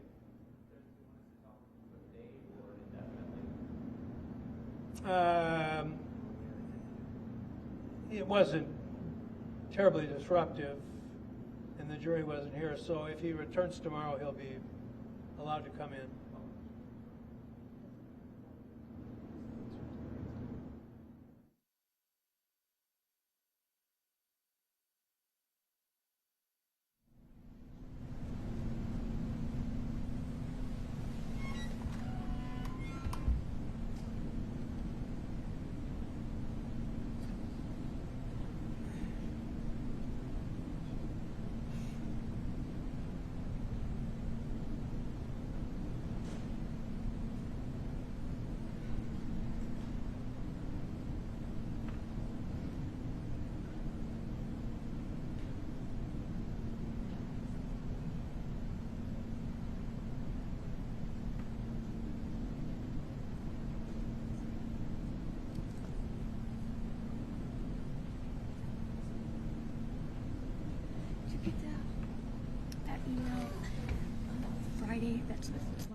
I beg your pardon?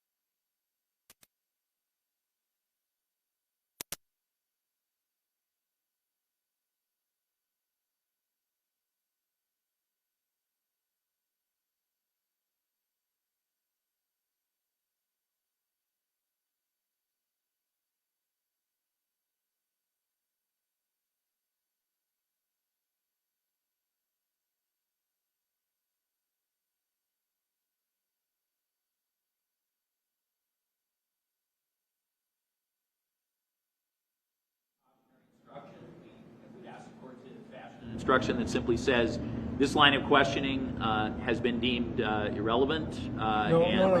That was not what I proposed. That what the witness's last remark regarding a threat is agreed as irrelevant in this case, and the jurors should disregard it. That statement. The line of questioning was not contaminated. It was strictly what the witness said, and I'm not saying even that was contaminated. It's that particular comment, I'm told, is irrelevant to this case. Yeah, my only question is, does it suggest that the witness has made some mistake by answering that way? Because I think the answer was a logical answer to the question, so I don't know if it suggests that to the jury. And Judge, what I'd like to chime in here now is that obviously the defense objected to going into this unregistered gun in the beginning. This got in, the state asked it. I asked some follow-up questions on it. The state knew all these things about what she had told them about this particular incident. Actually, the question right now is whether you want to agree to this. I do want to agree. I was just trying to make a record, Judge, from the defense's perspective of the state. It's fine. It won't meet it. I applaud you for making your record Thank as an you. attorney, but I also put in this stipulation that this closes the matter out, and it's not going to be the subject of any attention from the court hereafter. If everyone agrees it's irrelevant, that it's to be disregarded, and that's in no way suggesting the child has not testified truthfully, only that any threatening behavior does not involve the defendant. That's not true. Yeah, The threatening That's not behavior, true? The Well- threatening behavior is alleged to be from the defendant. Not according to the testimony. That's not what I. That was not the testimony. What was the testimony? The testimony was that she was threatened. She didn't say who. She didn't say anything. There's no factual basis for that whatsoever. That she was threatened with that firearm. With this She firearm. said she was threatened with that firearm, and then I excused the jury. Right. Okay. And So I did not, after that, hear any reference to the defendant having been associated with a threat. okay. And I interpreted what you said to me to confirm that. And then I thought, well, he's the DA. He'd know. But, of course, you weren't the DA of wherever the threat allegedly took place, which is, quote, Wisconsin. But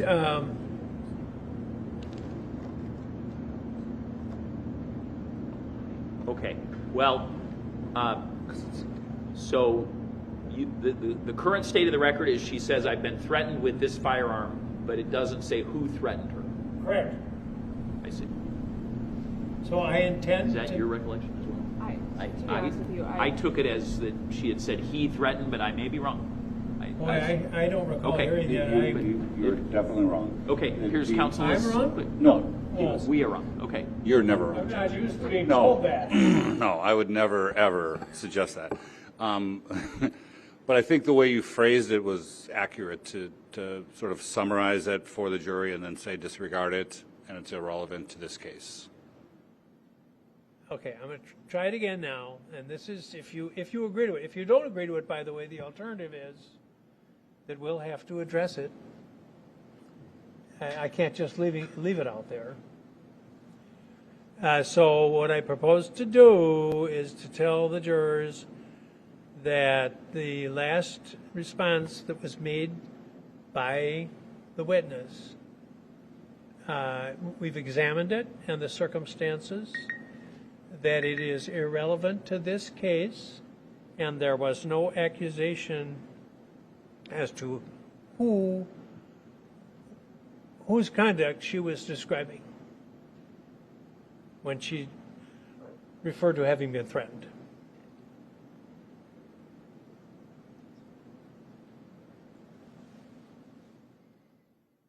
So does the court feel we thoroughly examined this? I mean, we haven't asked questions at all. So I don't. If the court is the court saying that because you think it provides them some ballast for then what we do? Because as far as I know, we have not examined the details of what she is saying happened in that regard, right? Well, first of all, I mean, I've just. First of all, if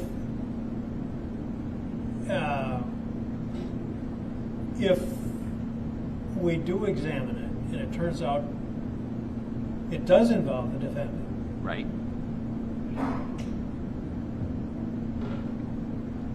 tell me how to avoid a mistrial. Yeah, no, I understand. I'm just Okay. I'm just trying to get wording that is fair. I got where the court is. I think an even cleaner way to avoid a mistrial is to just strike that entire question and answer period. About And the unregistered gun. Yes, the reference to the gun. And just strike it completely. So we don't agree to that, but we are willing to strike the last question or two.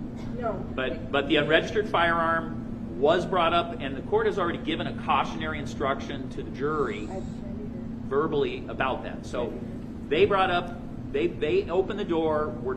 The state is not willing to leave a discussion under cross, as we described before, where the accusation is that there's improper discussion when there is an honest answer. But if we wanted to simply go back a couple questions in the inquiry from the defense and strike those and indicate the jury is to ignore those questions and answers, I'm agreeable to that.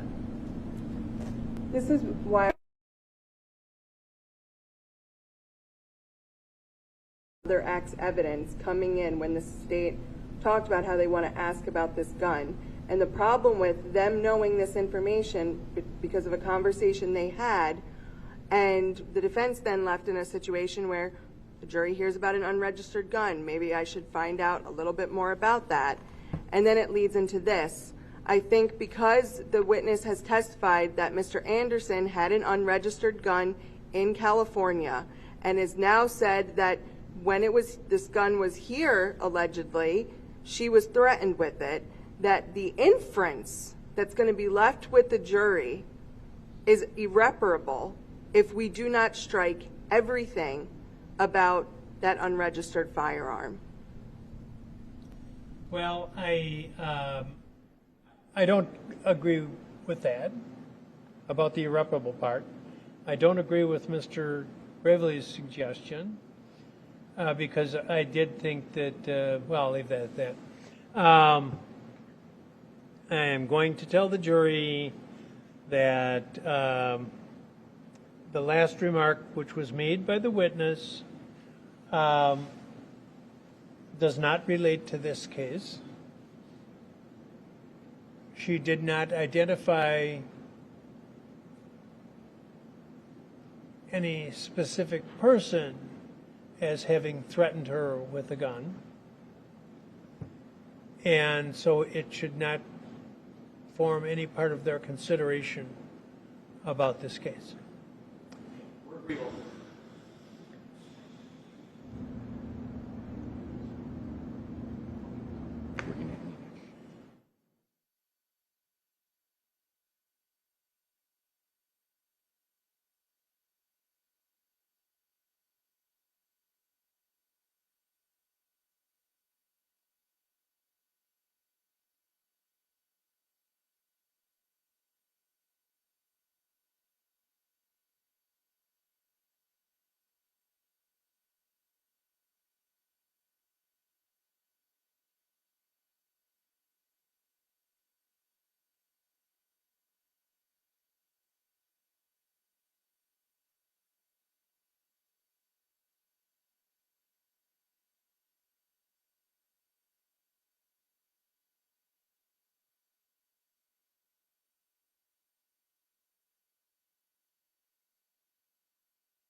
thinks it is appropriate to share with you, and there may not be, then you'll know more. Or perhaps he won't share any. We'll find out. Just on the point of the court's proposal, and I think an addendum to that, excuse me, would be to not only give that instruction as to however many questions it was, but also to, because there's a serious slippery slope taint here, suddenly introducing a firearm into this, and to prohibit them from arguing about the firearm in their closing. Even though it's apparently some of that. I don't want to get into a negotiating session and try to handcuff the district attorney. Either you agree to it or not. Well, let's. We talk with Mr. Barth. We'll confer. And I will tell you, as I said a moment ago, one of the possible outcomes of this is a mistrial. I'm not telling you it will be. I would sleep on it before I make a decision like that. And I probably wouldn't want to do a cram down on anybody either, but be aware, you may end up there. Understood. We'll confer. All right. If you don't mind the jury's overhearing what you say. No, they're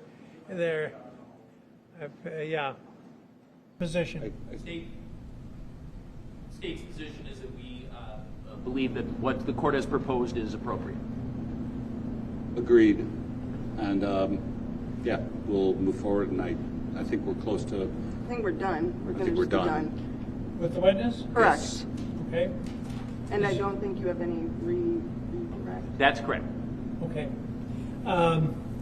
So let's review one more time. I propose to tell the jury that the last remark made by the witness with respect to having been threatened with a firearm is irrelevant to the case and has nothing to do with this trial at all, and there has been no accusation as to whom the person doing threatening was, and so the jury should disregard it entirely, and it should not form any basis for their evaluation of the case. Agreed. Sounds good. Okay, and this also closes this up, and I don't expect to hear later, at any point, any later complaint about the resolution of this matter. Understood. Thank you. Okay. So, Judge, do you want her to take the witness stand again? Put the witness back up there so we can. If she's comfortable, but it isn't necessary. Not necessarily go back. She can stay where she's at, Judge. Okay. Won't we both have to say no further questions? That's Yes. fine, but I don't think she needs. But you can do that. She can stay where she's at. Very good. Ask the jurors to come in, please. No, I think they're. And I suppose you guys, Yeah, she can stay back there. I suppose you guys want to finish up now for the day. You don't need to put her back up there. I'll go to midnight if you want. You probably would. Don't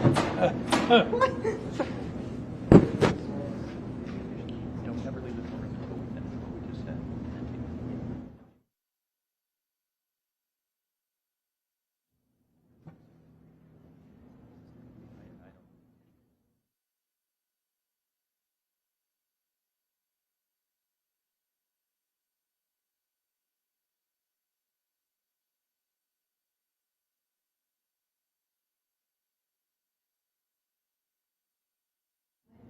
Oh gosh. Enjoy the moment. Yeah. Yeah, right.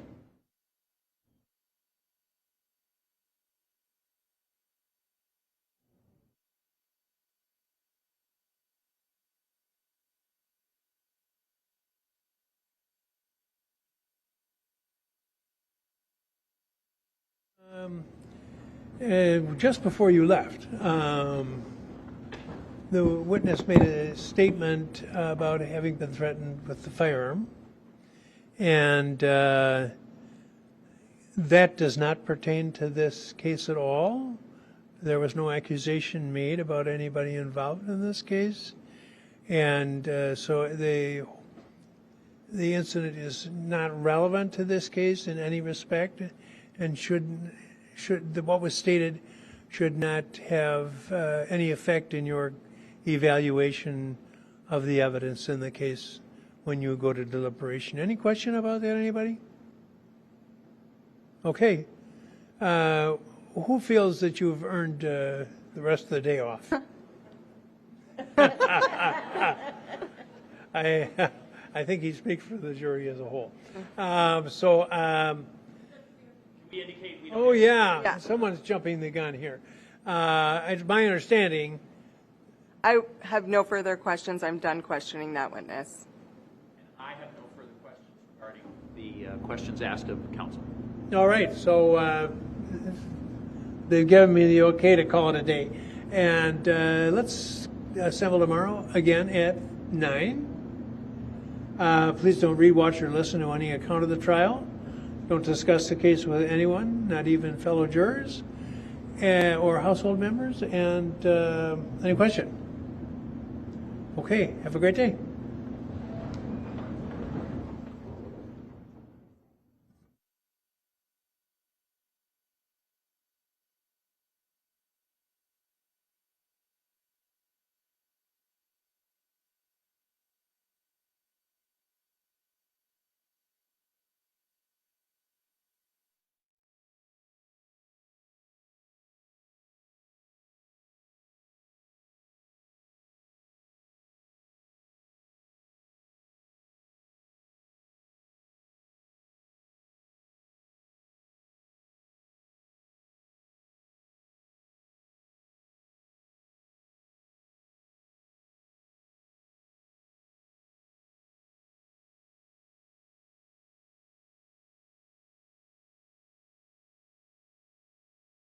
Chance as they leave to hear from that door.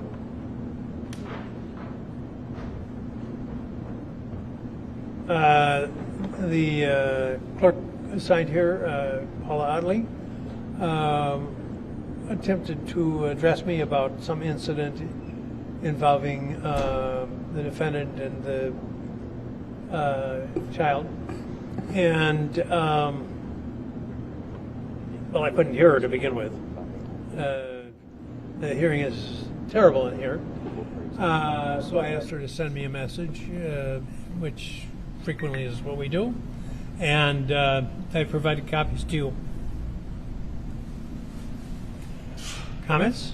So clearly within 3 hours of the court, in my opinion, giving a definitive order to the parties that they were not to communicate with a specific witness.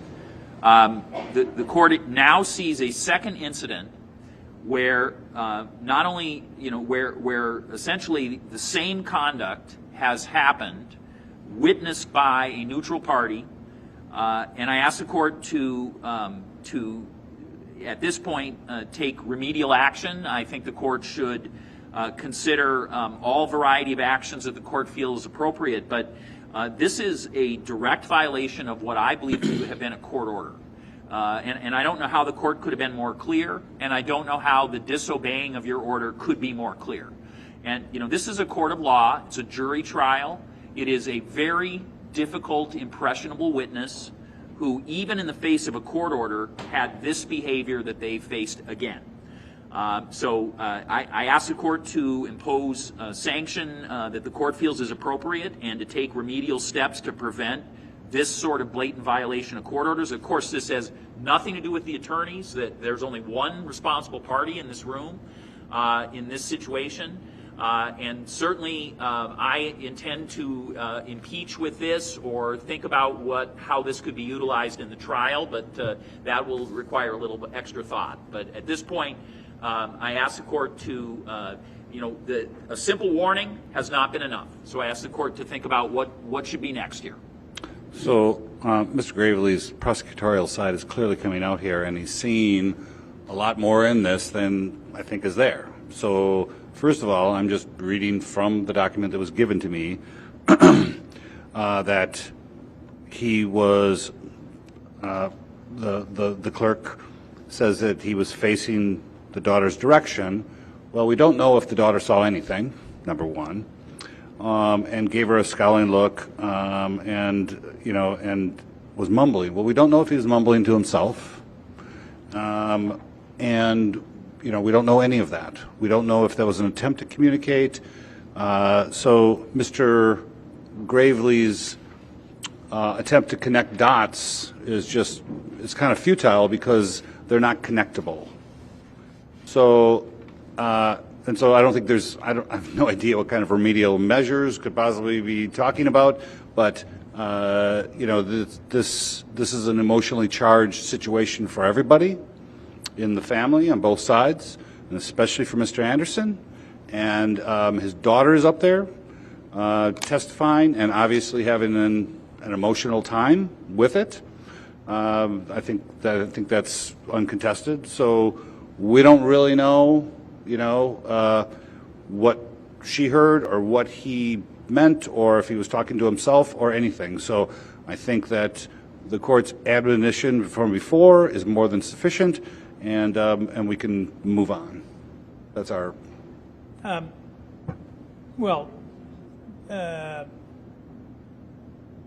The starting point is I don't know the truth of it.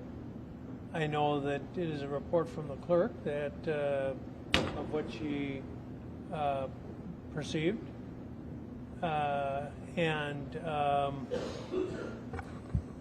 I did not see anything occur,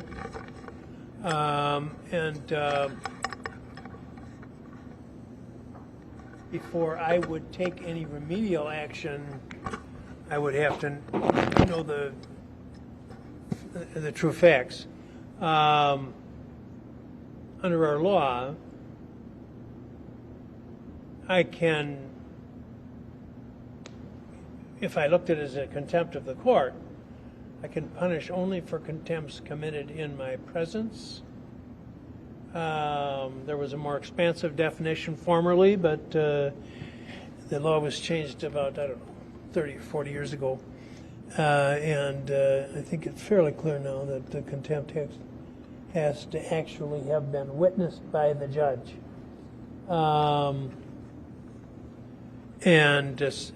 I can't do that, and I didn't witness it, so it's going to have to be heard. And the three forms of contempt are punitive sanction, and since I didn't see the incident, I cannot impose that. Even if I could have a hearing and be convinced of the accuracy of what is reported, a remedial sanction, which would basically be telling him not to do it again, even though I don't know if he did it or not, and or refer it to